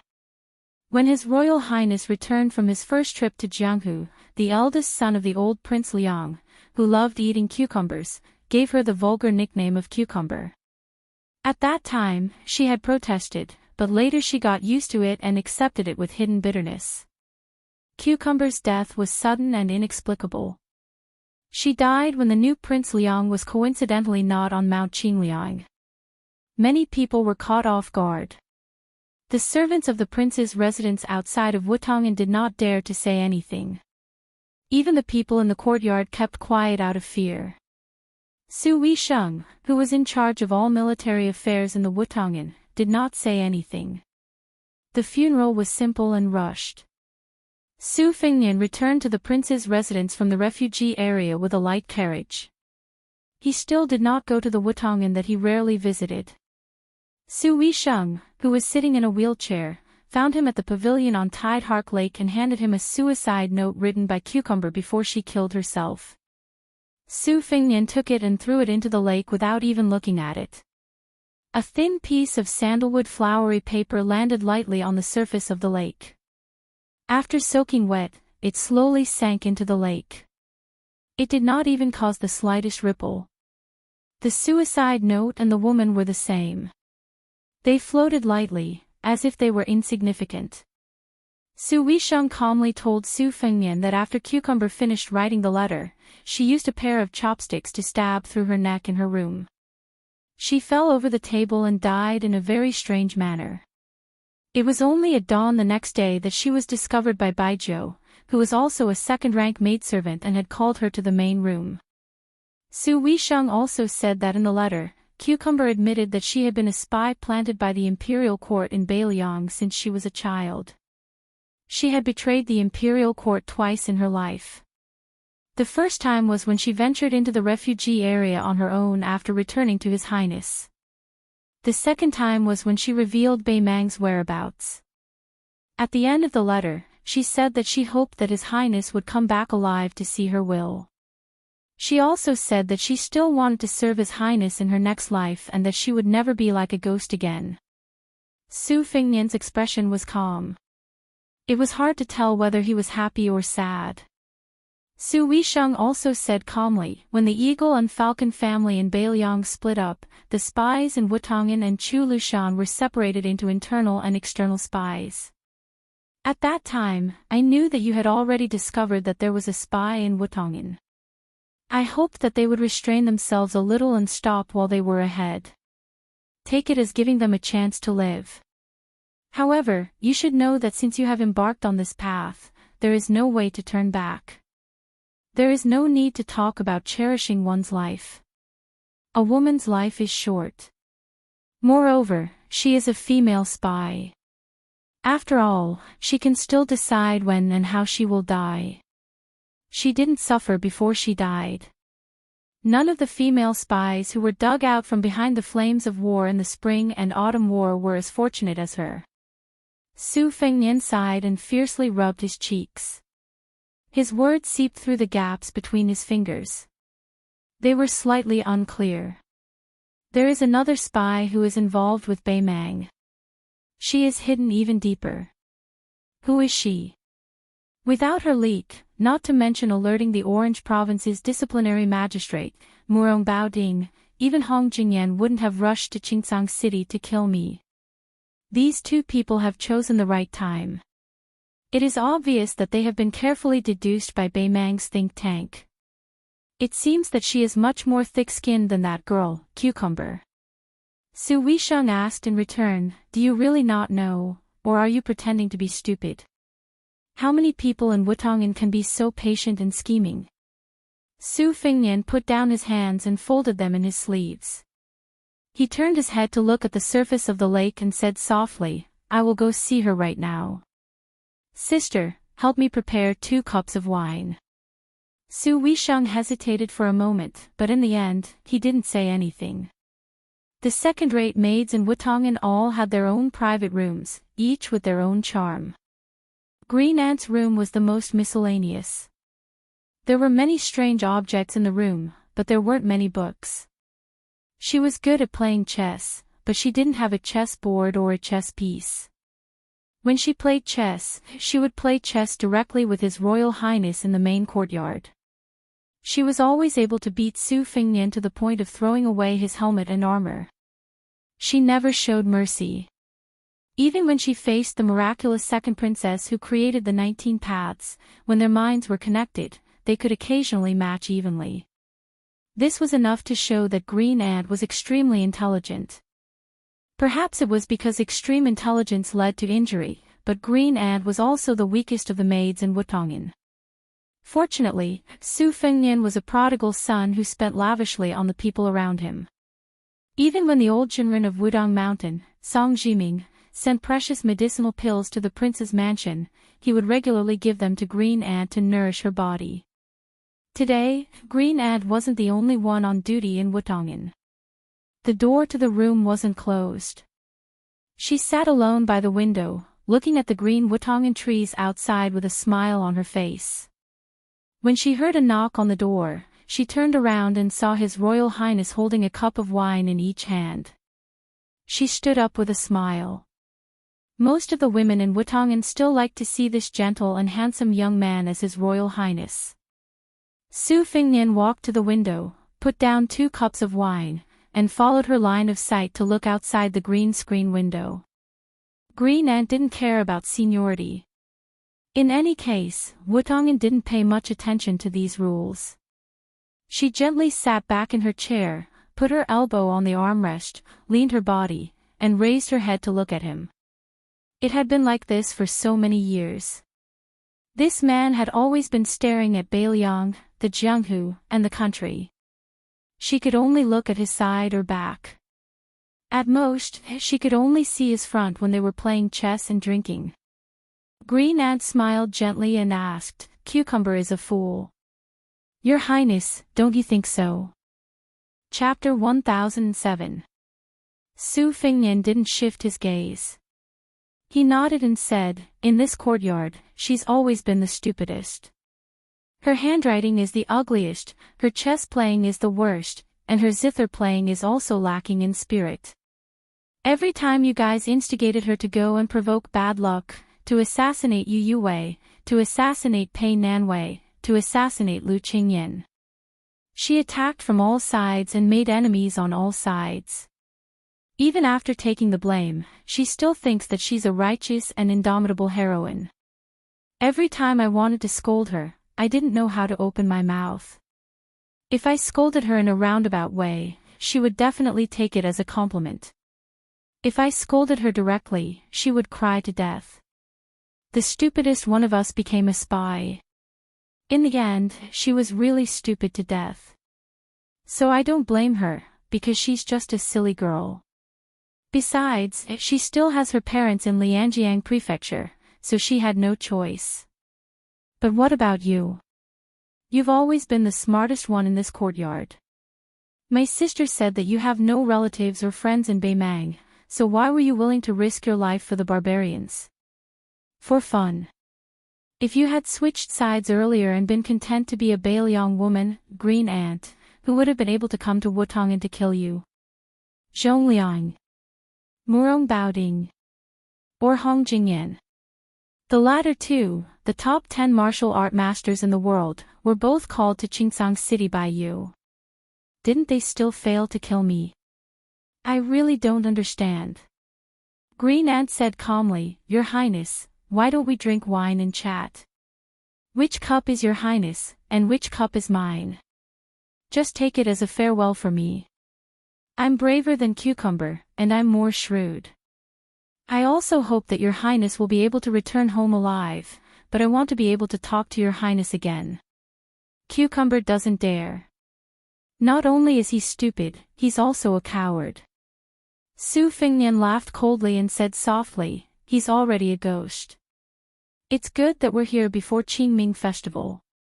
Green Ant shook Su Fingnian's sleeve, her eyes blurred as she looked into his eyes. This beautiful and intelligent woman muttered to herself, we are both women, why should I be a maid? Why should I call myself a servant when I see your highness? Why should I only be able to look at you from afar for the rest of my life? I'm not stupid, I dare to kill people, I can even kill people on paper. I also have a name, I also want to get married, I want to be a good wife and teach my children. I have too many ideas, but your highness, do you know what my biggest idea is? I remember when his highness came back from the capital, he drank with me and talked a lot about dreams. He said that the dream of a homeless dog was to have a home. It was said that the dream of a soldier crossing the river was to be able to turn back after crossing the river. It was said that the dream of a swordsman was to enter the Jianghu with a sword and leave the Jianghu with a sword. It was also said that you don't want anyone to die because of you. You don't want to see the people around you die one after another. So my dream is to make you look at me one more time, really look at me, just like now. You can only remember me when I'm dead. You can hate me for as long as you live. Su Fingnian shook back his sleeve, not letting her grab it. Green Ant exhaled and smiled sweetly, I'm done talking. I can die now. Your Highness, you can leave now. Don't dirty your eyes. I don't want to make your Highness feel guilty before I die. Su Fingnian turned and left. Not long after Su Fingnian left the room, there was a slight squeaking sound of a wheelchair outside the room. Green Ant didn't turn to look at the woman who was colder and smarter than herself. She bent down and reached for a cup of wine. Is this the Green Ant wine prepared by the second commandery princess? Green Ant didn't look at the woman in the wheelchair, and the latter didn't look at Green Ant either. Her expression was indifferent. Green Ant snorted softly, then it's the same. The Green Ants were really smart. If His Highness personally prepared 2 cups of Green Ant wine, 1 cup would be Dove wine, while the other cup would naturally be ordinary Green Ant wine. Whether the Green Ants lived or died would depend on fate. However, if it was the second commandery princess Su Weisheng who gave her 2 cups of wine, she was destined to be poisoned behind His Royal Highness' back. Therefore, it didn't matter which cup she drank. Green Ant picked up a cup of Green Ant wine and drank it in 1 gulp. It was so fast that she didn't even taste the wine before she picked up the second cup and drank it in 1 gulp. Since she was going to die, it was better to drink an extra cup of wine. She had played chess with the second commandery princess many times and won only a few times because she had accumulated advantages bit by bit. Green Ant sat back in her chair and waited for her death. After a long time, Green Ant frowned. She heard Su Weisheng say coldly, I did prepare 2 cups of poisoned wine for you, and I also guessed that he would change the 2 cups for you. He wants you to drink 1 cup of wine and feel lucky that you're still alive. Then, you'll leave Beiliang and find a beautiful place to hide. You'll be able to live with a clear conscience. However, I won't let you leave this courtyard so comfortably. I'm here to force you to drink 2 cups of wine. I'll let you, an ungrateful wretch, know who's the one who owes whom. He doesn't want you to die, but at the same time, he wants you to live comfortably. I'm not that kind. You can only die of old age. I'll let a few elite falcons follow you for the rest of your life. A voice interrupted the quarrel between the 2 women. That's enough, sister. Su Fingnian came back and pushed the wheelchair away. Su Fingnian pushed her to the top of Mount Qingliang. They looked down at Liangzhou together. He said softly, my last bit of patience has been worn out. So, sister, don't worry. I won't be so kind in the future. Mother said before that no one is born to suffer. Even if a man can't treat a woman well, he can't hurt her as he wishes. He has to treat her as a real human being. Now that Wutongin is peaceful, I don't have anything to worry about. This time, you can take it as I've made a clean break. I'll be willful with you for the last time. Sister, what do you think? Su Weisheng grunted in agreement. Su Fengnian smiled in surprise. Sister, when did you become so reasonable? I'm not used to it. Su Weisheng knocked her head hard against him. She said calmly, I saw that after you became king of Bailiang, you went to the Bureau of Machine Building in the back of the mountain more often than I expected. That's why I made an exception and allowed you to be willful for once. Bailiang's Bureau of Machine Building was built at the base of Mount Qingliang.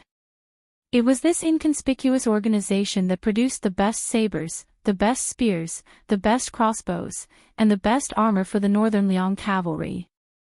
Every saber, every spear, every crossbow, and every set of armor were only slightly better than the others. But with the addition of the 300,000 cavalrymen, how enormous and shocking was the accumulated hidden advantage. Bailiang was most dependent on gold and silver. Other than the military expenses, it was the large-scale military equipment produced by the Bureau of Machine Building. The second king of Bailiang, who guarded the northwest gate of the empire, attached even more importance to this than the old king. It was almost to the point of morbidity. Su Fengnian's eyes were resolute. He made a shooting gesture with his hand and said in a deep voice, I want to talk to Beimang Liyang about an old principle set by Su Shao. The greatest principle in the world is within the range of Bailiang's crossbows. Chapter 1008. The common people of Bailiang only knew that there was a group of people behind the mountain living to the north of Mount Qingliang, but they had no way of knowing what they did or what their identities were. The mountain behind Mount Qingliang was also known as Bakyin Mountain, and it had always been a forbidden area. A wheelchair slowly descended the mountain. Su Weisheng was wrapped in a thick black fur coat, her 2 fingers gently wrapped around her collar. At the foot of the mountain, there was a small navy blue building, unremarkable. She naturally knew that the Real Bailiang Bureau of Machine Engineering was built underground, and it was brightly lit all year round. When Liyang swallowed spring and autumn, the craftsmen of the Mahist clan had given their all for the Zhao clan. After greatly benefiting the common people, they originally thought that they could retire and live alone in the mountains and forests to do some research. However, with the nature of the Zhao clan and the old Grand Secretary Li Yang always belittled the Mahist clan as the 10th nation of spring and autumn, the thousands of Mahist disciples scattered throughout the imperial court were all slaughtered. Especially Gu Jiantang and the other Mahist disciples of the great generals, almost all of them vanished from the face of the earth in a single night. Not even their corpses could be found. Only less than 100 people were left, living an ignoble existence under the protection of the Su clan. Among them, the 2 elders, master craftsmen Song Zhongsui and Yang Guangdou, were the 2 elders. Song Zhongsui was skilled in weapon forging, while Yang Guangdou was skilled in offense and defense. During the morning period, Su Fengnian, who was pushing the cart behind him, went to the machine-making bureau. Other than chasing souls and demanding lives, he shamelessly urged Song Zhongsui and his disciple to speed up the crafting of the talisman armor. He also asked Yang Guang for advice on the Western Front. Su Fengnian was no stranger to the machine-making bureau, so he didn't need to rush at the last minute. His Royal Highness, who was still a teenager, would often sneak into the machine-making bureau's underground lair to admire the unique scene there. The misleading geographical map of Qingliang Mountain that was purposely leaked out from the prince's mansion when he was playing fishing tricks with his enemies in Jianghu was created by Su Fengnian and Song Zhongsui's disciple, Chao Wei. Relying on this map, it wasn't difficult to enter Qingliang Mountain and get close to Wutongin, but it was impossible to find the exact location. It could be said that His Royal Highness and Chao Wei were both scourges. When they were young, Su Fengnian was beaten black and blue by Chao Wei relying on his skills. If Su Shao wanted to go to the machine-making bureau to help his son get back, Song Zhongsui and Yang Guang would raise their heads and pick their noses and ears, pretending that they didn't know anything. In any case, if they wanted to find that child Chao Wei in that maze, unless Su Xiao was determined to use 2,000 or 3,000 soldiers to dig 3 feet into the ground, it would be impossible. But later on, Su Fengnian learned his lesson and bribed many of his peers in the machine-making bureau to suppress Chao Wei, blocking the way and trapping him. In short, Su Fengnian and Chao Wei, who was a few years older than him, didn't have a good relationship. In fact, they were born to be incompatible with each other. However, each of them had their own weaknesses. For example, when Su Fengnian said that he wanted to frame someone, or when he wanted to fiddle with some fantastical objects, no matter how unwilling Chao Wei's mouth was, he would do it more efficiently than anyone else. Su Weisheng arrived at the entrance of the bureau, but she didn't enter. She let Su Fengnian enter alone while she took a detour. The wheels followed the quiet limestone path back to the sunny side of Qingliang Mountain. Su Fengnian walked into the machine forging bureau without any obstructions. The tunnels with lights on the walls extended downwards as if there was no end to them. The machine forging bureau was said to be large enough to fit an inverted Qingliang Mountain. Su Fengnian walked for about an hour, passing through 7 secret rooms and 12 secret tunnels before he finally reached a certain place at the bottom. He saw a 2-story tall refining furnace with more than 10 ladders around it. About 100 feet away from the furnace, there was a desk filled with scribbled blueprints. There was a mess under the desk, and there were a few red-faced old men arguing endlessly, occasionally pointing at the furnace. Su Fengnian didn't disturb these old men's argument. He walked in front of the furnace, his face red from the light of the flames. This furnace was called Cauldron Tool, and it had an extraordinary origin. The Tangxi Sword Furnace, which had already passed away, and the Dongyue Sword Lake Furnace, which was still being forged, paled in comparison to this furnace. It was said that when Great Qin had conquered the world, it had collected all of the ironware in the world to forge the 9 cauldrons, which were used to suppress the 2 cities, 3 rivers, and 4 mountains. Su Fengnian smiled, and just as he was daydreaming, someone jumped up and slapped him on the head. Su Fengnian couldn't be bothered to turn around, so he sent that rude fellow flying with a single slap. Curses immediately sounded out from behind him. Ever since Su Fengnian had started practicing the saber, the fellow behind him had become much more obedient. However, a leopard couldn't change its spots. That Chao fellow couldn't help but provoke Su Fengnian a few times, and this was the result. Chao Wei rubbed his cheeks and stood side by side with Su Fengnian. This young man was short, but he didn't lose to others. When interacting with Su Fengnian, he liked to stand on his tiptoes. Even so, he was still half a head shorter than Su Fengnian. Su Fengnian smiled and said, "I heard that the great-grandson was created by you." Chao Wei proudly said, "Compared to the sharpest ancestor, the sharpness is a bit worse. Compared to the sturdiest grandson, the firmness is a bit worse. Compared to the lightest father, it's only a bit heavier. Now you know how powerful it is, right?" Su Fengnian poured cold water on Chao Wei's sarcastic face. "They're all just a little bit worse.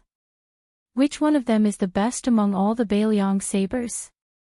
Su Fengnian and Chao Wei gave the Bailiang saber nicknames. The old ancestor was the first real Su family saber. In the early spring and autumn period, the Su family's troops relied on this first-generation cold saber to conquer the world. It could be said that they were invincible. In the middle and late spring and autumn period, such as the end of the war in western Shu and Xiangfan, they switched to the second-generation saber. It was not as sharp as the first-generation old ancestor, but it was relatively lighter and sturdier. When they took over Bailiang, the third generation of the Bailiang saber, Old Father, made a new choice. Nowadays, the Bailiang saber, Old Father, had been hung by many rich young men in neighboring prefectures of Bailiang.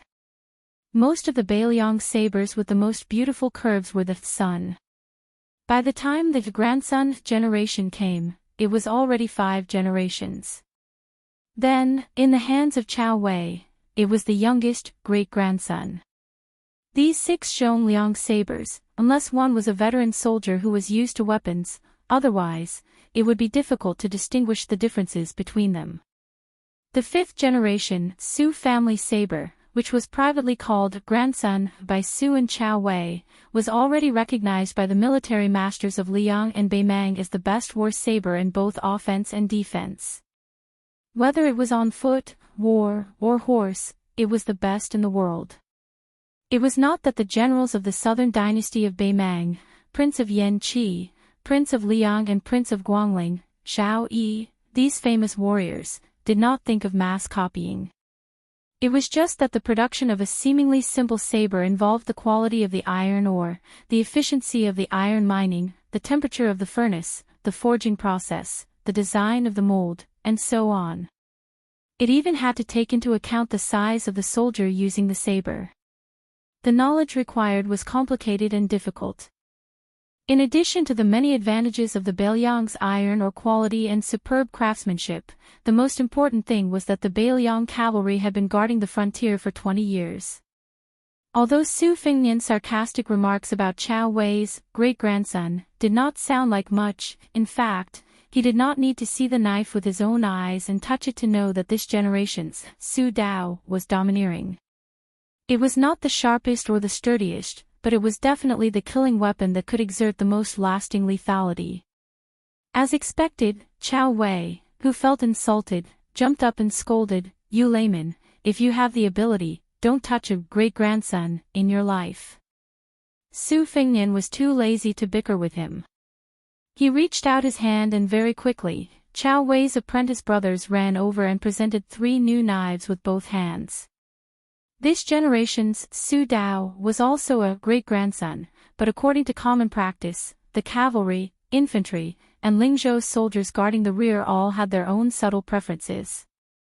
Generally speaking, the Beiliang cavalry, especially the elite heavy cavalry, would be equipped with the most new and outstanding cold knives. As long as a new knife appeared, they would be able to change it almost immediately. On the other hand, the normal guards in Lingzhou, such as those who were not guarding the dangerous Tong Pass, were much slower. Su Fengnian took one of the war cavalry knives. His left hand held the handle of the knife and held it horizontally across his chest.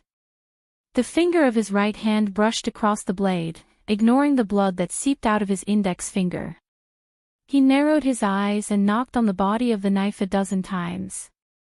He pricked up his ears to listen to the slight echoes that ordinary people could not recognize. He nodded in satisfaction and a warm smile slowly spread across his elegant face. The young Mahist disciples who were regarded as traitors by Chao Wei were relieved of a heavy burden. They looked at each other and smiled. Chapter 1009. Just as Su Fengnian was about to speak, he heard a loud roar. An old man called out, "Surnamed Su."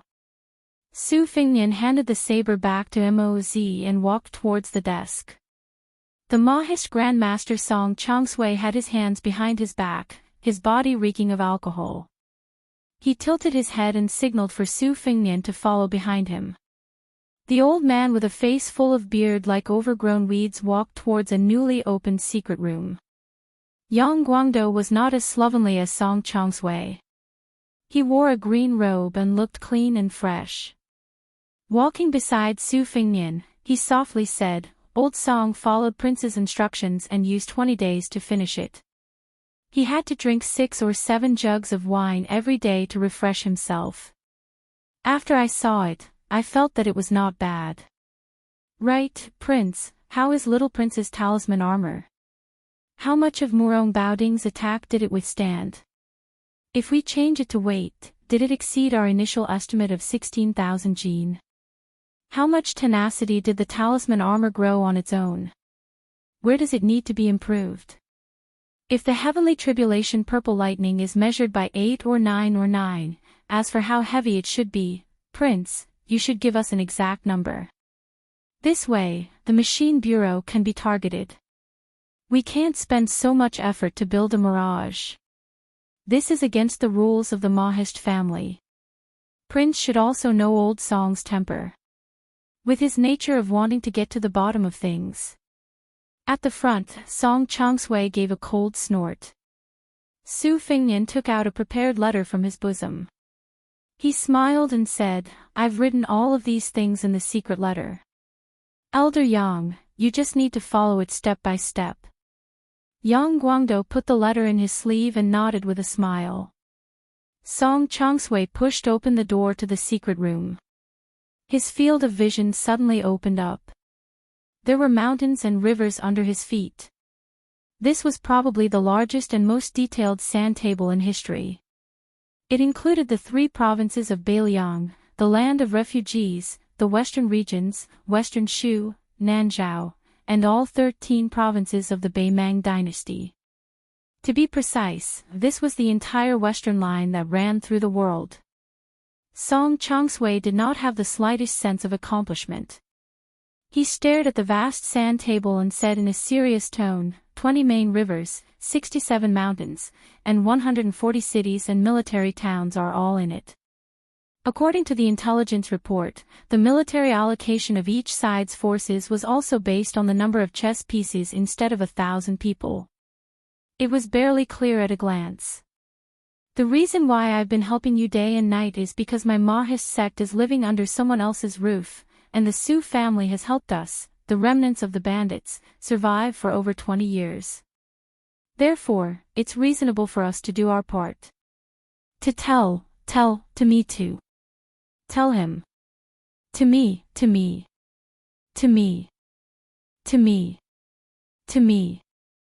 Su Fingnian grunted and said calmly, "The Empress of Beimang said it herself.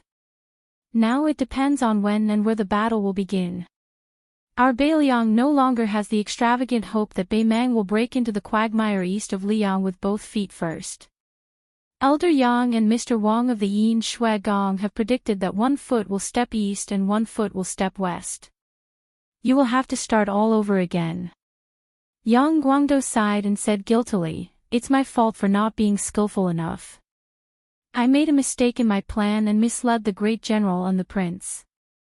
That year, second princess did remind me to prepare for the worst. But I have made several deductions. I don't think that Beimang has any chance of winning if they go straight to the east under the order of Taiping." Su Fingnian waved his hand and interrupted Yang Guangdo's words. He said softly, "It's okay. Elder Yang, you don't have to blame yourself. In the end, the gains and losses of the study table still have to give way to the outcome of a tough battle." Song Chongsui sneered, "Elder Yang, listen to what he said. This guy looks down on you, the strategists who only know how to talk on paper. He is really of the same origin as Lame Su. He doesn't believe in anything. In the end, he only believes in the knife in his hand." Su Fingnian and Yang Guangdo both laughed it off. Chao Wei had sneaked into the sand table at some point.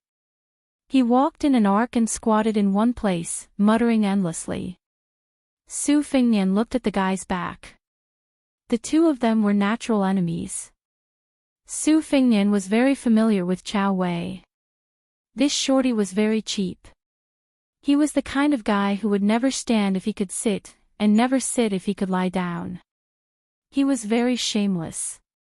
Those who were not familiar with him would feel that he deserved a scolding after a few words. After getting familiar with him, they would feel that this guy really deserved a beating. Chao Wei was afraid of death and blood, but he wanted to lead troops to war one day. He dreamed of going to war himself. Other people hoped to be conferred the title of Marquis because they wanted a bright future and power. But Chao Wei just wanted to have fun. Before Su Fingnian became the king of Beiliang, Chao Wei was still quiet. They just quarreled when they met. But now that Su Fingnian had become the king of Beiliang, Chao Wei was like a cat who had been injected with chicken blood. He shouted that he wanted to ask Su Fingnian for a few thousand light cavalry and then ran to the western region to hide. In his words, he wanted to directly stab Beimang. Su Fingnian did not pay attention to him at first, but this guy threatened to exchange the 6th generation, Su Dao, for the command of a few thousand cavalry. As a result, his great-grandson really came out. Chao Wei's art of war was unorthodox. Su Fengnian was not sure of his depth, but Chao Wei's style could be described as an example. Just like playing chess, Chao Wei was not willing to sit down and play. He would feel too tired, so there was no need to make the first move and think long and hard.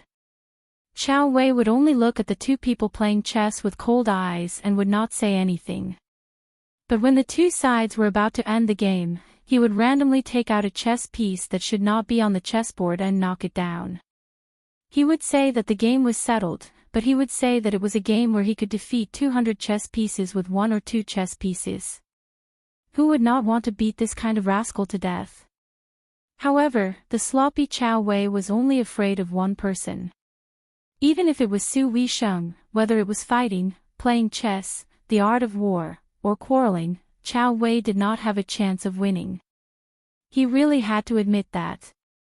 In the past, Chao Wei was short. His catchphrase was "Wait until I become the great general of the country. If you dare to look down on me, I'll chop off your head. Then we'll see who's taller." As a result, Su Weisheng coldly retorted, saying that with Chao Wei's height, it was useless to chop off other people's heads. Only by chopping at the waist could one be taller than others. Since then, Chao Wei was no longer willing to say this catchphrase. Before Su Fengnian left, he was scolded by Old Man Song.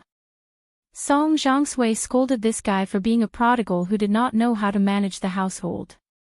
Song Zhongshui scolded this guy for accepting the Second Imperial Edict of the Imperial Court, accepting the title of Pillar of the State and the Imperial Court's decision not to revive him.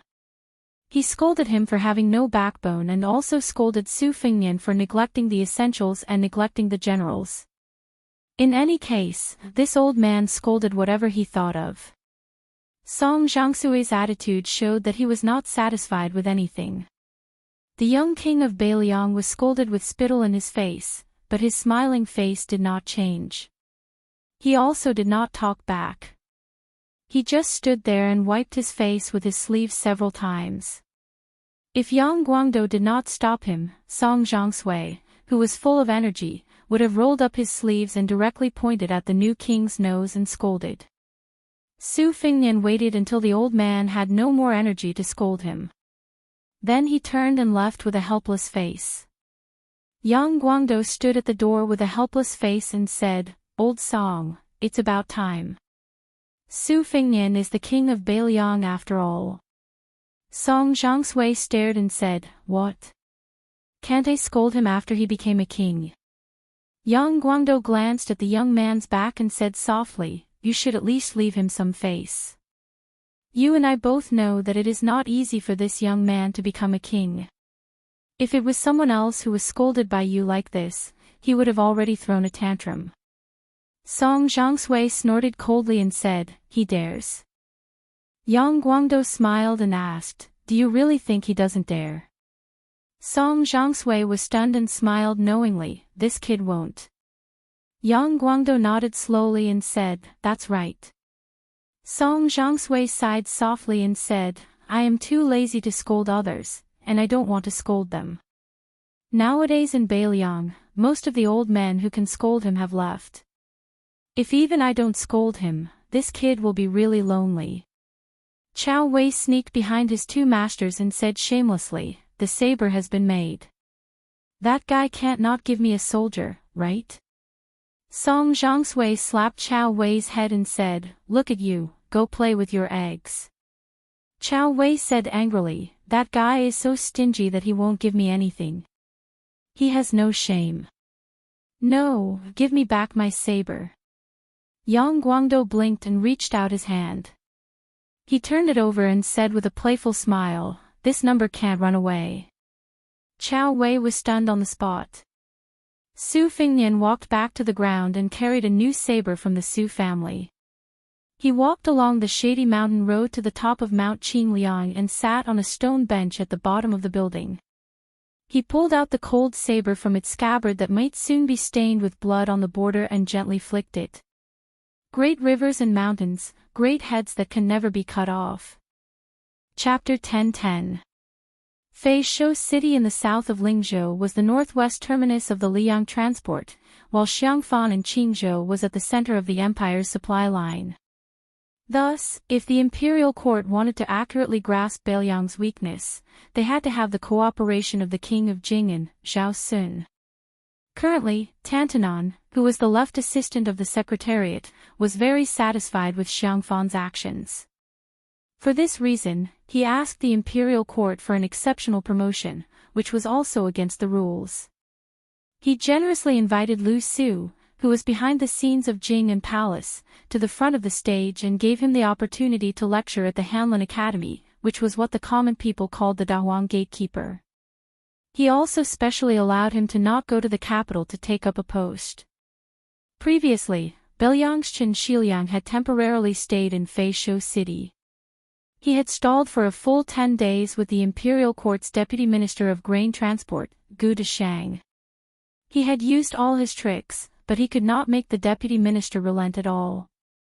At dawn, a simple carriage entered Feishou City from the north gate and stopped at Shanhai Pier in the south of the city.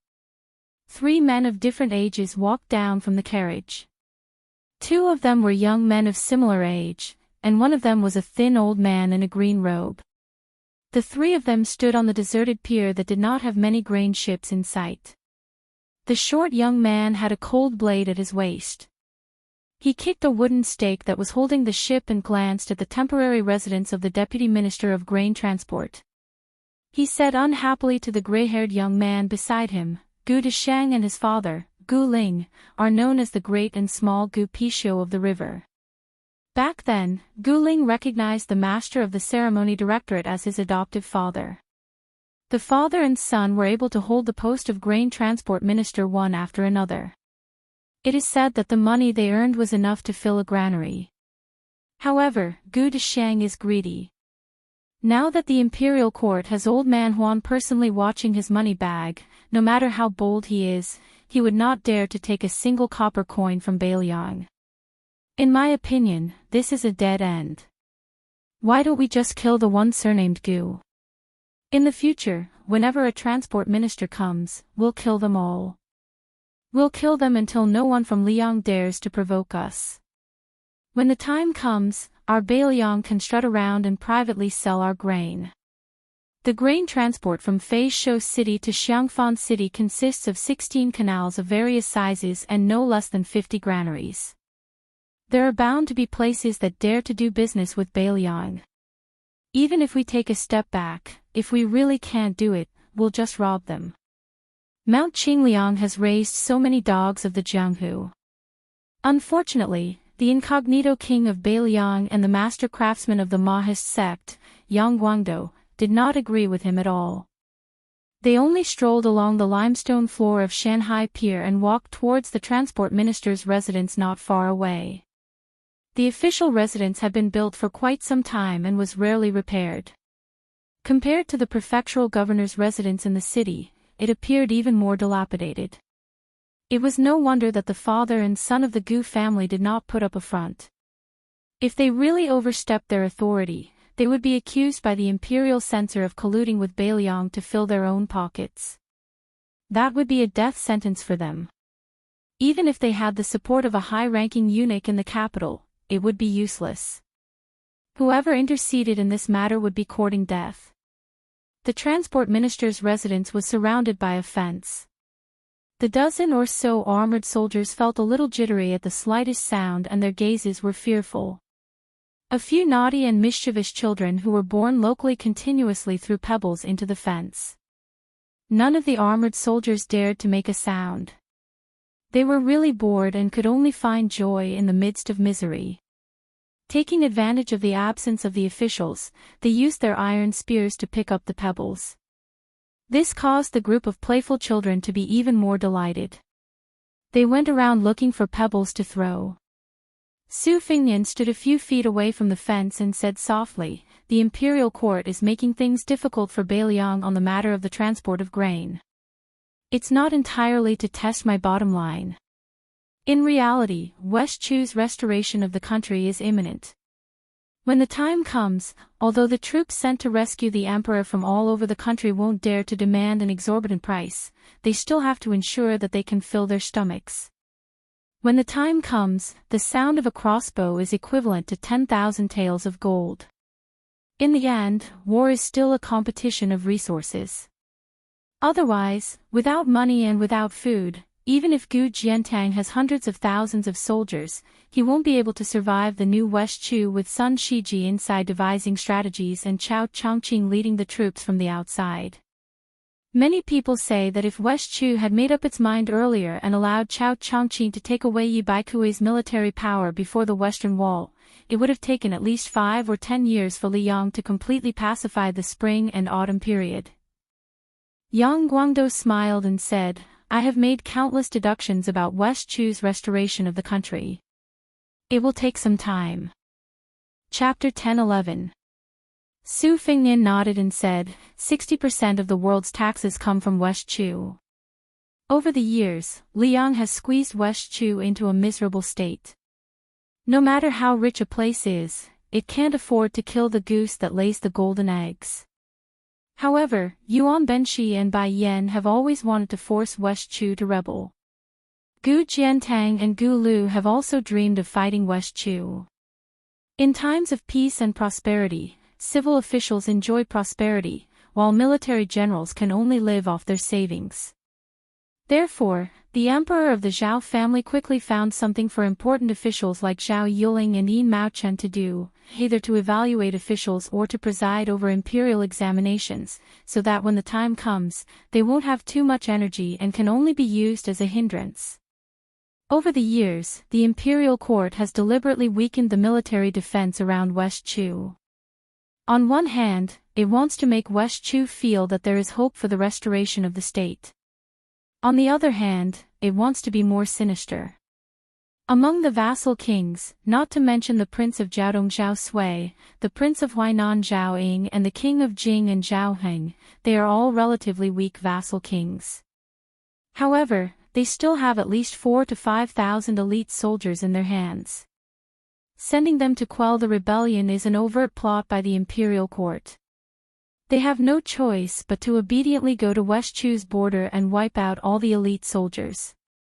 This kind of sinister move to weaken the vassal kings is definitely Yuan Benshi's idea. When the West Chu matter is over, the Prince of Guangling, Zhao Yi, will have a direct confrontation with West Chu. After this battle, most of the fat that he has painstakingly cultivated will be cut off. If he is unlucky, not a single soldier will be left behind. Even I feel pain for him. Liaodong's Zhao Sui has been suppressed by Gu Jiantang to the point that he can't breathe, so only Yan Qi's Zhao Bing and I are still unrestrained. However, Bei Mang is very considerate and has a tacit understanding with Liang. He will immediately fight to the death with Bei Liang. You fight your West Chu, I fight my Bei Liang. Everyone is doing their own thing. I even suspect that Yuan Benshi and the imperial decree of peace are in cahoots. In the end, only Zhao Zhu's father, the great vassal king, can still be free and unfettered. Yang Guangdou smiled gently and said, Nalan Yuxi's ability to avoid disaster is the second in the world, no one can claim to be the first.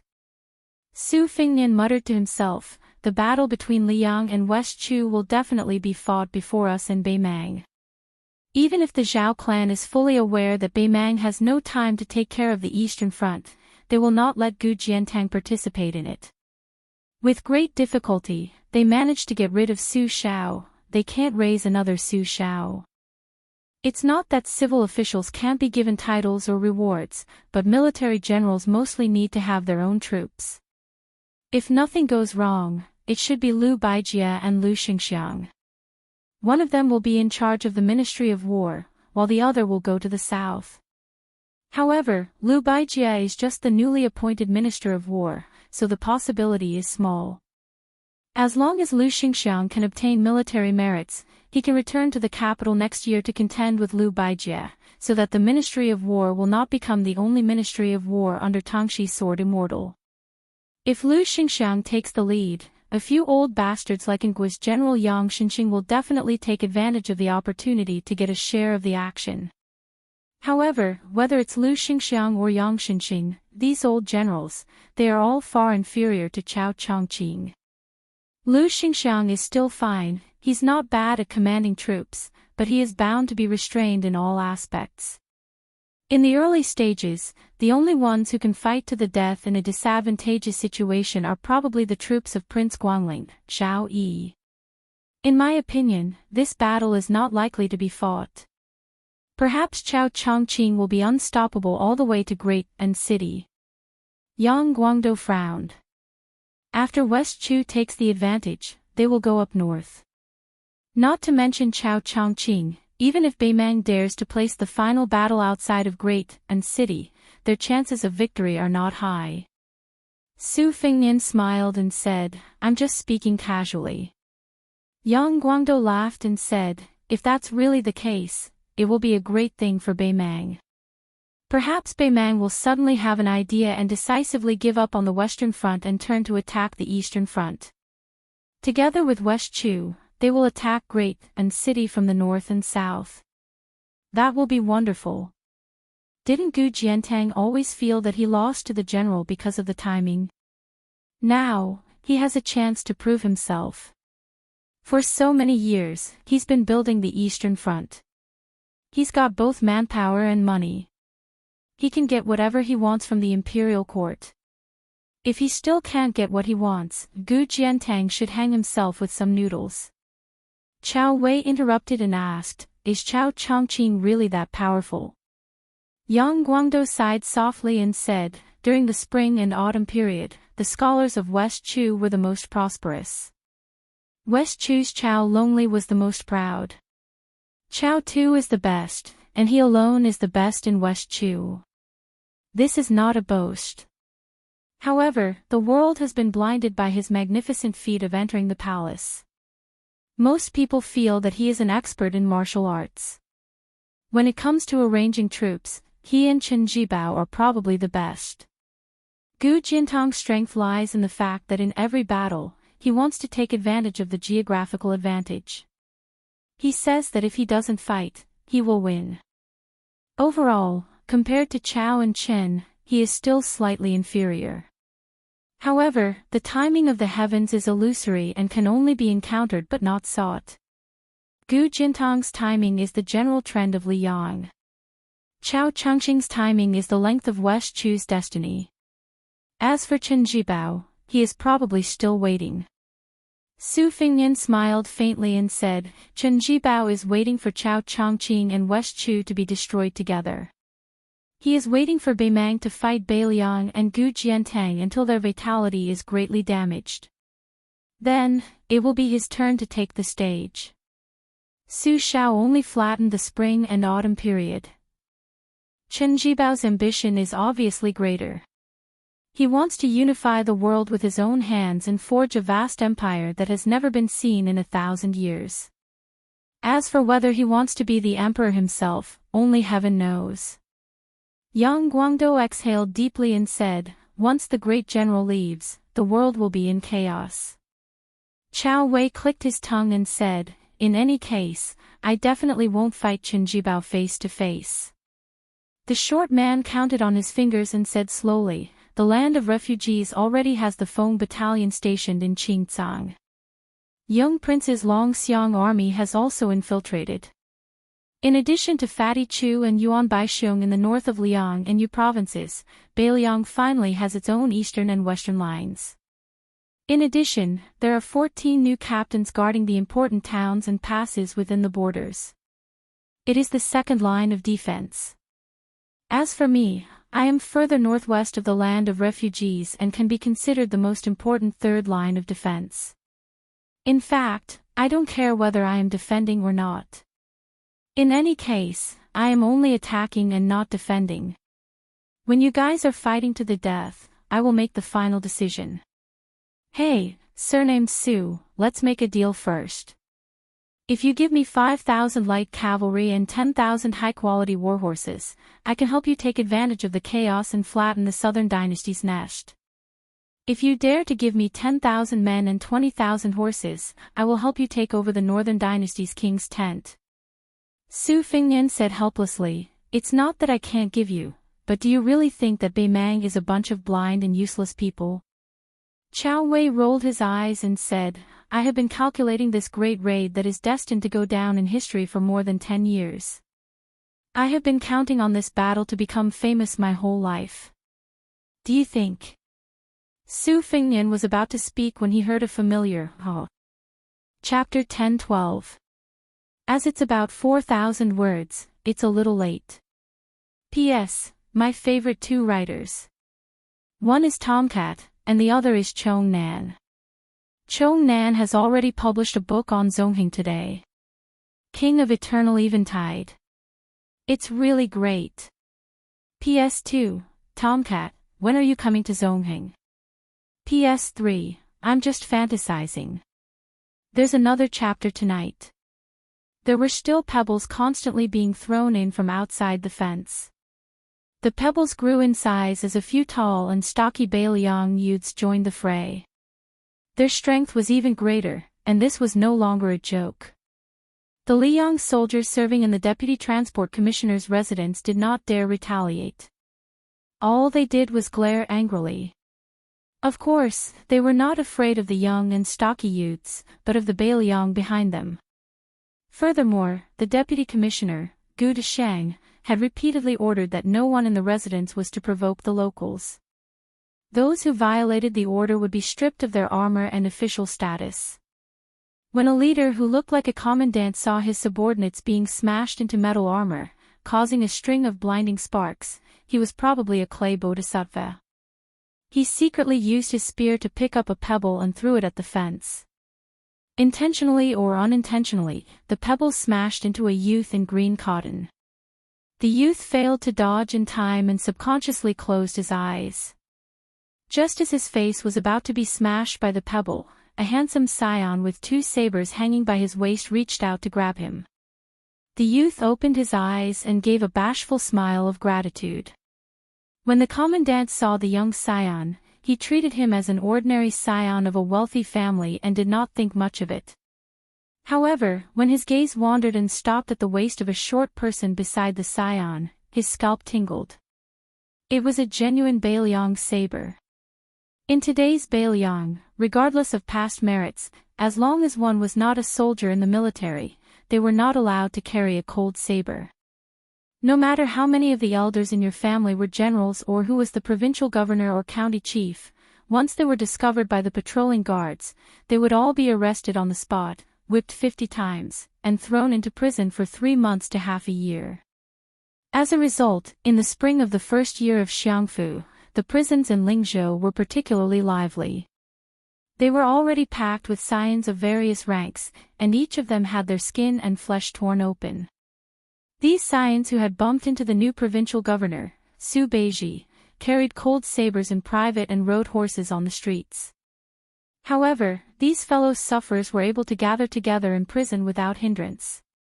They relied on their connections to drink and eat meat, squatting in prison and chatting together. Their friendship was even better than before. The commandant under Gu Deshang was too lazy to care about whether the situation in Bailiang was good or bad. However, if he offended a scion of a general who had the right to disregard the rules in Bailiang, he would be skinned alive by Gu Deshang. If he also caused the Vice Transport Commissioner's official residence to be implicated and caused the Bailiang cavalry to trample over the camp, how could he, a lowly commandant who only received a salary from Liang, live? However, the commandant was a little confused. With the temperament of the Bailiang barbarians, they actually did not intend to make a fuss over a minor issue. The gray-haired young master immediately turned and left. The daring short man with a cold blade also did not pursue the matter. The commandant, who had survived the disaster, hesitated for a moment and felt that it was necessary to inform Gu Deshang in order to prevent him from settling accounts in the future. Gu Deshang was an official who was easy to remember. No matter how extravagant he was always skinny. He called himself Mr. A Bag of Rice and hung a red silk bag filled with rice around his waist all year round. It was said that before the Gu family prospered, Gu Hing relied on someone else to give him a bag of rice to survive. The old and young of the Gu family had been frightened to the bone by the turmoil of war and did not forget their roots even after they had achieved meteoric success. Both father and son Pisho had the habit of hanging a bag of rice around their necks. Among the large group of officials and grasshoppers on the Liang transportation route, this had always been a joke during their leisure time. There was even a rumor that when Gu Hing entered the capital last year, he had specially paid a visit to Tantanon, who was already the head of the Hall of Governmental Affairs. Everyone thought that such a disreputable lower-class third-rank official would not be able to cross the threshold of Old Master Huan. Unexpectedly, not only did Tantanon allow the great Pisho Gu to enter the door, he also left behind the bag of rice, saying that it was a coincidence that there was no rice at home to cook. From then on, the number of officials who made fun of Gu Hing, who was promoted to Assistant Minister of the Ministry of Revenue the next day, decreased significantly. The joke also gradually became an elegant conversation. When the commandant reported the situation outside the fence, Gu Desheng was sitting alone and sipping tea, listening to his trusted aide's detailed report. At first, Gu Desheng did not pay too much attention, but he suddenly had an epiphany and asked in detail about the appearance of the young man with the double sabers. He did not even leave out the coachman. The commandant recounted it from memory, saying that the young man had gray hair, a slender figure, and had the eyebrows and eyes of a woman. As for the coachman, he was far away and could not be seen clearly. He could only say that he was about 8 feet tall. Gu Desheng had a toothache on his face. His finger trembled as he pointed at the commandant. He scolded him for not being able to do anything right. He jumped off the small bed and ran out of the official residence without even putting on his boots. He was chased by the vice transport commissioner to the group of people at the dock.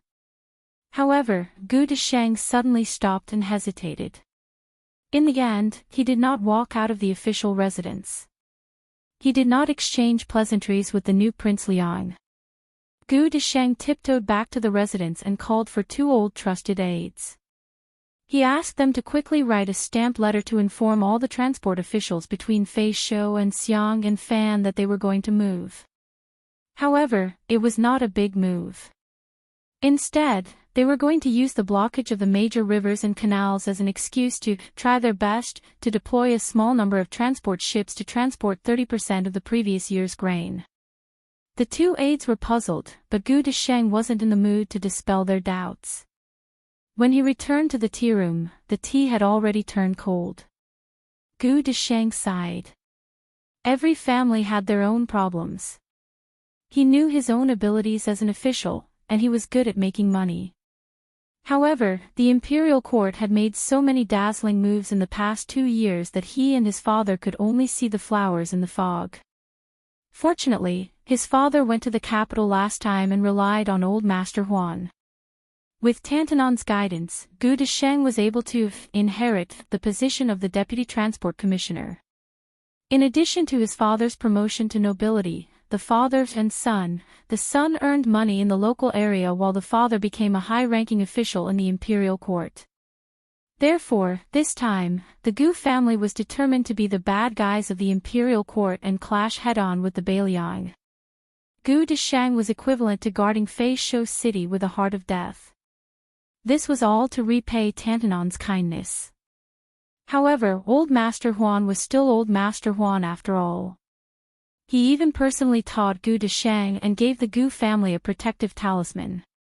That was, as long as the Su Fengnian himself didn't fly into a rage out of humiliation, he wouldn't be able to do anything. Only when this young vassal couldn't hold back and personally made a move, Gu Desheng would have a countermeasure. Old Master Huan had already spoken to Xiang Fanqing, and when the time came, he could give the Bailiang 30% of the grain.